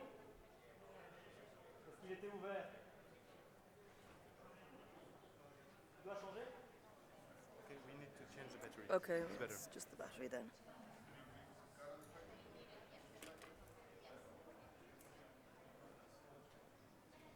I still don't have information of are all the presenters at the same time on the stage or not? Well, she will. Yes, they will. Yes. They will come up. I think one by one. Kirsten will call them up, ask a question. They will do their presentation. She will ask a follow-up question, and then she will call the next speaker up. But the previous one will stay. Okay. So.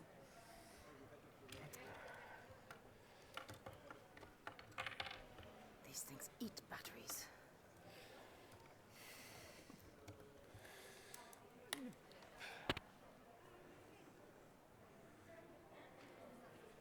Okay, thank you. Good.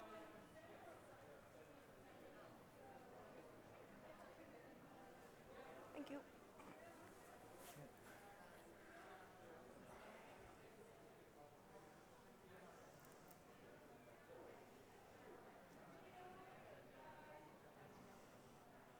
Okay, thanks.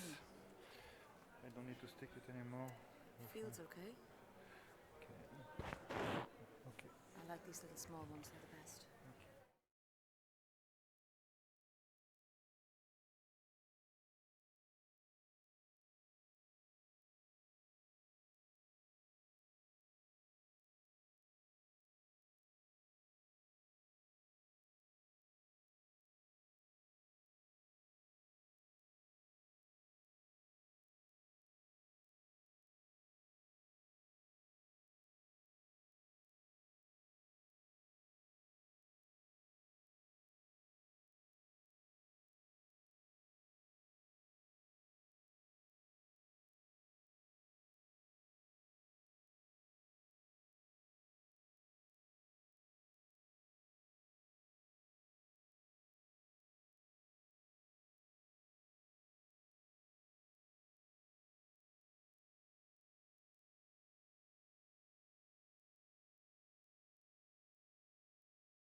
Welcome back to the afternoon session of our 8th annual high-level conference on the European Innovation Partnership on Raw Materials as part of Raw Materials Week. We had some great engaging discussions this morning and a lot more for you this afternoon, so I hope everyone is refreshed, both back here in the room and joining us online from all across Europe. Those of you online joining us, I know there are hundreds of you out there, please do get involved using the hashtags on social media, Raw Materials Week, and of course remember to tag DG Grow in the European Commission, who are point organisers of today's event along with Umicom. Now we are very, very pleased to have joining us to open this afternoon's session with a keynote speech.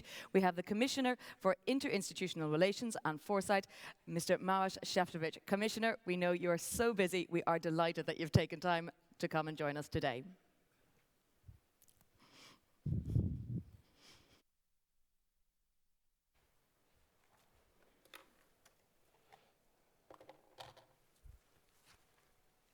Thank you very much, Jennifer.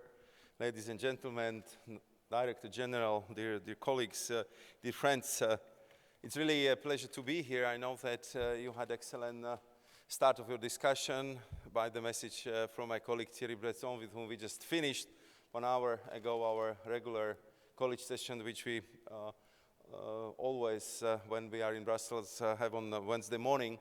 And as usually, we've also been touching on some of the very strategic themes important for Europe. Exactly the topic which we are going to discuss with you and among yourself also this afternoon. At first, I really would like to thank you for your kind invitation, for the organization of the event, but also of the work of European Innovation Partnership on the raw materials, because raw materials are becoming extremely important for everything we do. And I think that after your morning session, because I know that you are professionals, it's very easy to conclude that we cannot look at the raw materials as a mere commodity. These times are gone. It was a long time ago. The raw materials is representing a strategic importance. It's key for our decarbonization agenda. Access to the critical raw materials, it's important for our digital transition, for increasing resilience of European economy, and also to give us much more of open strategic autonomy, which we need. And I'm sure that member of the European Parliament, Madam Asimakopoulou, was explaining also what stays in Greek behind the word autonomous. Auto meaning self, nomos meaning law. So it means to give us more freedom of action when we Europeans decide to act. And I think that we have seen, especially in the course of last few years, how the interdependencies in the future global economy are developing, and how crucial the access to raw materials will be for almost all future-oriented technologies, but also for which markets would come to the fore. And I think that your discussion and the timing is perfect because we have to look at access to the critical raw materials also from the perspective of how essential it is to preserve the global competitiveness of the European economy, I would say across all strategic sectors, and how important it is for our open strategic autonomy. I think there was a lot of evidence, a lot of proof over the last few months when we see what it means for European economy when we face, for example, current shortages of magnesium or potential supply disruptions in the critical raw materials such as lithium, rare earth, and what kind of impact, for example, the chip crisis has on the European industry as a whole.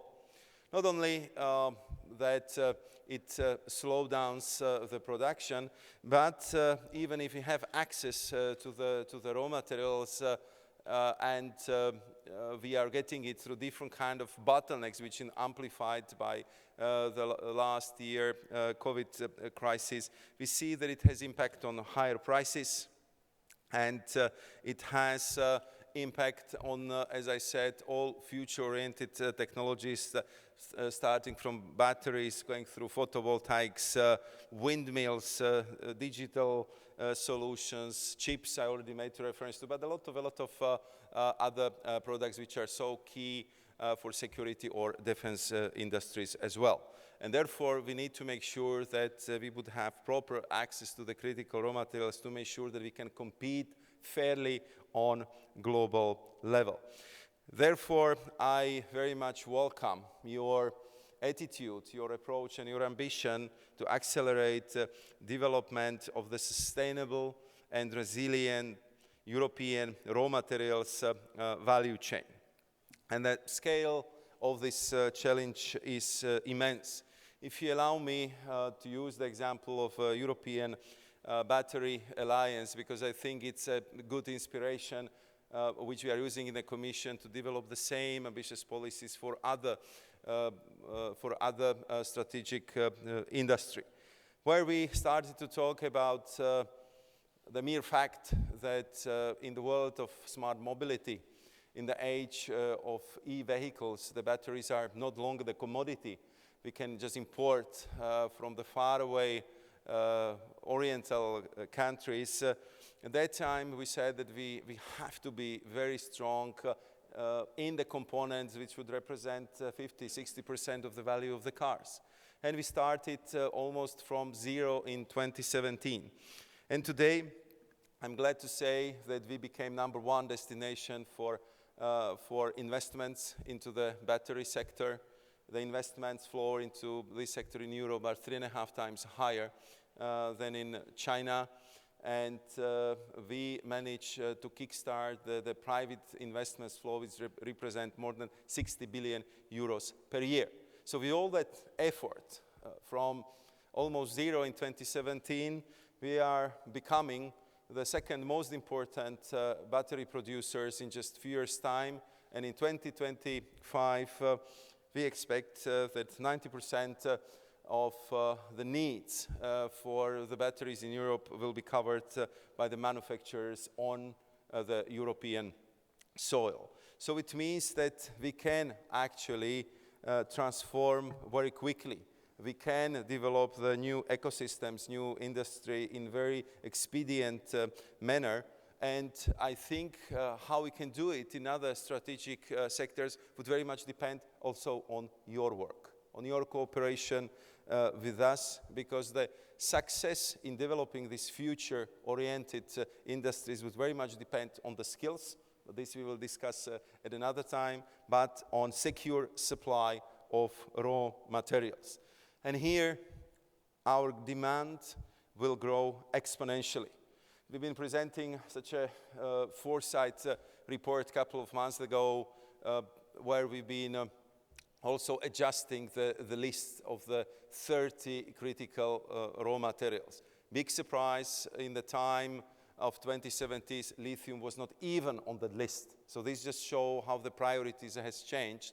And when we looked at, for example, what lithium and cobalt quantities we would need in Europe, it's quite telling that already in 9 years' time, in 2030, we would need 18 times more lithium and 5 times more cobalt. And I can go on and on with a list of the materials which probably you studied very carefully. You know what I'm talking about, and you know what kind of challenge does it represent for you, your companies, but also for Europe and our economy. Currently, we are supplying only 1% on what we need in Europe in the area of critical raw materials from our own sources.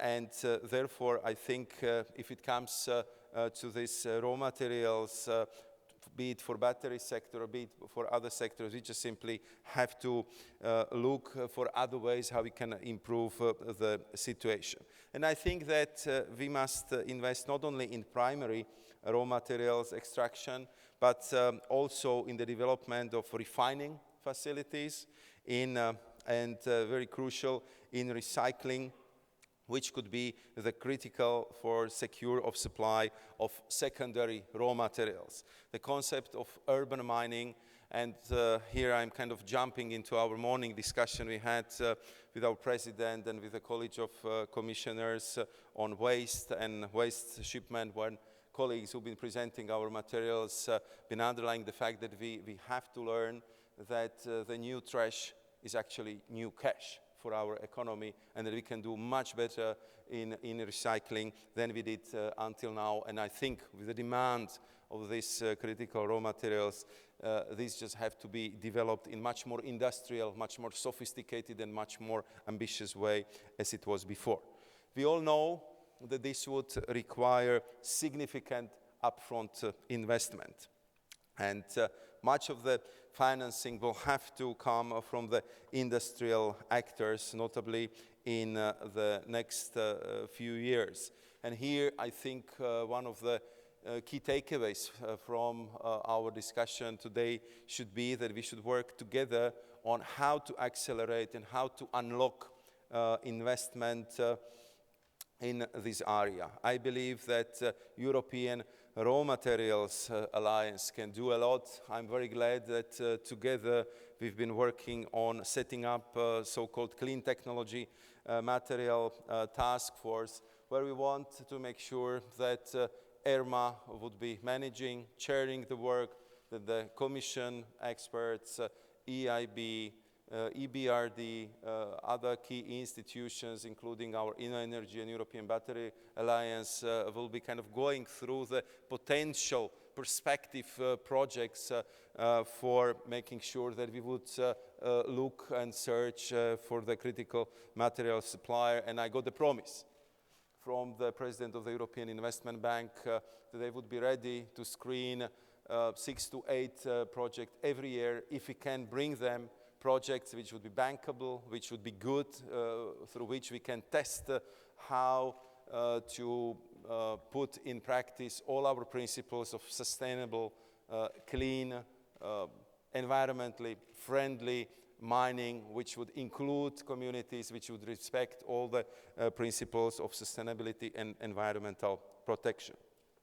And I'm very glad that the InnoEnergy continues in the dynamic approach. They did a lot in the battery sector, and I'm very glad that they are seeking to establish a specialized new fund for different type of investment for the battery sector already in 2022. So there is a lot of potential synergies we have to explore. What we should do and we could do as public authorities, we could support all these efforts, including with EU funds. We can look for the ways how to address market failures, as we did with our IPCEI projects until now. We can make sure that the proper investment would be channeled into infrastructure, and we can work together with you on the de-risking instruments which would make it more appealing for the private investors to go to this very important process of securing the supply of raw materials for our companies in the European Union. Of course, if you talk about the mining, even in public institutions, immediately you feel that there is a lot of caution in the room. And the reason is very clear. These are long-term projects. The mining was very often associated with lots of complications and problems. And therefore, we have to highlight that if we're talking about this new mining, about the refining activities, we have to make sure that everything is done in a sustainable manner and it's done with the highest standards. And I think that we just have to be very vocal to convince our public opinion that there cannot and will not be any compromise on this. And I think that we've been working very hard this year to address these key aspects of environmental and social sustainability and public acceptance, which is so important if you are talking about the raw materials projects.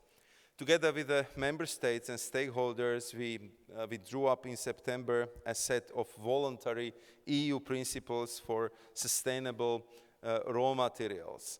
And I believe that these principles and their respect would lead to the development of the common European understanding on sustainability principle as such, and would really contribute to the greater coherence among emerging certification and labeling scheme. Furthermore, the Commission will soon adopt its proposal on sustainable corporate governance. It will complement the battery regulation proposal adopted last September, which will strengthen the sustainable and responsible sourcing, processing, and trade of battery-related raw materials. Maybe one word on the battery regulation, because this is the clear evidence and proof how you want to put the principle of competitive sustainability into the practice. Every single battery will have its digital passport. It will be clearly marked in the digital passport, which will be publicly available on the website. If the raw materials being ethically sourced, where they are coming from, what is the carbon footprint of the battery, what are the recycling plan, and what is the warranty of the manufacturers that they would uphold these very important principles in practice. And by this, I think we are clearly sending the signal to the global audience that if you want to place your batteries on the market, they have to be manufactured in a very sustainable way, in the lowest carbon footprint, and this is where we are going to compete, and I believe successfully, with all other manufacturers.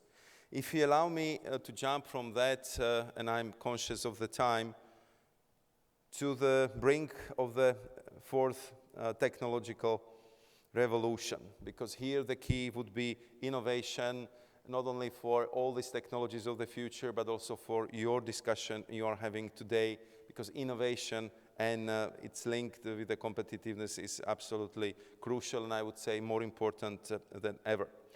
We should boost our research and innovation capacities along the entire raw materials value chain. And there is enormous potential in Europe in this area. Just one more example coming from Sweden, from the north of Europe. I'm sure that you heard about the company Norwold, and I was quite impressed. They already announced last Friday that they have produced its first battery cell made with 100% recycled nickel, manganese, and cobalt. And I think that this is clearly the way to go, because now they're looking how to scale up its recycling facilities in Sweden to enable to recycle 125,000 tons of batteries annually. And we are going to support such an innovative approach by our research and innovation programs. Just for your information, this year alone, some 300 million euros in funding under Horizon Europe will go to innovative and more sustainable raw materials project. And under the program BAT for EU, Partnership on Batteries, we will inject almost 1 billion, 925 million euros over the next 7 years into exactly this type of research and innovation projects, which we believe would be multiplied by the investment coming from the private sector.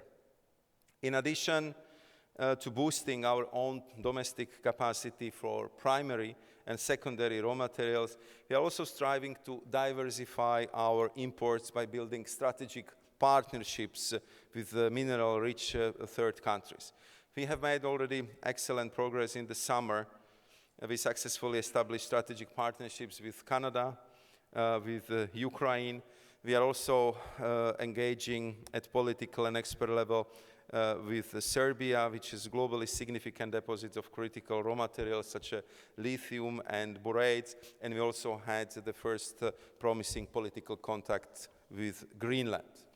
These partnerships will further cement political relations with our partners, and I believe they will also advance trade and investment. Importantly, they will also bring forth a wide range of business opportunities for our industry, for the companies and entities you represent, and I would really encourage you to explore them. With our vast experience and know-how, we can support these countries in developing their reserves of minerals and building their own new ecosystem, which would also boost our security of supply.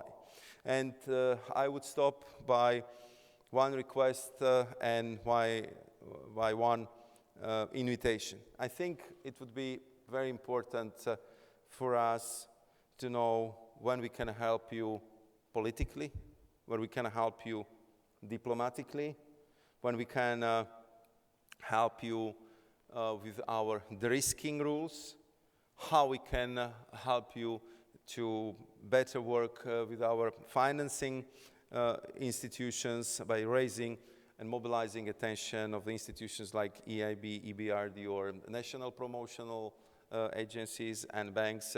And what we would need is more concrete projects which we can then develop with you together. We have demonstrated in many areas that if we Europeans put our mind to it, if we are united, if we are focused, we can really achieve a lot in a short period of time. And I think that this is the task for all of us, and I'm sure that we will have a lot of material to discuss in the afternoon. Kirsten would be excellent moderators, and we all look forward into your contributions, your ideas, and the cooperation with all of you. Thank you very much.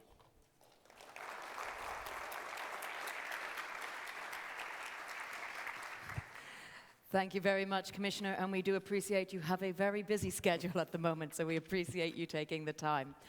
As the Commissioner mentioned, our next panel will be chaired by Kirsten Jorna, who is the Director General in DG GROW in the European Commission, so that says for Internal Market, Industry, Entrepreneurship and SMEs.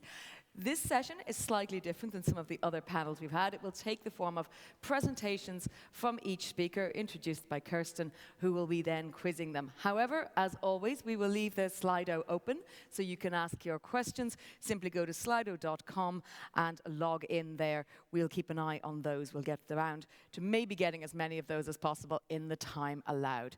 With that, Kirsten, I am going to hand the floor over to you to introduce your presentations from your speakers, and I wish you a very fruitful discussion. Thank you. I'm still looking for my speakers.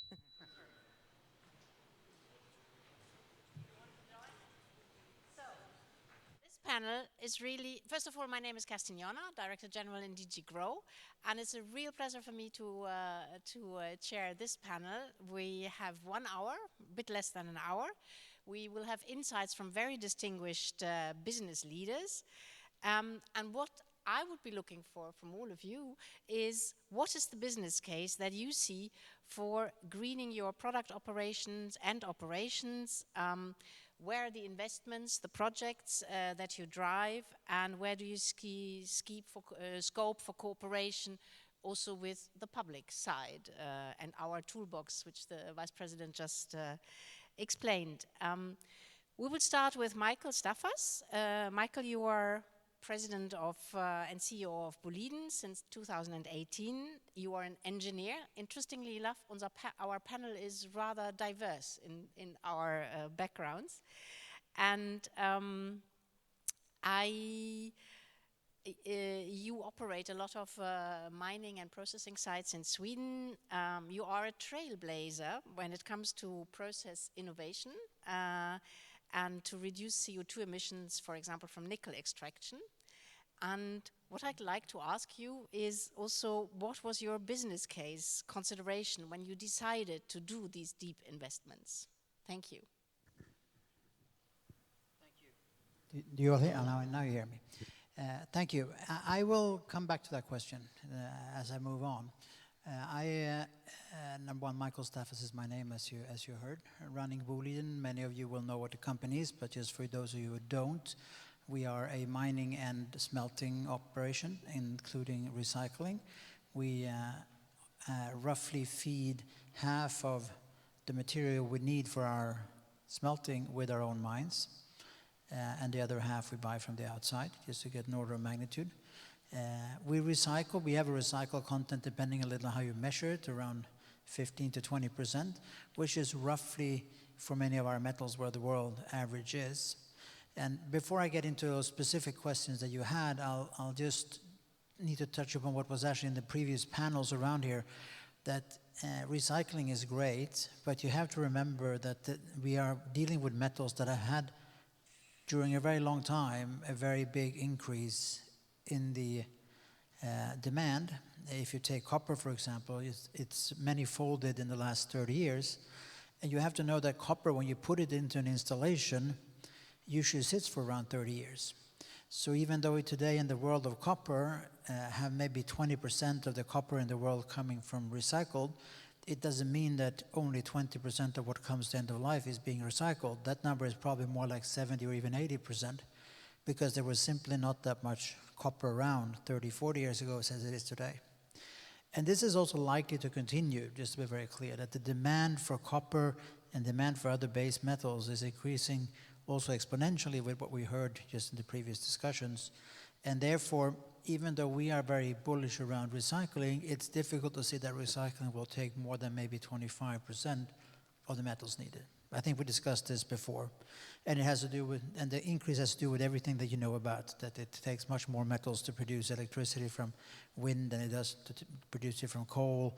We need all the metals for the cars. We need all the metals for everything else that we're going to electrify.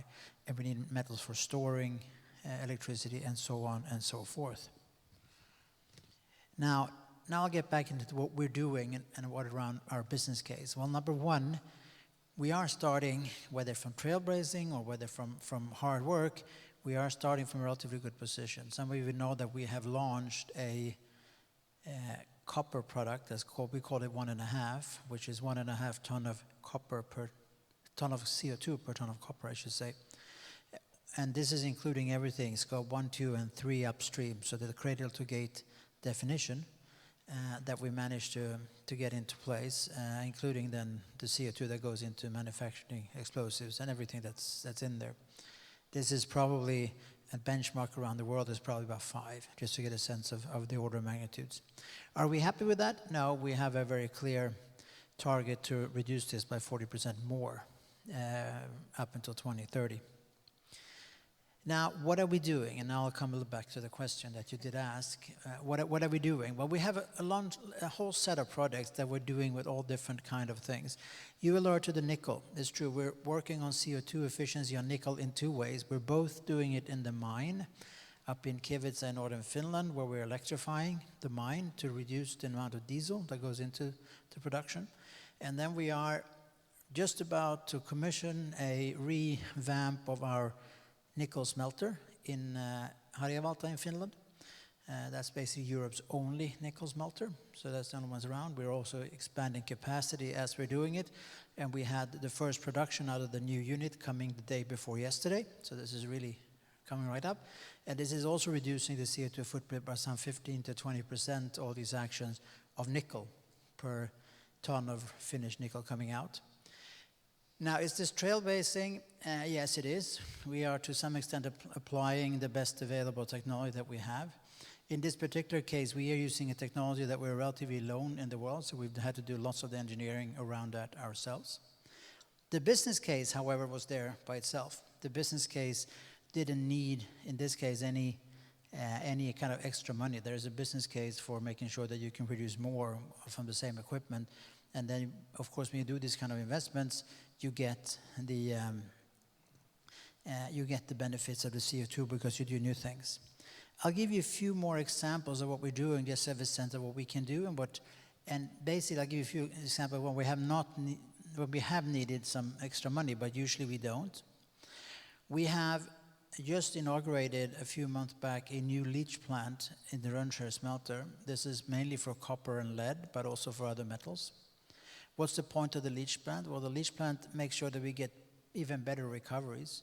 So we get roughly, you can say 1% more metal. So we get 7,000 tons more zinc, and we produce 500,000. So that's about 1.5% extra zinc. And we get a little bit less than 1% extra copper, and then we get some lead, and we get some other niceties as well, for nothing. I mean, this is with the same input that we had before. So this is, of course, also a way of, you can call it recycling, or you use, say, process improvement. How do you make sure that you have the best yields in your processes as ever possible?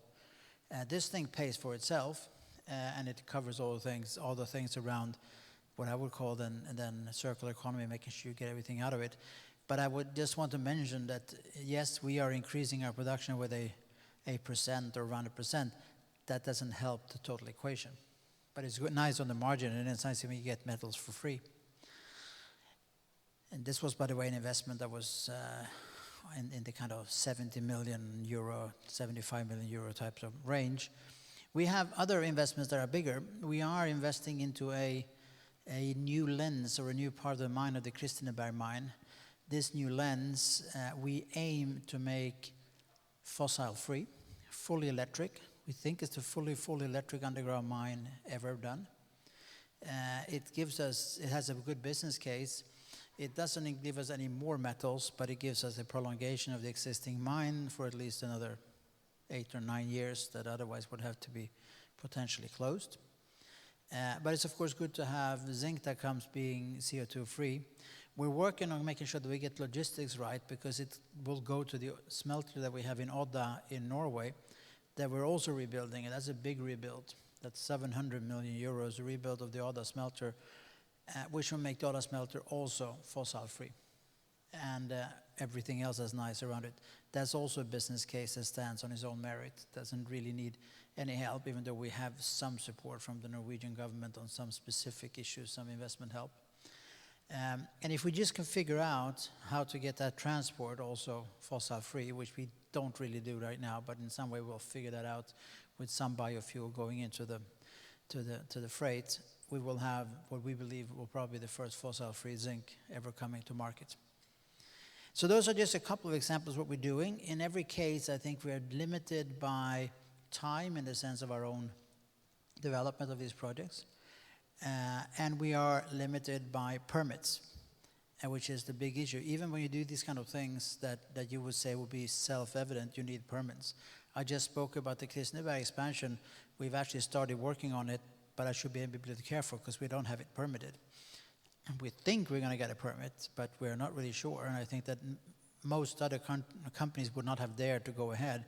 We are daring to go ahead and taking a big bet, but there's of course a chance that we will have to stop this investment because we don't get the permit because of some very strange reason that you never can foresee beforehand.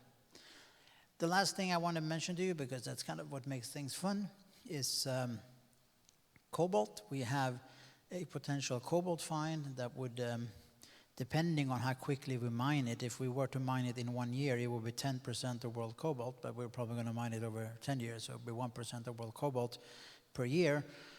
But that's an order of magnitude how big it is. But that one is dependent on R&D, and there we're actually getting some help from the EU and other things to see if we can get that metallurgically to work out. It's a metallurgically very challenging situation, but it's also one where we will basically be mining out of old waste. So with that, I hope I answered your question, and I will leave the word back to you. Thank you. Thank you very much, Mikael. What I retain from your presentation is that the business case is there often anyhow, and it can be a win-win situation, both for the environment and for the business case here. Thank you very much. I'd now like to turn to Kurt van der Putte, who is the Senior Vice President of Umicore, and you are a chemist by training. So we are getting to the different profiles. Umicore, of course, is also very broadly based global actor on the raw materials. And I'd like to ask you, how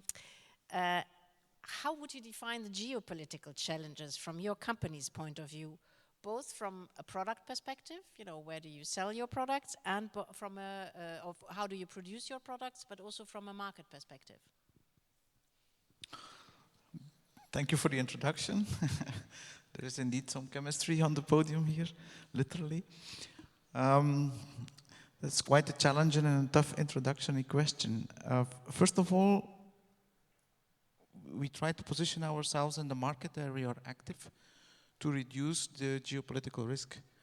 So we try to serve our customers in the area where they are active, to reduce the cross-boundary shipments, because Our business is always based on metals, so there is a high intrinsic value, and whatever transboundary tax change or tariff change is happening, that is either making or killing a business flow, so we cannot run that risk. A second important point is, of course, on the sourcing side. The geopolitical risk or situation is, of course, increasing our future flows, because whatever map you make globally, where resources are, where energy is, where skills are, and where the market is, you never find one region where you can make a decent product in very close neighborhood. Huh? So global trade is always going to be necessary. At least that's my point of view. And at a certain moment in time, I do believe that there's going to be a political rationality coming there as well. Now, I would say going a bit to the company presentation, what do we do in terms of innovation and how do we deal with materials? I try to build my testimony around the doing more with less principle. And our company is a materials technology and recycling company. So that means in the end that all the industrial activities we do is an application of research and innovation at material level, with the goal indeed to do more functionality with less resources. And the resources can be of all kinds. It can be natural resources, it can be energy, it can be labor that is needed to produce. So this is actually our business case. And if possible, if somebody could move the slide to help a bit the story, to visualize it, that would be very great. Our company is focusing on two main areas. So we make active materials going into the catalyst that is beneath your car, and that is doing the chemical cleanup of the exhaust gases of the engine. And the second big activity we do is making active materials that go into the batteries, into lithium-ion batteries that will power the future electric cars. And then the third pillar of the activity is the recycling. And that brings me right away indeed to the next slide. So all our materials are based on metals, and you can recycle metals an indefinite amount of times, and you don't reduce the quality in doing so. And I'm actually quite proud to present this slide. This slide is 20 years old. The visuals have been, the colors have been changed a little bit, but we made this slide. This is our company strategy slide when we changed the name of the company from Union Minière, so United Mining Company, to Umicore, which is now the Materials Technology and Recycling Company. At the left side, you see that we are active in a circular economy model even before we were talking about circular economy 20 years ago. We work really on strong societal trends, clean air, resource scarcity, clean mobility. And then the third part of the strategy 20 years ago was set, key pillar is sustainability. And at that moment in time, everywhere we're representing the model, people were kind of smiling and saying, who is ever going to pay for that? 20 years down the road, the company has grown with a factor of 5. The profitability is there, and we have not given up on that principle. So seemingly, building in sustainability in your business is possible and profitable. Next slide, please. Yeah, you can continue with the animation.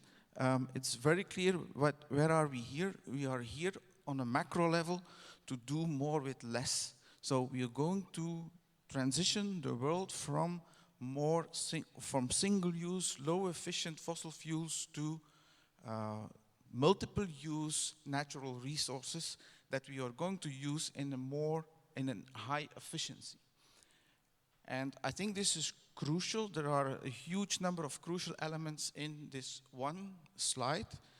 The multiple use, I think it's important that from day one, when we define applications and materials that are going to be used in the future, in the energy transition, in the circular models, we have to define and design it right. What do I mean with that?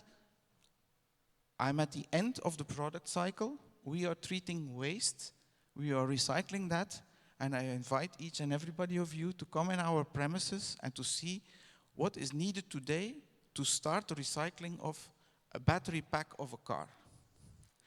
It's worse than a 1-ton rock. This is laser welded. This is almost impossible to open. We want safe battery packs for the very good reasons, but I can tell you to start recycling that thing is incredibly difficult. And why is it difficult? It's a matter of designing it properly. It should be designed also for recycling, for reuse and recycling from day one. Let's not make that mistake. Then high efficiency. It's important that the materials are very efficient in what they do. They should show as much as possible chemical activity, helping the energy conversion that we continuously have to do from chemical energy, for instance, to mechanical energy. These materials have to be efficient. They have to be well designed. Next, please. How do we do that in reality? This slide shows basically that the materials that Umicore is developing are present in standard automotive applications, so in internal combustion engine. And their efficiency is important because you don't want to have 1 kilogram of precious metals beneath your car to clean up the exhaust of the engine. You have to do that with as few as possible atoms. And this is exactly where innovation, even today, car catalysts are 30 years old, but thanks to higher regulation demand, so from Euro 2, 3, 4, we are now at 6, and very soon we expect Euro 7 to be announced.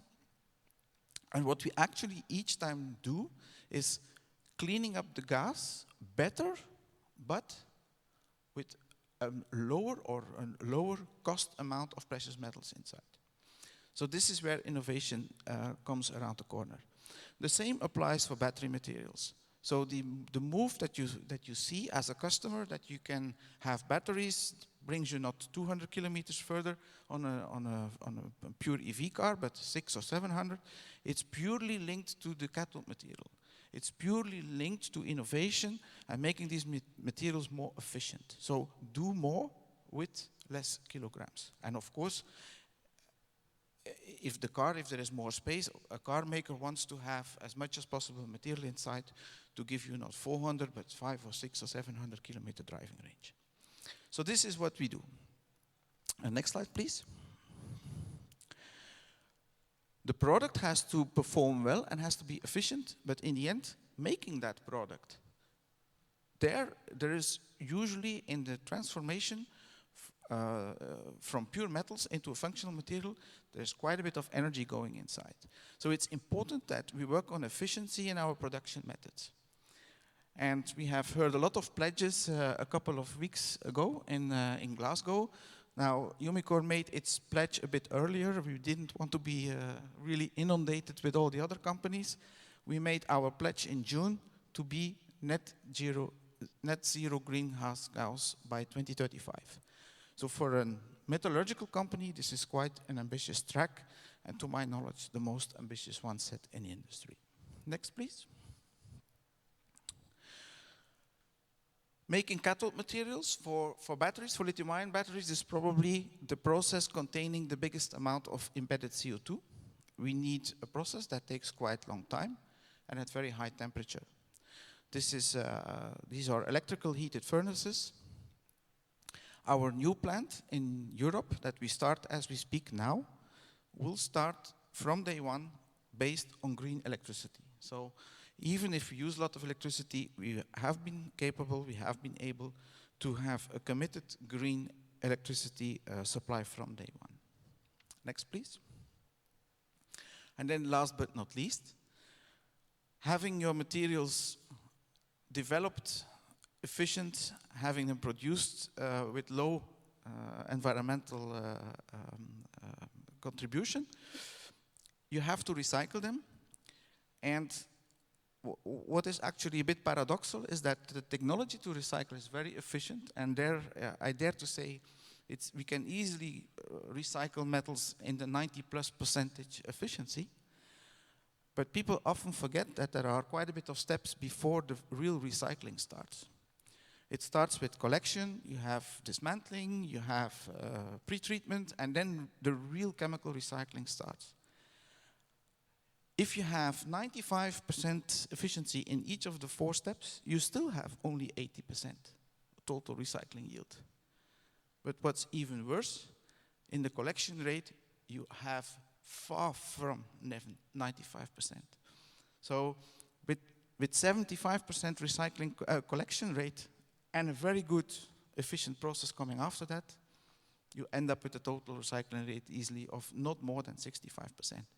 So this is really a call for make an ecosystem, make guiding rules that help us to get also the devices and the place where they have to be to get to a high number of total recycling rate.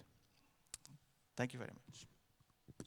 Thank you very much, Carl. I mean, like Michael, you are as bullish about the recycling.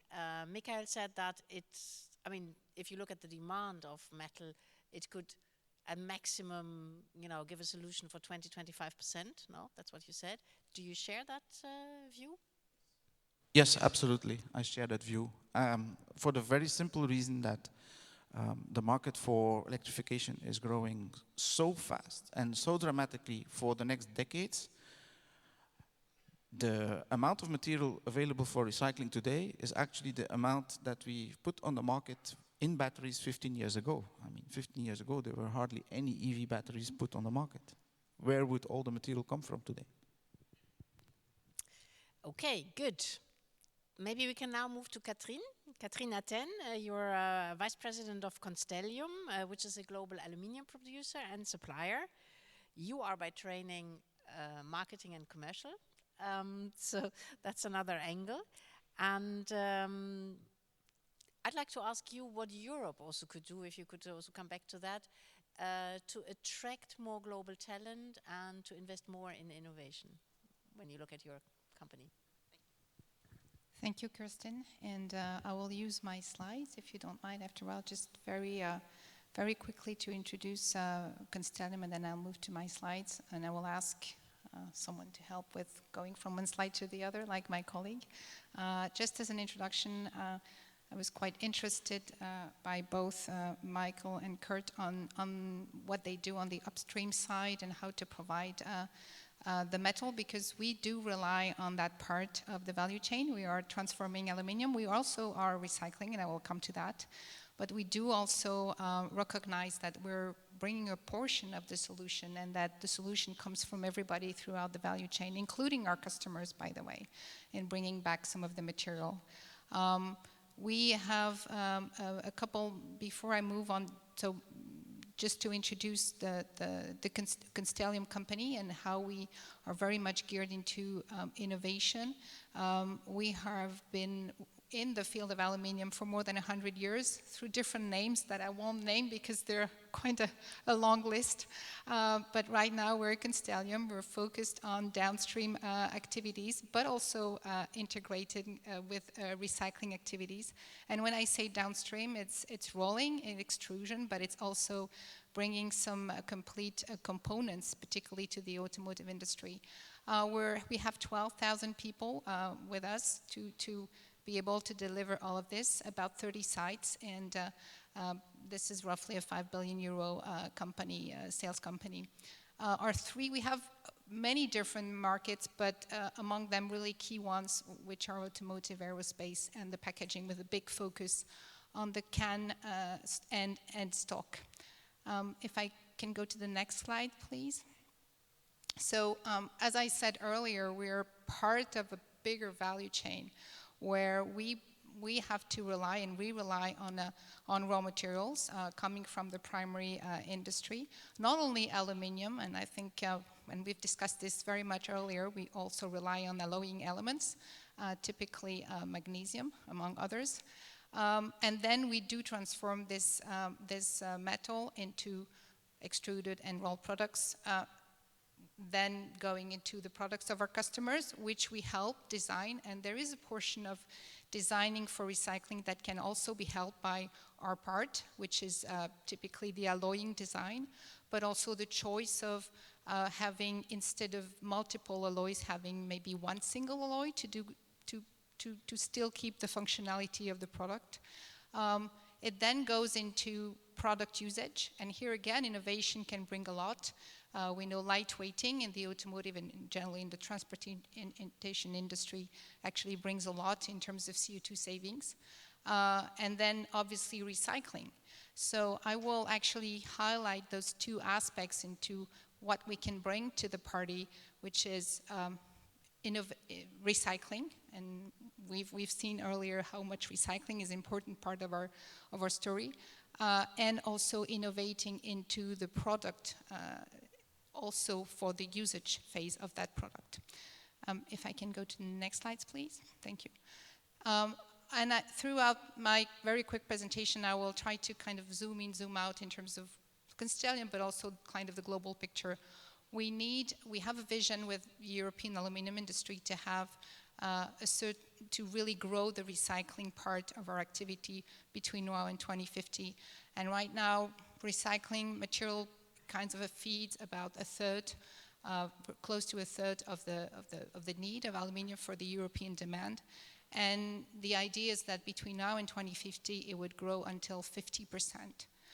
The rest being the primary smelters, which still need to be there until then. So there's a lot of things to be done to make sure that they're still there and growing. But also we will still need to rely on imports from outside of Europe. But the key thing is that the growth will be fueled by recycling. If I can go to the next slide, please. In Constellium, so we want to clearly to participate in the recycling growth. And for sure, in order to do that, this recycling part, this feedstock, will not come magically. We will need to invest. We have a capacity in Europe today to recycle about close to 200,000 tons of aluminium. A lot of it is post-consumer. And I will come back very quickly to Michael's comment on, yes, it's true that you can only rely on what was basically produced. We have a lifespan of aluminium, which is about 20 years of a product. So basically, we can rely on what was available what was produced 20 years ago. So but we have also the chance that there's a big portion which is packaging. And here we have a much shorter cycle. So we can rely on more products throughout, on more recycling even right now. So we want to increase that capacity quite substantially with 100,000 30K ton of investment, which will focus on automotive scrap, but also packaging scrap. And we have estimated that this could save about 400,000 tons of CO2 by avoiding having to rely on prime metal to feed our rolling operations. So if I can move to the next slide, please. So there's a lot of investment that need to be made, and we will need funding for this. We will need also legislation framework. I will take just one example. Today we have a recycling rate of cans in Europe that's about 75–76%. We want to get to 100%. And one of the key tools today is the extension of deposit systems. And finally, now we have a complete industry approach with our customers to push for more deposits throughout Europe so that we can really close the loop and have a can-to-can system moving forward. That's just one example. There's also all the things we need to do on the end-of-life vehicles, shredding, but also better dismantling to bring back the wrought alloys back into wrought alloys. If I can move to the next slide, please. Innovation, we talked about innovation. We're looking into sorting technologies, but also low carbon remelting. If we invest in new furnaces, moving forward, we'll need to decarbonize those furnaces. Even if it brings CO2 emissions versus primary, we still need to continue to work on this. And developing alloys with higher recycled content, because there is a big push towards low carbon products from our customers, from the consumers, and increasing the recycle part of that. If I can move to the next slide, please. that's the recycling part, but we're also bringing new things in terms of the product themselves, how they can bring more during the usage phase. One example is to bring higher strength alloys so that you can diminish the amount of aluminum or to replace potentially a more heavier material. And that really brings a lot of research. We have a couple of R&D centers, one big one in France, where we develop those new alloys. Can we bring to the next slide, please? Thank you. Innovation is not just Constellium. We're working with universities, but we also think that we definitely need to work in a very high integrated way together as an industry. So we have now this European Aluminium Innovation Hub, which really concentrate, a lot of the projects that we're actually working on are related to sustainability and CO2 reduction, but also working with our customers. And here we have a couple of projects. One of them is the Alive projects. It happens it's with the UK, but there are lots of European players within this project to develop actually better battery enclosures. Because you have the battery, but you also need a very good enclosures that go with it. And we look forward for also funding opportunities on all of these projects from the European Green Deal available funds. Just to finish that, overall, we believe aluminium can bring, for sure, we know that aluminium can bring a lot into the green transition under certain conditions that are both related to the legal framework, that are both related to the amount of investment, the amount of innovation we can bring. At Constellium, we have made commitments already for some time on essentially really three topics. One is safety, because that remains a key element of our sustainability journey, of the journey of the industry. CO2 reductions in our own operations, but also working with the supply chains. That's the third element, really working on the supply chain, on the CO2, but not forgetting the holistic approach, which is also driven with the Aluminum Stewardship Initiative, which is looking at all the elements of sustainability, not only the CO2. Thank you. Thank you very much, Catherine. What I pick up from what you say is that your business case is actually a business case because you involve very much the consumers or the downstream as well, and that you develop the products with the that are better also from the point of view of your customers, and that allows you to be sure that you will have a market for all the investments that you make. Yes, and do you hear me? Yes, and this is there are two sides of this.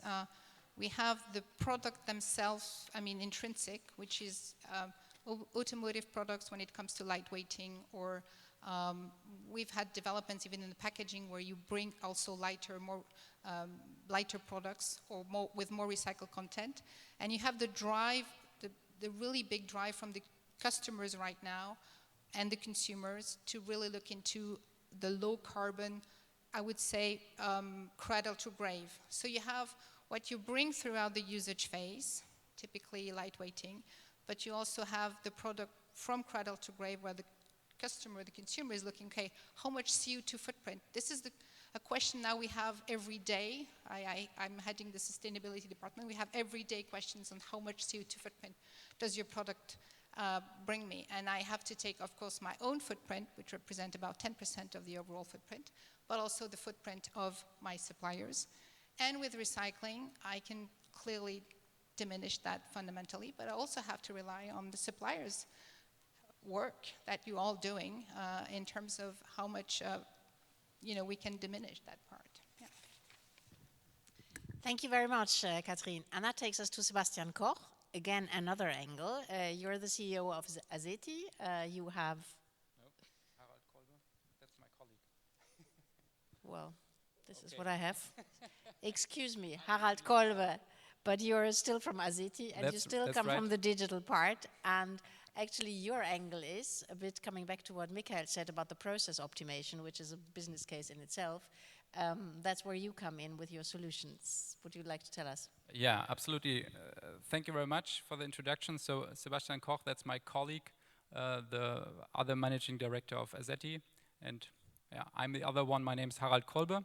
I have two roles, so I'm heading the innovation lab within Arubis, and I'm managing director from Azeti. Azeti is a software company from Berlin, 100% subsidiary of Arubis, and was acquired last year in summer.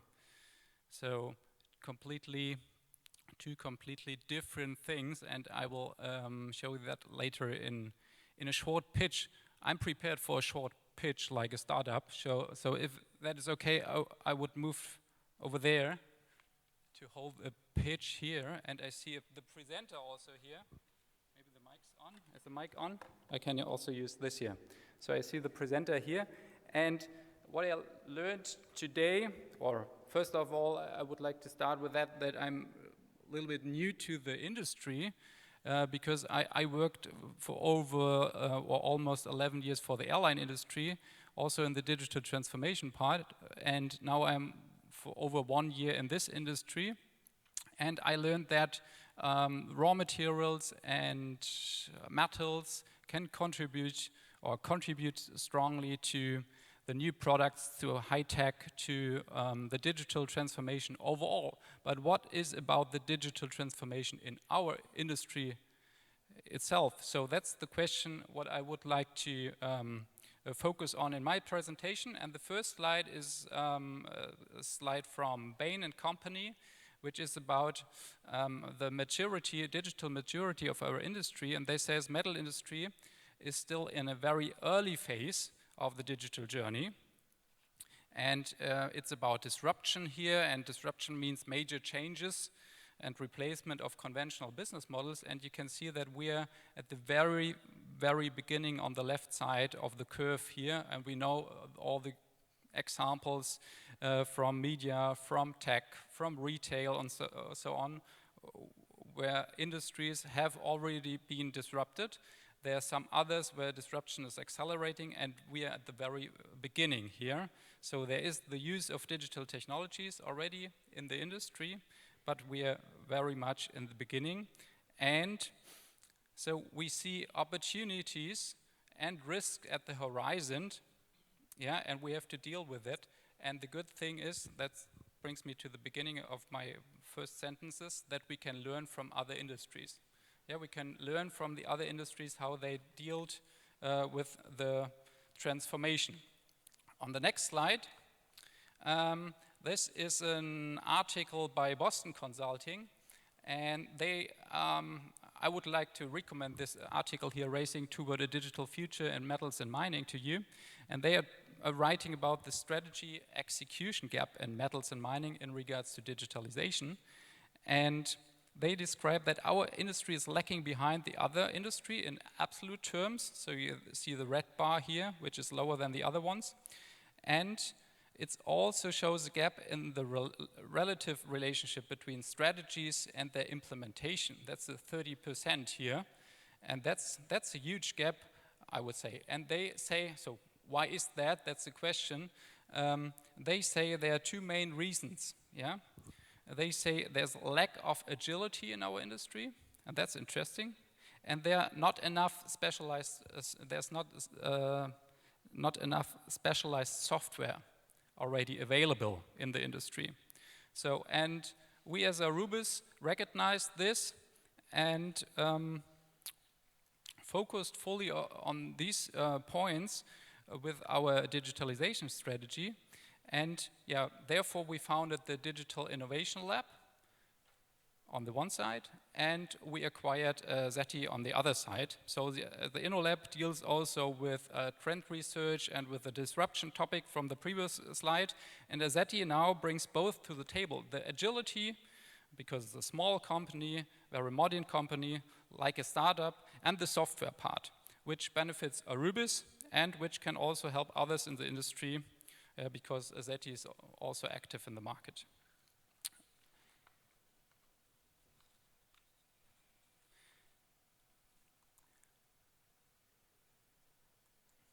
Yeah, that brings me to the next slide, the perfect match between a traditional industrial company like Arubis with more than 160 years experience, and they are buying a modern software startup in Berlin. That's where also cultures clash, I would say.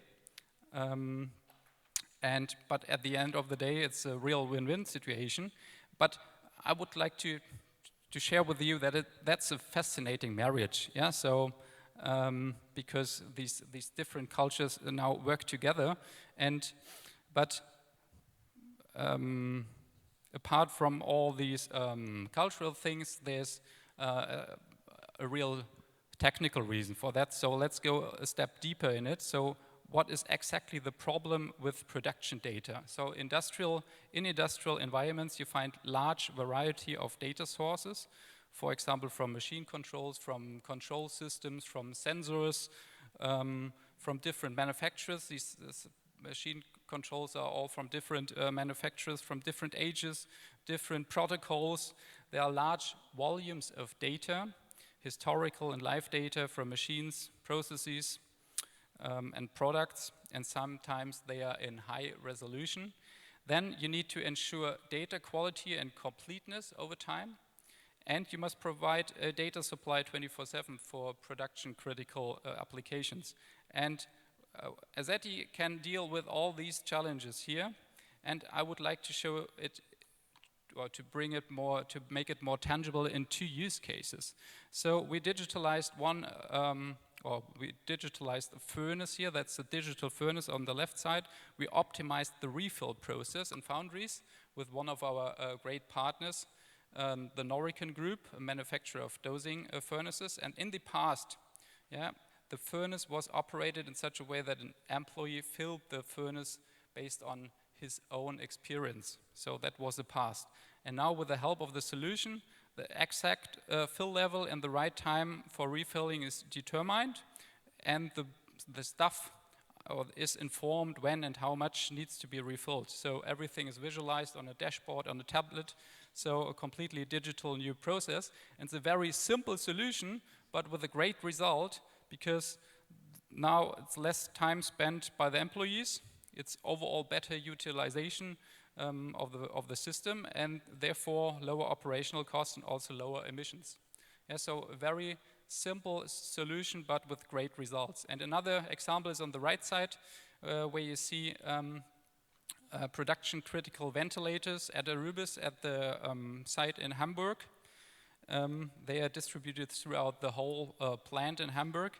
And in the past, this was preventive maintenance. Preventive maintenance, that means every single ventilator was maintained on a regular basis. And the challenge now was to integrate all the data from several data points from different systems, from data silos. And we connected the Azeti platform to all the sensors, to the control systems, measuring vibrations and the power consumption and the flow of a sulfur gas. Now we combined that with process data, and as a result, now sensor patterns indicate malfunctions, and maintenance stuff, same game, is now informed by the system at a very early stage. And now we change from this preventive maintenance approach to on-condition maintenance, which lowers maintenance costs, improve reaction time, and increase safety for the staff and also for the environment. And this case should already show how easy it is to make things transparent and data accessible, and that could also be applied to many other devices such as generators, pumps, engines, cooling systems, everything. So, and in the end, the benefit is always to improve efficiency, increase utilization, and avoid energy consumption and avoid emissions. So, to bring it, to sum it up, on the last slide, our industry is still far behind in digitalization, I would say. Arubis is maybe one step ahead already. Based on the digitalization strategy, we implement several use cases already. Thereby we can also help the whole industry to push forward, especially with Azeti as a vehicle. so Aruba is making the digital expertise also applicable or accessible to the industry. And last sentence, just here, as this wind turbine here converts unstructured wind into value, namely electricity, yeah, you can do the same with unstructured data to convert it to a value which is efficiency, safety, and sustainability. So that was my short pitch of the value of data, and now it's your turn to unlock the value of your data. Thank you very much, Harald. I'll turn to our other three panelists. Do you already collect data from your process? Do you measure it? Do you use it to measure and to optimize the process itself? I don't know who wants to start.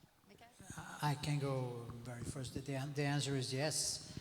It will vary a little bit different by different schemes.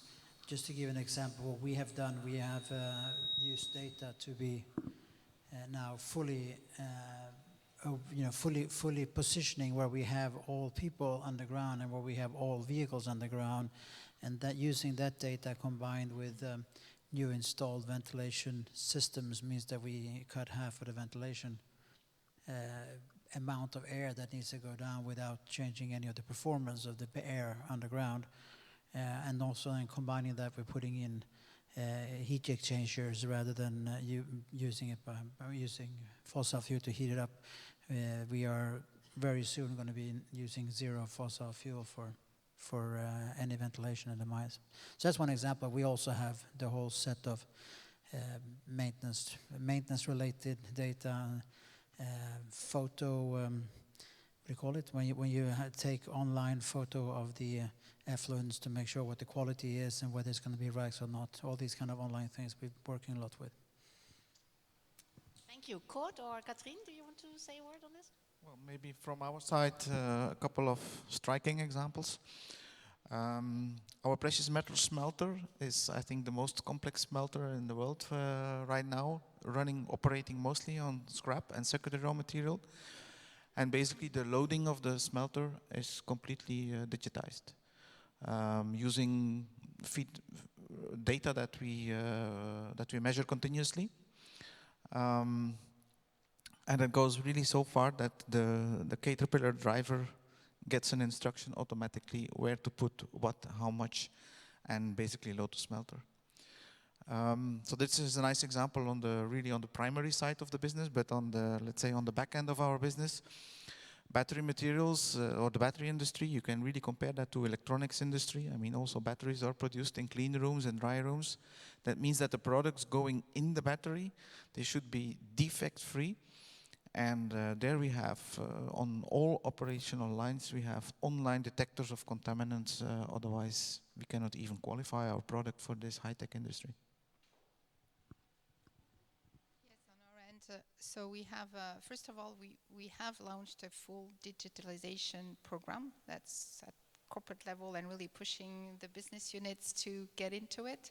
And that's number one. So there are resources dedicated. In terms of examples, we did start with with maintenance. So that's because getting all the data to really completely optimize the maintenance system. So that's one topic. Another topic is also on energy consumption reduction. We have a program of really bringing all our furnaces, especially furnaces, because that's really the biggest part in terms of energy consumption and greenhouse gas, into best practice, into aligning with guidelines with the best furnace of all our different plants. And this is also, so that means also metering, measuring, getting data, and then using those data to make sure that we get the best and that we really decrease substantially our energy consumption. So these are the kind of areas.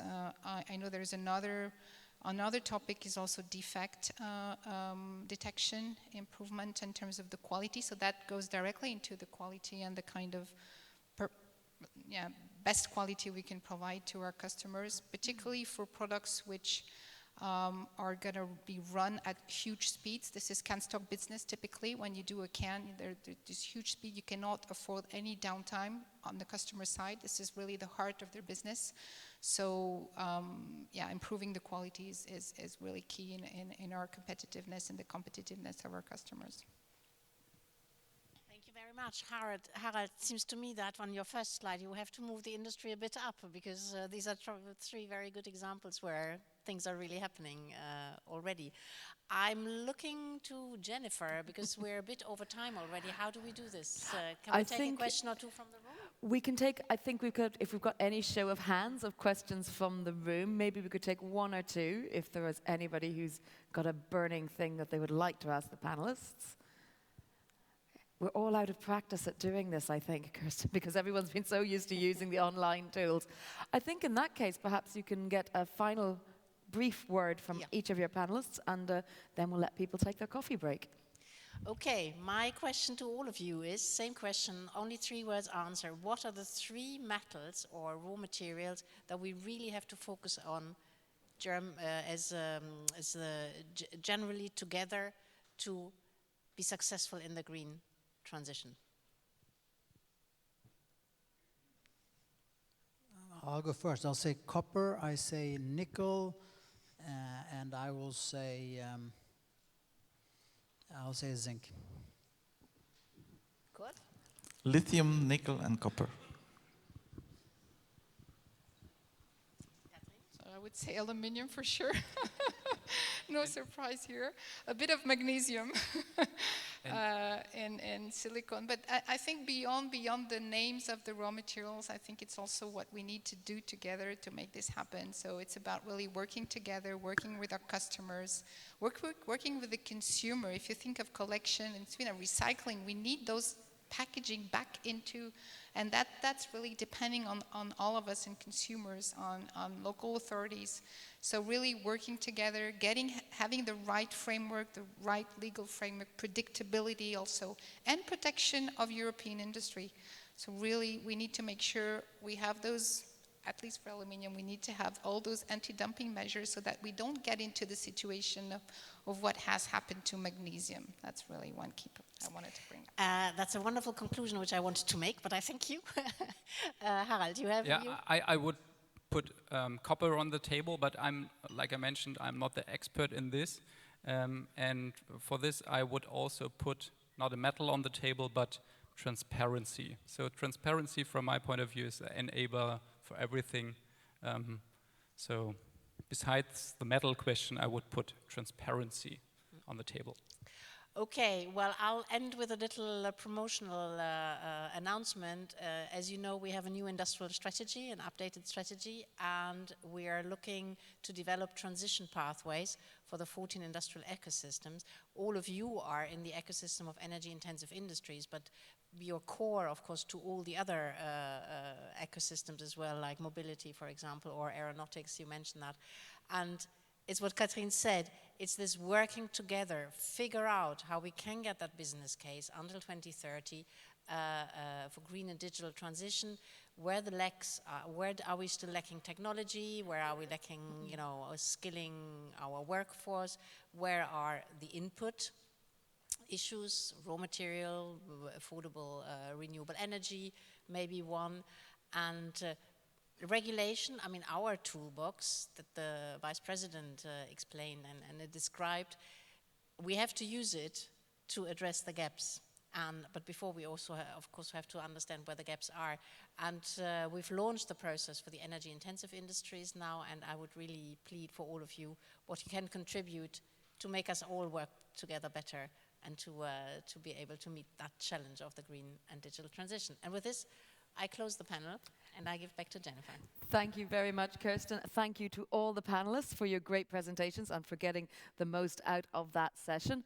We're going to take a short coffee break now. We will take 20 minutes. We'll be back here at 1:15 for our final panel of the day. So please get yourselves a coffee. For those of you online, please use the interactive forum. Keep sharing via social media and do join us back here again at 4:15.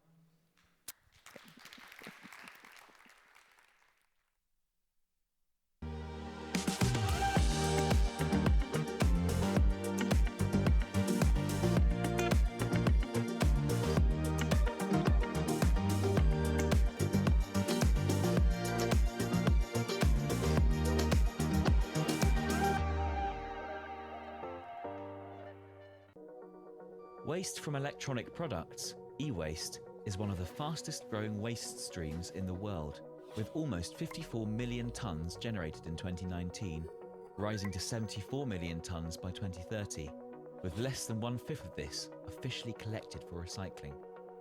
These issues need addressing, not only to increase recycling, but to prevent e-waste in the first place.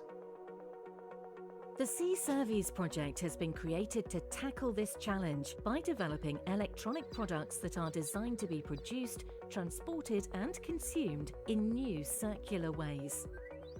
The project focuses on 4 products: washing machines, televisions, printers and sensors that monitor network connections. It has developed new business models for each of them that reflect the circular economy concept. The goal is to design products that last longer and contain a greater quantity of recycled materials. Make it possible to lease the products rather than buy them. Use 3D printed parts for repair or upgrade. Improve the recyclability of the products. And take into account the social impacts of producing and consuming the products. All this will be supported by an IT system that enables the tracking of products over their lifetime and gives easy access to information about them, such as the materials it contains. These innovations and principles have been applied to the products and are being rigorously assessed to establish their applicability and impact. The outcome of C-Service will be 4 practical circular business models that have been implemented and tested, address all aspects of the life cycle of the products, and, crucially, will be able to be used by other manufacturers and for other products across the world. Join with us in achieving our goal. Visit cserviceproject.eu to find out more.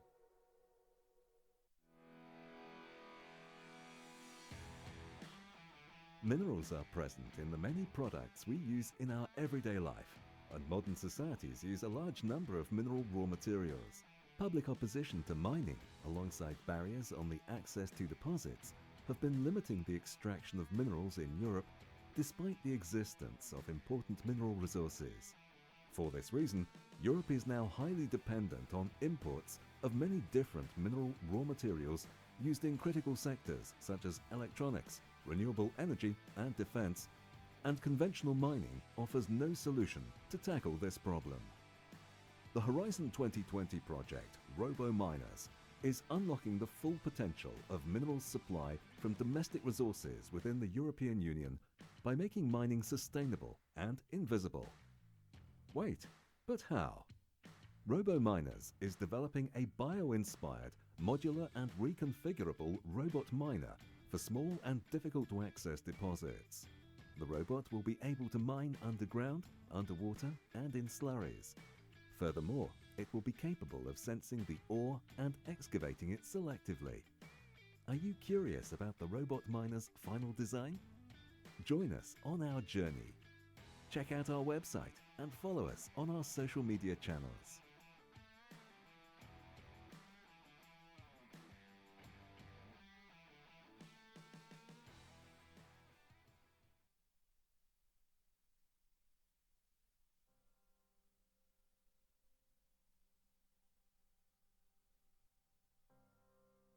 Why do we need minerals? Minerals are beautiful, but what's more, they are important for our lives. Virtually every single thing we use is taken from a mine somewhere on Earth. We might not realize it, but every single one of us is dependent on mineral resources. Why are they important? Without these raw materials, we would be forced to live lives that resemble those of our ancient ancestors. No phones, no fridges, no cars, no spaceships. Most of our buildings, such as schools, hospitals, offices, shops, and of course our homes, are constructed from mineral products. Today, newly constructed buildings must use materials and designs that are more energy efficient. When we start today, we need minerals from the early morning. Most toothpaste produced today includes fluoride, which helps remineralize tooth enamel, strengthening teeth against cavities. keeping our smells beautiful and healthy. Every kitchen in Europe has at least some stainless steel cookware. Typically, stainless steel kitchen cookware also contains chromium and nickel. Salt. We might not notice it's there, but we sure would notice if it wasn't. In addition to containing sodium chloride, most table salt also contains iodine that helps maintain a healthy thyroid. We need a whole range of minerals for our glasses, plates, and cutlery. Quartz sand is used from everyday glasses to high-quality manufactured glassware. Porcelain is largely made of the clay mineral kaolinite, and this is usually mixed with other materials such as feldspar, steatite, quartz, or other clays. For your forks and knives, we need steel, chromium, and nickel. When strengthening your immunity, our bodies need a wide variety of minerals to work properly. Iron helps oxygen get from the lungs to other parts of the body. Calcium helps bones grow strong. Chromium aids in insulin function. Copper contributes to bone health as well as nerve health. Each mineral plays an important part in maintaining a healthy body. Summer days are wonderful, but the skin needs protection. That's why sunscreen is an essential tool in homes across Europe for protecting our skin from the damaging rays of the sun. Sunscreens with high physical UV blockers almost always contain titanium dioxide, zinc oxide, or both. When saving for your favorite treat, those coins sitting in your pocket, purse, or piggy bank are made of specific combinations of metals to give them hypoallergenic and antifungal properties. They are a mixture of copper, aluminium, zinc, and tin.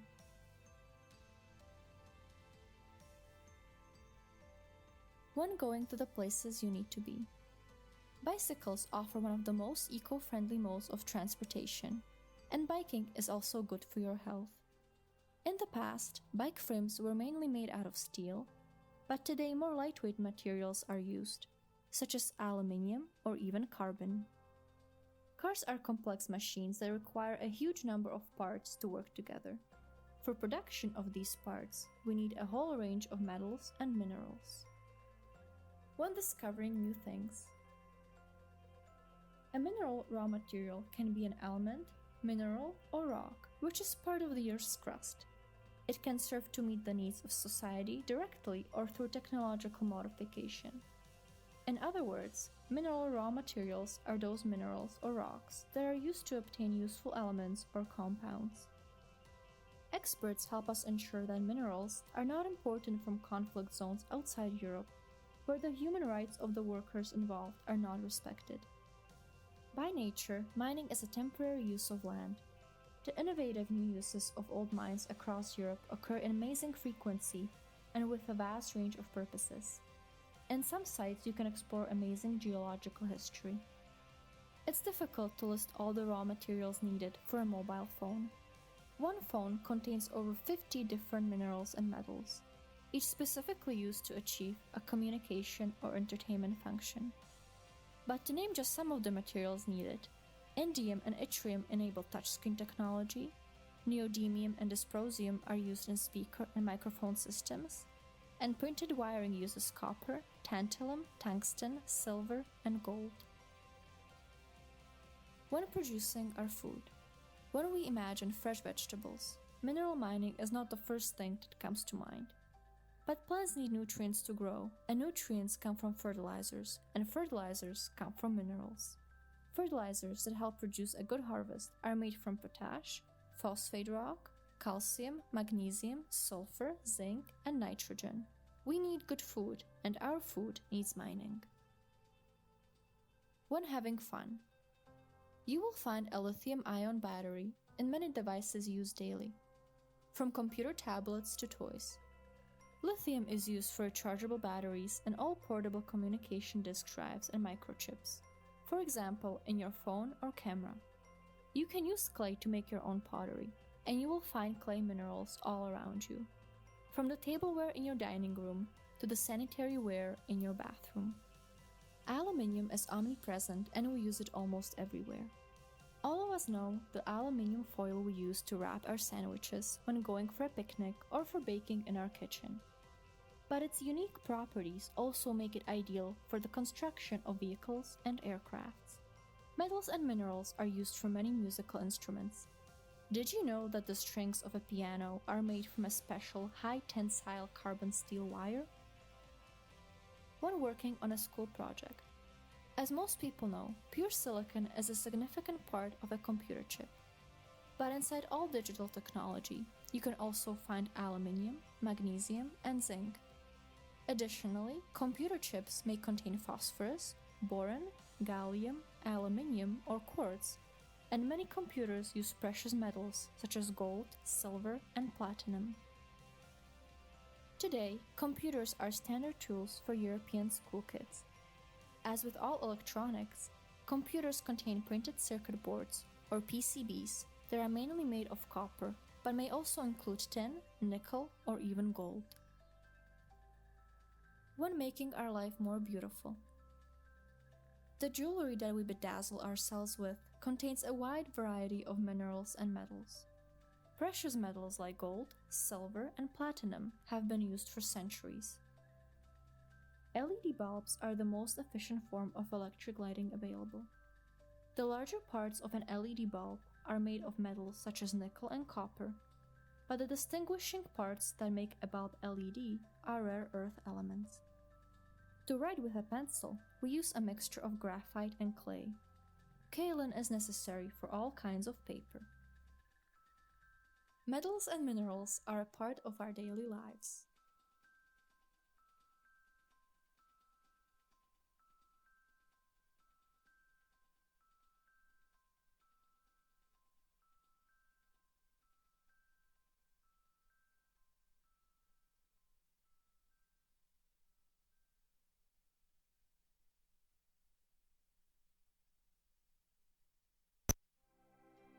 Since the beginning of 2020, Lithium has been operating a demonstration plant in Anjou, Canada, to pursue the development of its recycling technology at industrial scale. The patented process developed by Lithium accepts all types of lithium-ion batteries regardless of its application, chemistry, or state of health. Once the battery has been dismantled to module size, it is sent to the first portion of the process, the spoke. This size reduction and separation step neutralizes the battery in an efficient and safe way and separates the black mass from the copper, aluminum, iron, and plastic flakes. The black mass contains all the critical and strategic minerals necessary to produce batteries. But before it can serve directly the battery supply chain, it needs further separation and purification steps. Therefore, the black mass is sent to Lithium's hub, a hydrometallurgy-based process. There, the black mass is put in solution with sulfuric acid by leaching. Lithium's first battery-grade product, graphite, will be harvested after this step. Through subsequent steps of purification and extraction, nickel, manganese, cobalt, and lithium will also be extracted and purified to finish as battery-grade materials. This means they are in the right form and their purity is high enough to be returned to battery manufacturers. Lithium's overall process recovers 95% of the battery components from lithium-ion batteries. Its technology closes the loop on the battery life cycle and is the most sustainable solution today to face the millions of tons of batteries coming to end of life in the next decade.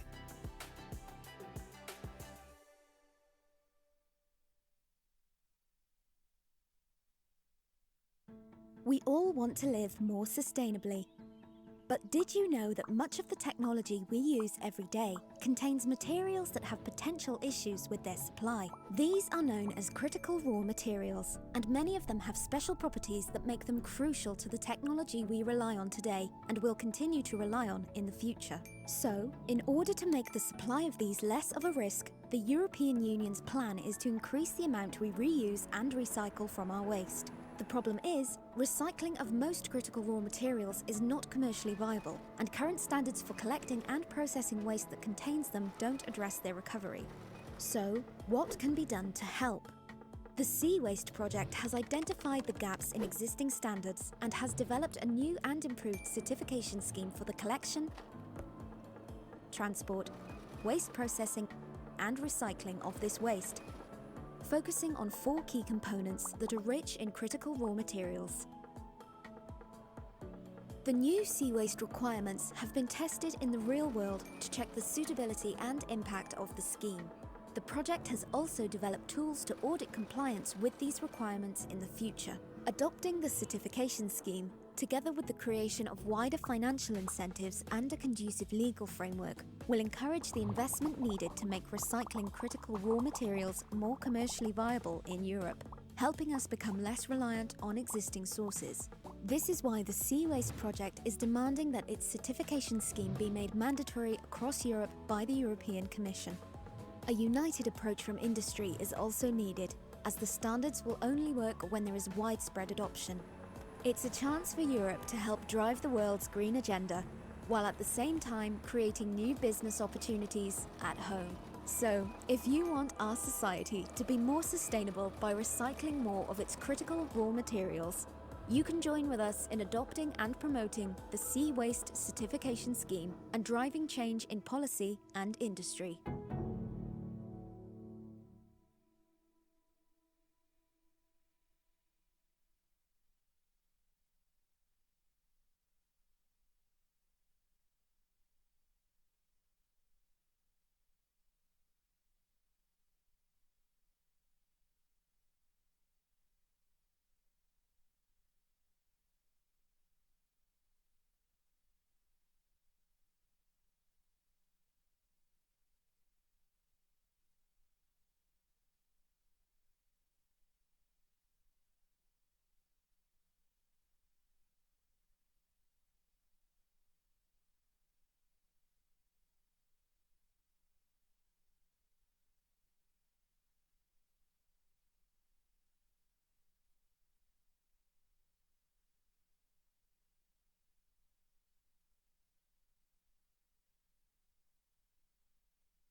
Welcome back, and thank you for staying with us. We are into the final session of today's event, looking at the future of raw materials as part of Raw Materials Week. Of course, this is the 8th annual event. This last session, we're going to focus on investment. So it's one that everyone will want to pay attention to. Maybe get out your hashtags so you can share with your colleagues and make sure that everyone joins in. Use the hashtag Raw Materials Week, and remember to tag DG Grow from the European Commission to keep the conversation going around Europe and beyond today's event, because we've only just got about 1 hour left and we're going to try and cover a lot in that 1 hour. We're going to have, as always, an impulse speaker to kickstart the panel discussion and set out the stage for our panelists. And so I'm going to introduce to you now Bernd Schäfer, who is the CEO of the EIP Raw Materials. Bernd, please do take to the stage. We are keen to hear what you're saying. Remember, you can use Slido throughout these speeches and throughout the panel to ask your questions. And we will also be looking for questions from the floor to wrap up today as well. So Bernd, take it away.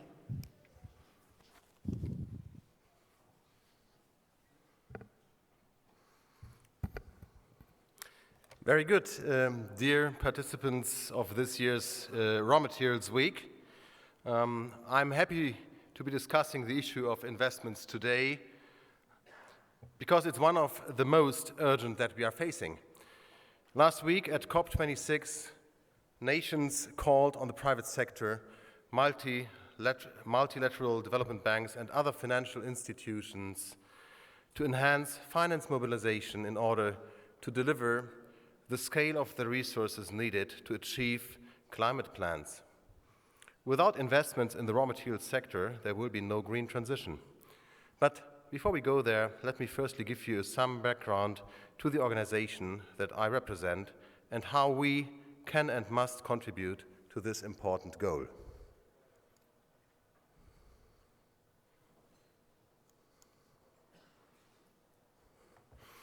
EIP Raw Materials is the world's leading partnership on raw materials, and we develop Europe's raw materials talent and technology.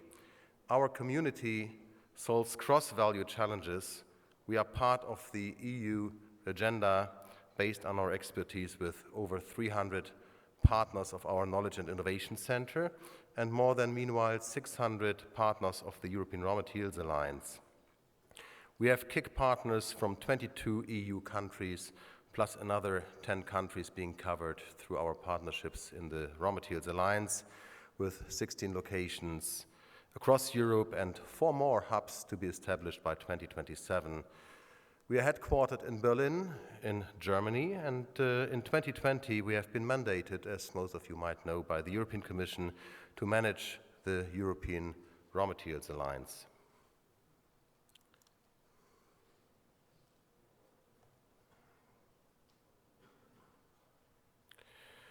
Why are we doing all this? And raw materials are an indispensable enabler today on the green energy transition. The clean energy transitions offer opportunities and challenges for companies that produce minerals. Today, revenues from coal production is 10 times larger than those from energy transition materials, but there is a rapid reversal of fortunes in a climate-driven scenario as the combined revenues from energy transition minerals overtake those from coal well before 2040. However, without adequate financing, this turnaround will be impossible. Today's mineral supply and investment plans fall far short of what is needed to transform the energy sector, putting the success of the energy transition under threat.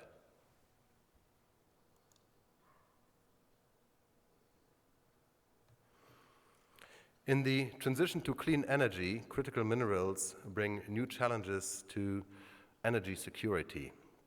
An energy security and an energy system powered by clean energy technologies differs profoundly from one fueled by traditional hydrocarbon resources. Building solar photovoltaic plants, wind farms, and electric vehicles generally requires more minerals than their fossil fuel-based counterparts. A typical electric car requires 6 times the mineral inputs of a conventional car, and an onshore wind plant requires 9 times more mineral resources than a gas-fired power plant. Since 2010, the average amount of minerals needed for a new unit of power generation capacity has increased by 50% as the share of renewables has risen. And many other key European industrial ecosystems are also experiencing rapid growth in mineral resource needs. But investment in Europe's raw materials supply chain has not risen proportionately. So the shift to a clean energy system will drive a huge increase in the requirements for metals and minerals.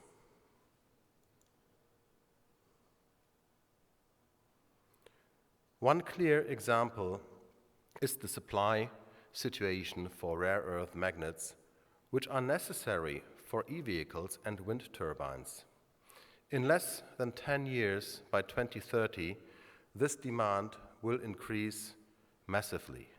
Currently, Europe is dependent on China, which has 98% of the EU market for permanent magnets. Taking into account growing Chinese domestic demand and other supply risks, this has to change. The initial capital investments required to get an efficient, sustainable, and best available technology production up and running in Europe is substantially higher than what it is or was in China, as most Chinese productions are already built. But let's ask ourselves, what would be the cost of losing our rare earths supply? And what do we need to do confront the supply risks? Taking forward the example of rare earth elements, so far, IRMA, the Raw Materials Alliance, has received 14 specific investment proposals across Europe. Those are in France, in Germany, in Estonia, in Norway, in Sweden, in Finland, in Poland, and in Slovenia. And they go from mining through recycling to magnet mating, so they're covering the full value chain. The overall investment needed for these projects is approaching just 2 billion. And just for these rare earth elements projects. In a broader context, IRMA has identified more than 10 billion of investment required across the raw materials value chain, and this only over the period of the first year of its existence. The potential capacity increase along the rare earth value chain from today to 2030 would be substantial.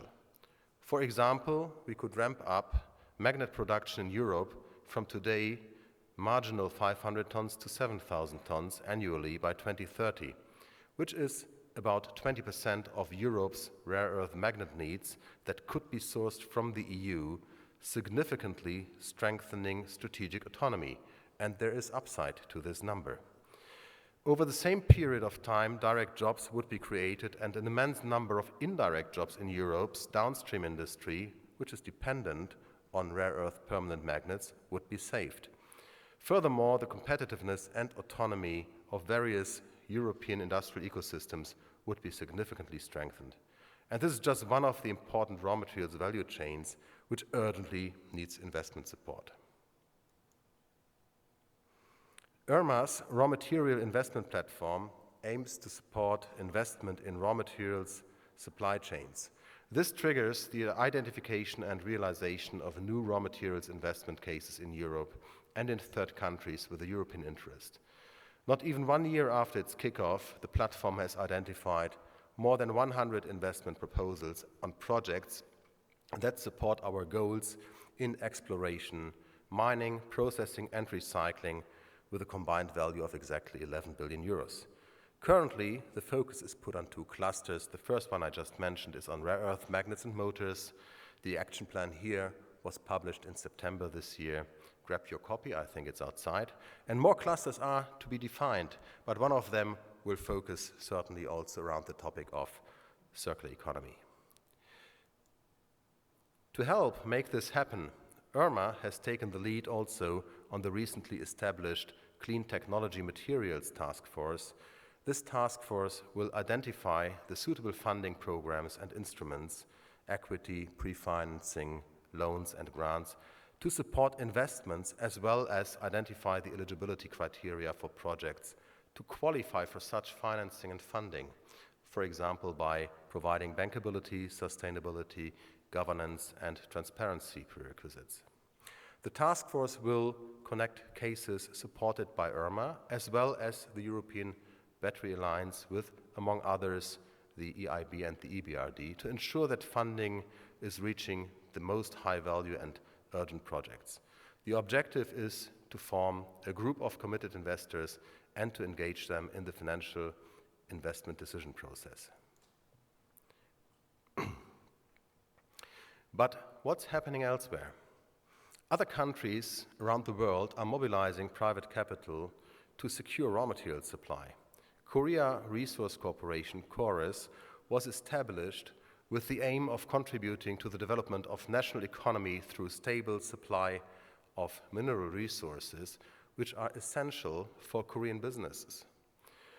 The priority mission of Japan's JOGMEC is to secure a stable and affordable supply of energy and mineral resources to maintain and strengthen Japan's industrial base, economic prosperity, and people's everyday lives. As yet, there is no European equivalent. However, the appetite for example, a European raw materials fund is huge. How can the EU and member states best support businesses to implement the Green Deal and realize the EU sustainability leadership ambitions, while both limiting the use of taxpayers' money and ensuring that these considerable investments are both viable and sustainable? To build on the work done up till now, IRMA is calling for a European Raw Materials Investment Fund. Our recent publication from the cluster on rare earth magnets and motors features this as a key action to secure supply. We also need IPCEIs and state aid to support key raw materials supply chains. It's time to act. COP26 has illustrated that the investment funds for the green transitions are there.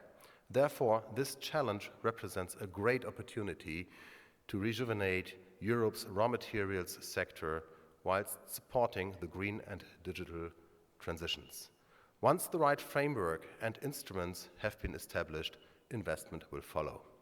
Everybody, industry, the European Commission, member states, and industry alliances all need to play a part to make this happen.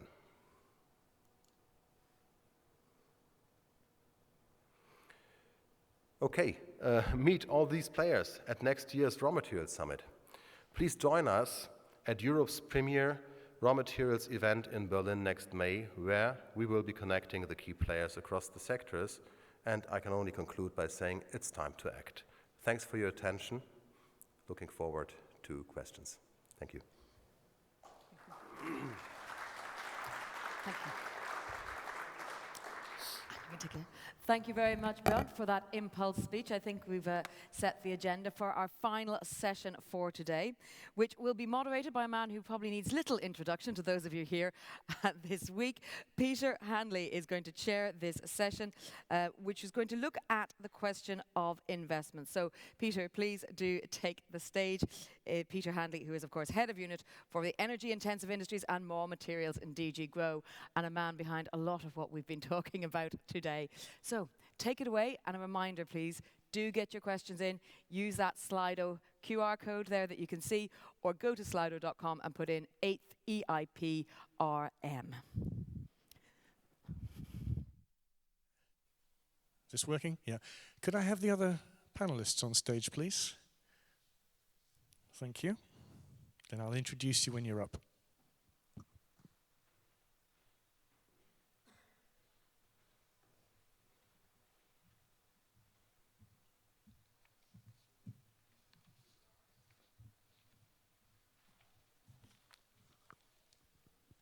Okay. I don't know if you've got good eyesight, but it looks pretty 100% male from where I'm sitting, and I would like to apologize for that.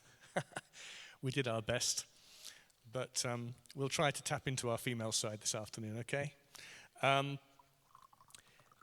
I'm going to introduce the members of the panel. You've already heard from Bernd. between Bernd and myself, it's my pleasure to introduce Antonis Latouris, who's Managing Director of MSC Latouros Investments, and who's very busy as an entrepreneur in the aggregates area. On my far left, another leading businessman, that's Matti Hitanen, who's a Chief Executive Officer of the Finnish Minerals Group. And in the middle, you have the bureaucrats. So alongside myself, we have Mark Mawini, who's the Head of Division at the European Investment Bank, responsible for sustainable and digital industries. Now, I'm going to give each of them an opportunity, our two chief executives and Mark from the bank, an opportunity to make some short opening remarks. But before I do that, I'd just like to read out something which just came through our media service, because I think it taps in very much to what Bernd was just saying, that we actually need to get some of these investments to happen, right? And it concerns a member of the European Raw Materials Alliance. It's actually a Canadian company called Neo Performance Materials, and they've just announced, there's a press release out today, saying that they've decided to establish a rare earths and magnet making hub in Estonia. They already own the Silmet rare earth separation facility, but they're talking about investing a lot of money in developing the magnet capacity in the European Union, and they talk about having the support of the downstream automotive sector. So that's very good. We need that downstream support. And they also talk about the need for some de-risking through an application for funds under the Just Transition program. So there you have a good example of something that corresponds to a high area of priority, politically speaking, for our industrial ecosystems and our industrial strategy, something very important for the Green Deal, and someone's actually prepared to invest in developing this in Europe. I think that's a really good way to start. And so, as we started off in Estonia, it's not a long shot to go to Finland. So what have you got to match that, Matti? Thanks. Thanks, Peter. So my name is Matti Hietanen. I'm a CEO of Finnish Minerals Group. And for those who do not know us, we are kind of like what Bernd was wishing to have a fund for raw material investments, not on the European level, but on a Finnish scale, and not actually a fund, but a holding and development company owned by the Finnish government. And like I said, we are focused on mining industry and battery value chain. And basically, currently, we have in our portfolio 3 mining assets. The largest one is our subsidiary Terrafame, which is the largest nickel producer in Europe.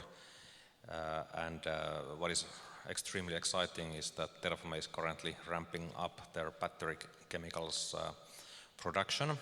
So they are taking one step forward in the value chain to nickel sulfate and cobalt sulfate production. And for nickel sulfate, this will be the largest production facility in the world. And also what is extremely exciting is that it is with the lowest CO2 footprint in the world. And then we are also present in lithium project Keliber, which is the most advanced lithium project in Europe, targeting to produce lithium hydroxide. And we also have a large phosphate and rare earth element project in northern Finland. So this is the mining side. And then on battery value chain, we have also many greenfield investments that are going forward. We have one precursor investment together with Chumve, CAM investment together with Beijing eSpring, and then we have or had, I don't really know, ELNO partnership investment with Johnson Matthey, but we obviously all learned last week that they are stepping down from battery chemicals or battery materials business, so let's see what happens to that project. So that is ourselves in nutshell, and the kind of like a core of our operations, but on top of that we also are involved in one cell project together with Freyr Battery in Vaasa, Finland, so that is the latest addition to our portfolio. Super. Thank you very much for that, Matti. So, Antonis, over to you. Why do you think private financial institutions would be interested in investing in raw material projects? And I appreciate that you're not in the sort of battery raw material space, you're in a different part, but an equally important part of the raw materials world. Thanks, Peter. As you have already said, I'm coming from the aggregates industry. We are quarry people, and we are considered to be the unlucky ones because we are considered to be the bad guys. But anyway, we make people feel great, and we help them to have a comfortable life and a comfortable living. Coming back to your question, why the private financial institutions could be interested in investing in raw materials, I will speak about our raw materials. And I want to say that, yes, definitely they should be interested in investing in us, in our raw materials.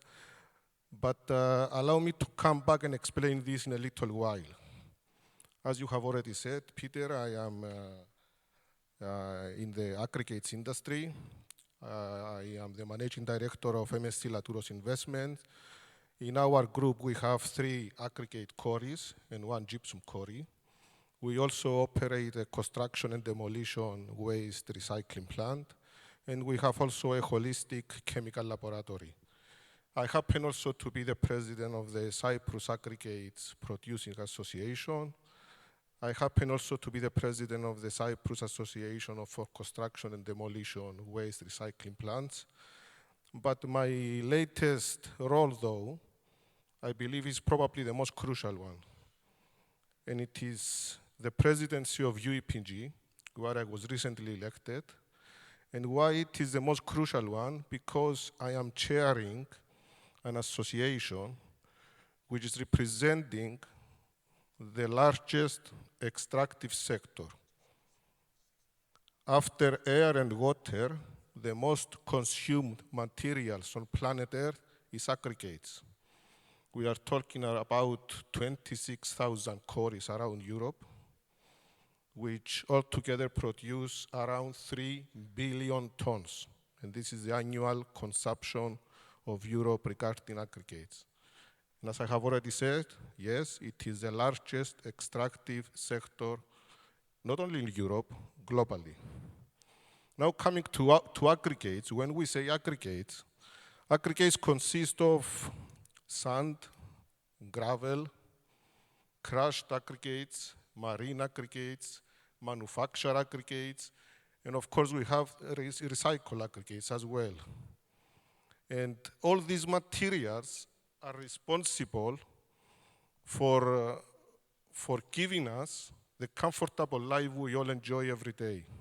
And also they provide us with a sufficient and reliable infrastructure, which speeds up our growth and our lives. All those of you that flown in order to be here today, just note that the airports you passed from were built from aggregates. Those that walked here through Boulevard Adolfo Max actually walked on aggregates. And those of you that arrive at Brussels by train, the train tracks lie on aggregates. Aggregates is everywhere around us. We come in contact with them at every single second of our lives. And as a president of UEPG, my first speech, which covered the subject of sand scarcity and infrastructure and nature coalition, was in front of an audience consisting of international environmental NGOs. And it was at the IUCN World Congress, which took place in Marseille at the beginning of September, where we went there and we literally got in the dragon's den because these people, they want us to do our job responsibly. And as I told them then, I'm telling you also now, yes, we do. For example, we have a dedicated section on our UEPG website where we have hundreds of cases which clearly show all of them based on scientific evidences, that biodiversity increases both in existing active quarries as well as in the rehabilitated ones. Today we heard a lot about recycling, and I'm sure some of you now are wondering, silently wondering, whether we need to keep on extracting aggregates, and whether we can fully substitute them by recycled ones. Well, the answer to this is no. And it cannot be done in its entirety for two main reasons. Firstly, we, the human race, we know it, we build much more than what we demolish. Much, much more than what we demolish. And secondly, when it comes to demolition, if, for example, we are going to demolish this venue we are in today, the whole hotel we are in today, out of the, let's say, about 3,000 tons of aggregates that they used in order to build it, we might get back only maximum 25% of recycled aggregates, which is around 750 tons of recycled aggregates. And this only if we use the most modern recycling techniques. Therefore, ladies and gentlemen, we will always need primary aggregates. And one thing we have to make sure is that we have to preserve sustainable access to local resources, not only for now, but also for the future generations to come. Because if we don't do so, then such conferences will be held outside in nature in a few years' time. Not a bad thing if you are living in Cyprus, where we are fortunate to have sun 330 days of the 365. And coming back to the IUCN Congress, yes, we went there, and we went in the Dragon's Den because we want to do our job responsibly and in collaboration with all the stakeholders, especially those that have no voice to protest, like flora and fauna. And all these actions, ladies and gentlemen, are geared towards, firstly and foremost, preserving our planet and then our profits. Because if we don't act in such a responsible manner, there will be no planet, no profits, no life, and therefore no investments.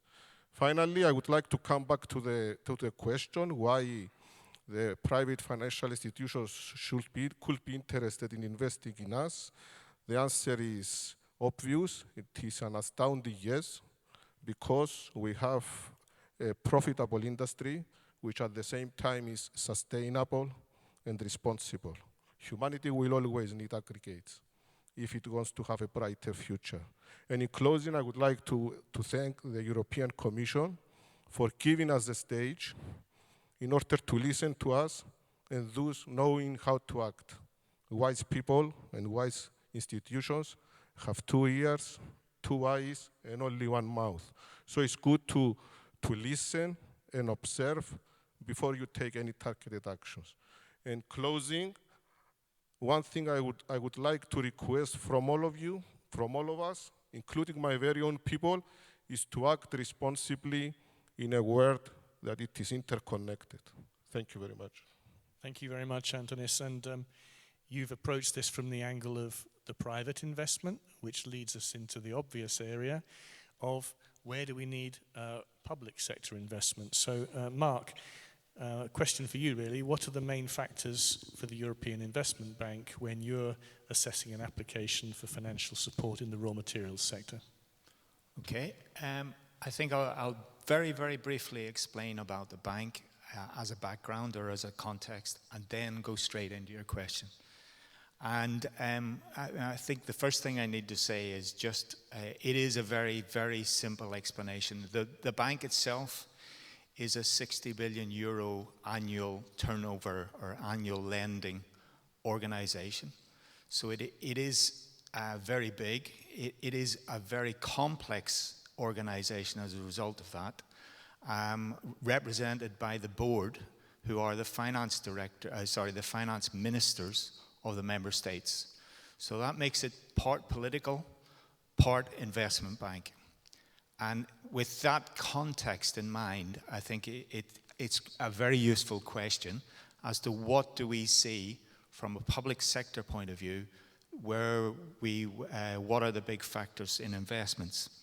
And I got one of my younger colleagues to fish out the official list, and I'll add to that afterwards. Officially, what we tend to look for is to address a market failure. And in terms of addressing market failure, that means that most of the investments, or quite a lot of the investments we look at, need to be innovative, and innovative in a innovative manner, in a sense. They need to be aligned with European goals, and of course with a board of finance ministers and representatives from European institutions as well. That is quite an important factor in the mix. We need transparency. I think someone talked about transparency in the previous session. Transparency is very important going forward, alongside of the need for environmental and social standards. And then finally on the list is the climate. And climate has become very, very important to the bank over the last year as we have moved from being the European Investment Bank, still that in name, but now we call ourselves the Climate Bank. So climate is very important going forward. So these, in a sense, represent the official list. And it's a complex mix. And I think what I need to impress upon you is there's a balance. And so the discussion you've had over the last 2 days represents a big challenge for us, because there are balances needed to be achieved in, on the one hand, ensuring that climate, environment, social issues are dealt with, but on the other hand, that economically and financially it makes sense. Okay. I said that I would move on from the official list, and unofficially, or less well known, I think that when the bank, or when my colleagues and the team that I manage look at proposals, we tend to also look for strong business cases with a public interest. And what we mean by that is a case that makes sense, and I think, again, in the previous session we heard of quite a few cases where the business case is important, and I've spoken to Mate just before the session, and likewise he's aware of his business case. And the public interest, the bank itself looks at the public interest and adds that to the picture, in a sense, so that we can convince the board that projects going forward are good from a business point of view, from a financial point of view, but also from an economic point of view, in addition to that balance with the environment, social, and governance. We need to be clear that the risks are there, are managed, are mitigated, and are clear. I think the big obvious one on the official list is ownership. Ownership and know your client, in a sense. And then finally, as I said, because we have a board which represents the member states, you will all be from a member state somewhere, and you'll know that we're different as countries. We have different interests. Sometimes they're aligned, sometimes they're not. But certainly within the bank, one of the issues that we need to constantly look at, even down to a project level, is that balance between the stakeholder interests. So I hope I have explained in simple terms what is a complex picture. Very good, very good. Thank you for that, Mark. I'm going to throw a question to Bernd, and then I'm going to take questions from the floor. So the intro to the question to Bernd is, you've mentioned that the action plan on magnets is calling for the creation of an EU fund for raw materials. I've heard also calls for some vehicle to blend private and public funding to invest in raw material value chain projects in Europe, but also maybe with some of the countries where we are developing strategic partnerships. So, Ben, if you could just elaborate a little bit, where do you think the funding for this raw materials fund would be coming from, and what kind of projects would you expect it to be investing in? Okay, as I mentioned, this fund is going to be proposed in 2022. The funding is expected to come from the wider financial community, so this would include both institutional and also private financing. So I think the majority of this might be institutional, but also bigger invest funds that want to dedicatedly support a raw materials investment fund would be part of this. That's the projection today. We will say more about this once we go the way. In terms of investment objectives and invest targets, it's the full portfolio of the projects that we are addressing in the European Raw Materials Alliance. So it's not only on the upstream side, it's certainly also around processing, recycling, so everything that relates here also to circular economy, ultimately projects that are suited to fit the purpose of securing raw material supply in Europe for critical and scarce raw material sectors. Thank you, Bernd. Now, can I have a couple of hands in the air who would like to ask questions? I'm quite keen to engage the floor. Yep, okay. There's a request over there, whoever's got the microphone. Tell me there's a microphone. If not, just maybe stand up and... If not, I will steal one from Yep. you and you will have to share. Very I'll good. get one to- And meet Jennifer halfway. There you go. So if you could introduce yourself and then put your question, please. I know you, but not everyone does. Yeah, thank you, Peter. I'm Nabil Mancheri. I am the Secretary General of Rare Earth Industry Association. Now, there was a couple of references previously on EBRD and EIP. On EU-specific case, the rule was that EBRD cannot invest in either in EU or in Africa, especially in mining and processing projects. I don't know if that changed. And EIB also reject proposals on mining and processing. And I wonder if that has changed recently. I'm probably going to have to rephrase the question, see if I got it correctly. So you're talking about which countries the EIB may invest in raw material related projects, and also a question about the EBRD. Well, the EBRD is not on the platform, but the EBRD invests considerably in raw material projects. I think it has a €2 billion portfolio, but it can only operate in the countries where it has a mandate, which is some of the European member states, particularly in Central and Eastern Europe, and then countries in the CIS and the neighborhood, and North Africa as well. Have I understood the question? You can nod if I've understood the question. It's about scope, mandate, ability to invest? Yeah, that's right. And EIB, for example, do they change the policy of investing in mining projects and processing projects? Okay, Mark. I'm not sure. I'm not sure I fully caught your question, but I'll try and answer it. If I haven't answered it, just let me know. Okay. In terms of Africa, Africa is a very interesting situation. The bank is going through massive change, and it's massive change this year. In addition to focusing on the climate, it has also announced that it's going to focus on development, becoming a development bank. What does that mean? Well, within Europe, it's viewed as an investment bank that looks at supporting market failures, supporting the economic development in a sense, and with cohesion as a very important priority or policy in the background. Beyond Europe, it is more about development, poverty, sustainability, all of those things.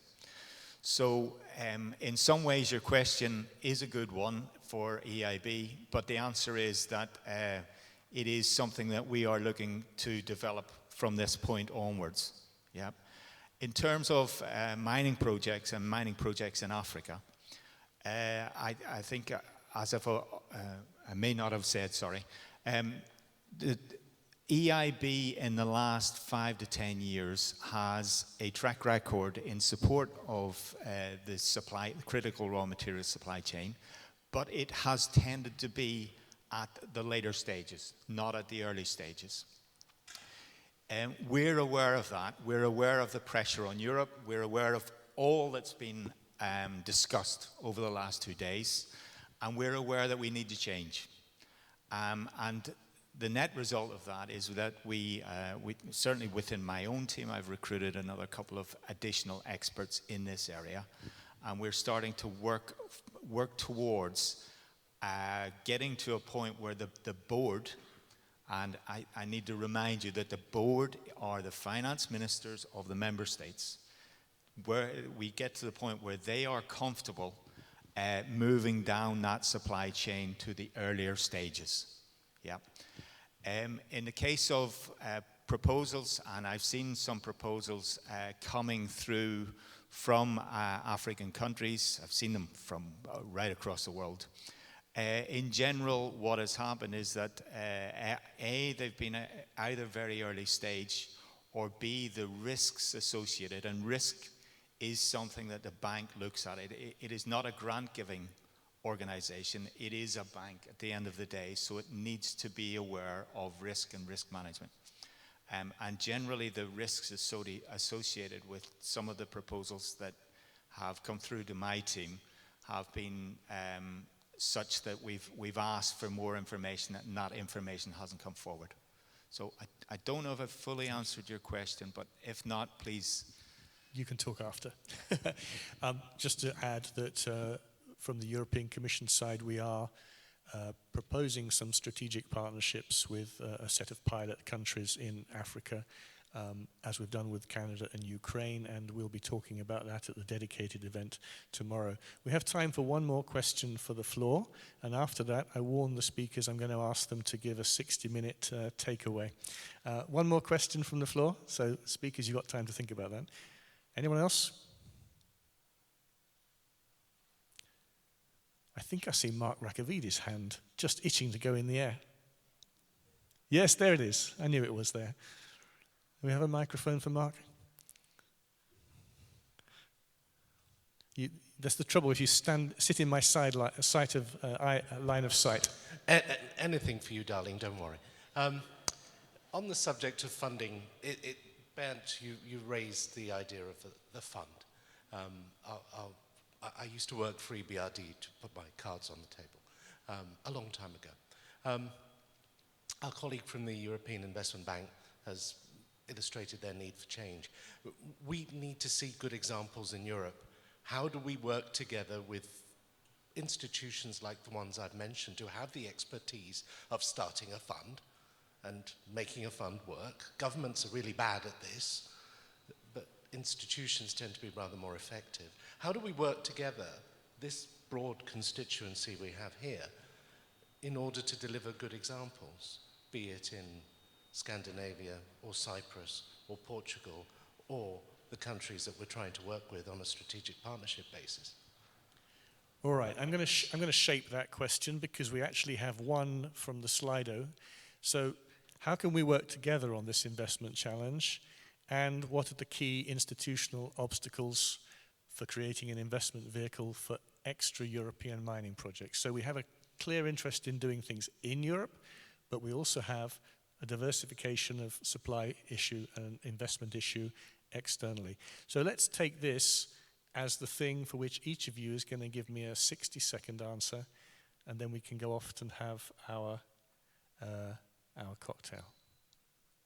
Or Jennifer, have I got the timings completely wrong? Why is the clock running down again? Well, I think, Peter, you've got the timings just about right, so long as everyone has a chance to give their 1-minute answer, because, yeah.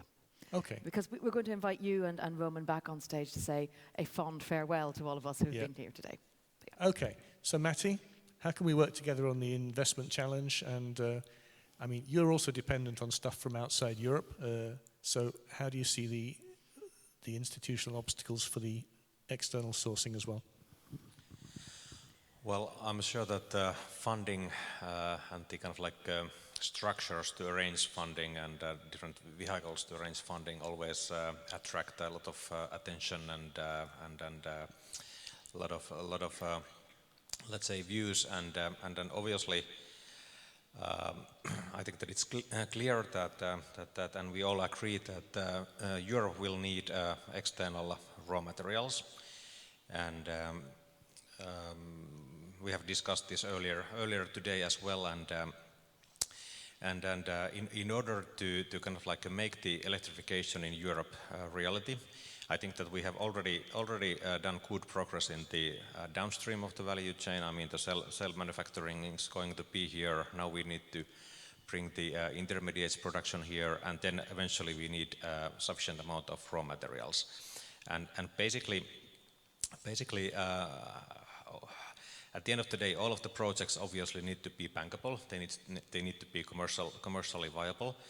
And whatever the, let's say, the structure for this type of like a funding, if there is a pan-European mechanism or new fund or instrument, whatever that is, I think that obviously it needs to take this as a starting point, but it also needs to strive the sustainability, because that is perhaps something that still will separate Europe from some other regions or players in the industry. And for that, I think that one of the key drivers is to make sure that we have a level playing field, and obviously on top of, or in addition to let's say, legal ways of arranging level playing field, we can use also funding as an instrument for that. So this is an interesting idea and something that can be very beneficial if it's used and planned wisely. Thanks, Matti. I'm going to go to the other side. Bernd, what's your answer to the question? Well, I think, first of all, we have to think about why are we funding and what are we funding. And I think the projects that we are funding are in raw materials areas that are kind of securing longer term the resilience and also the supply of raw materials to the European, respectively, those ecosystems where we are close with. And what we have discovered during these couple of days until today is certainly that we are exposed to very high risks that is putting in jeopardy the prosperity and many of the industrial ecosystems in Europe. So therefore, I think that the answer here is very clearly, first of all, the obstacle is raising first where the investment is dedicated to, and then second, depending on the project. So certainly, in essence, one thing is clear, we must invest, and if it's a vehicle, and the vehicle tells, I think, basically in terms of definition very clearly what is meant, it's just a toolbox. At the end of the day, it's investment, it's money, it's financial flow, wherever this comes from, that has to be raised, and the fund is only one option, which I think is an interesting option next to and complementary to the institutional opportunities we have. Thank you, Bernd. Antonis. We are a sustainable industry. And this, it's not we that we are saying this. We are a sustainable and responsible industry, and this was being said at the IUCN World Congress also by the big international environmental organizations like UNEP, for example, the United Nations Environmental Programme, and WWF, the World Wildlife Fund, which were there. And after our presentation, they stood up, they took the podium and said the European aggregates industry is not only threat to the environment. On the contrary, they said, it is part of the solution and a very good example to be followed worldwide. Another recent example of appreciation for our sustainable and responsible operations is the co-signing with BirdLife Europe of the Code of Conduct. It was signed on the 28th of October, which I personally signed and termed it as a code of honor. So having all this in mind, I believe that our industry should be included in the sustainable finance platform.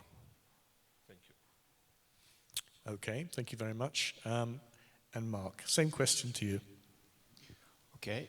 I think the main thing I would say is that, and I think someone said talked about it in the previous session, and I think someone mentioned it in this session.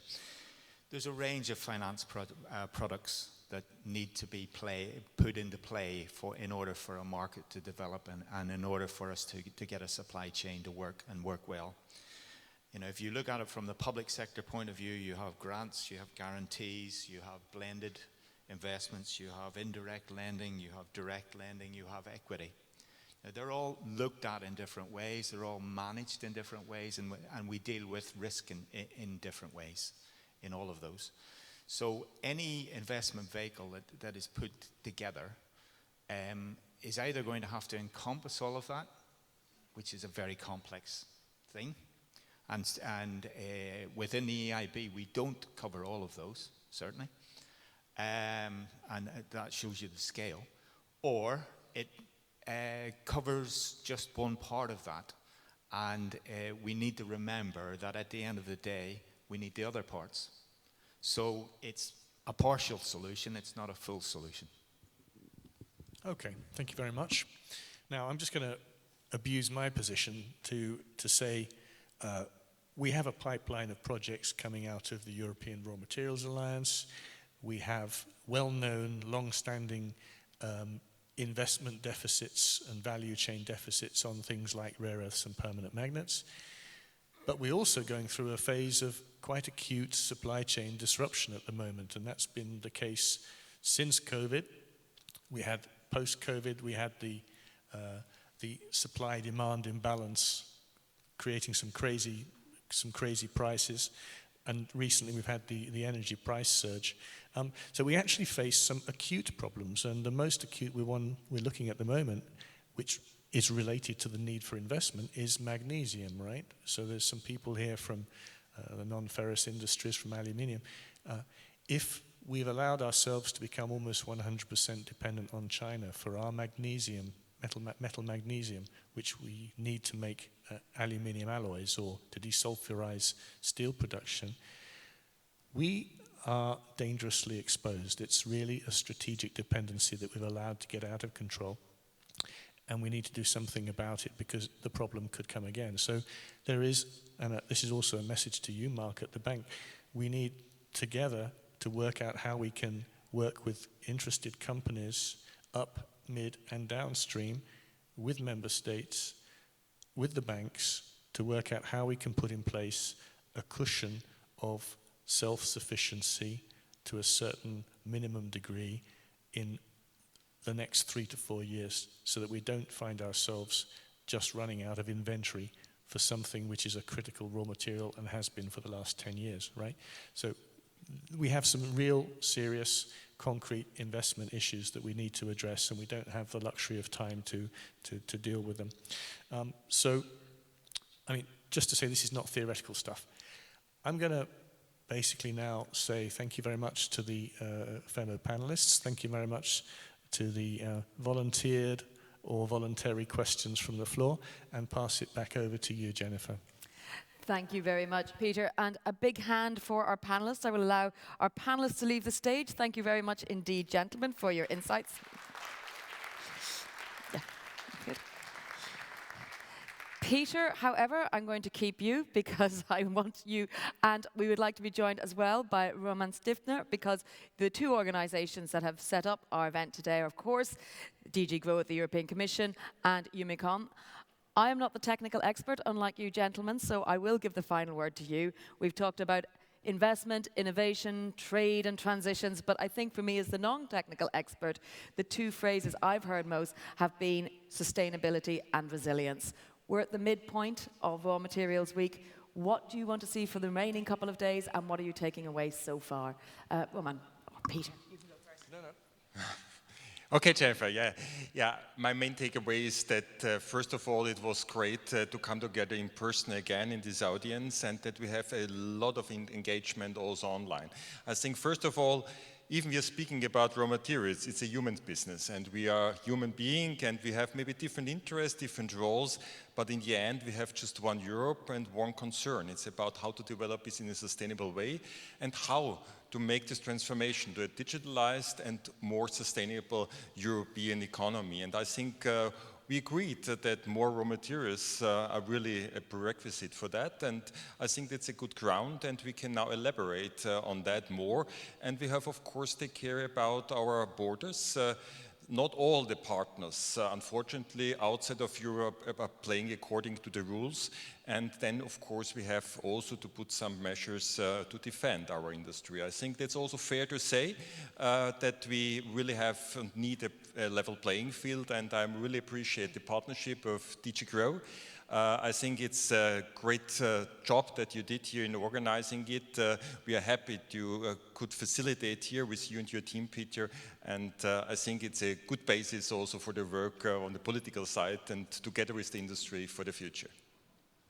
Well, Roman, it's been a real pleasure to work with you and your team at Umicon to put together this conference, and it's also been a pleasure to have you, Jennifer, as our moderator and headmistress for the event.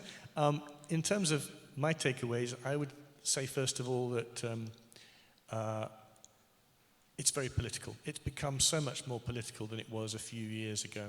I mean, the fact that we had both Commissioner Breton and Vice President Šefčovič, that we had 3 members of the European Parliament, that we have a very important debate next Monday in the European Parliament plenary around Hildegard Benteler's report on critical raw materials, pushing us in many areas to be more ambitious, but also to take much more fully into account the community and social dimension of the challenge.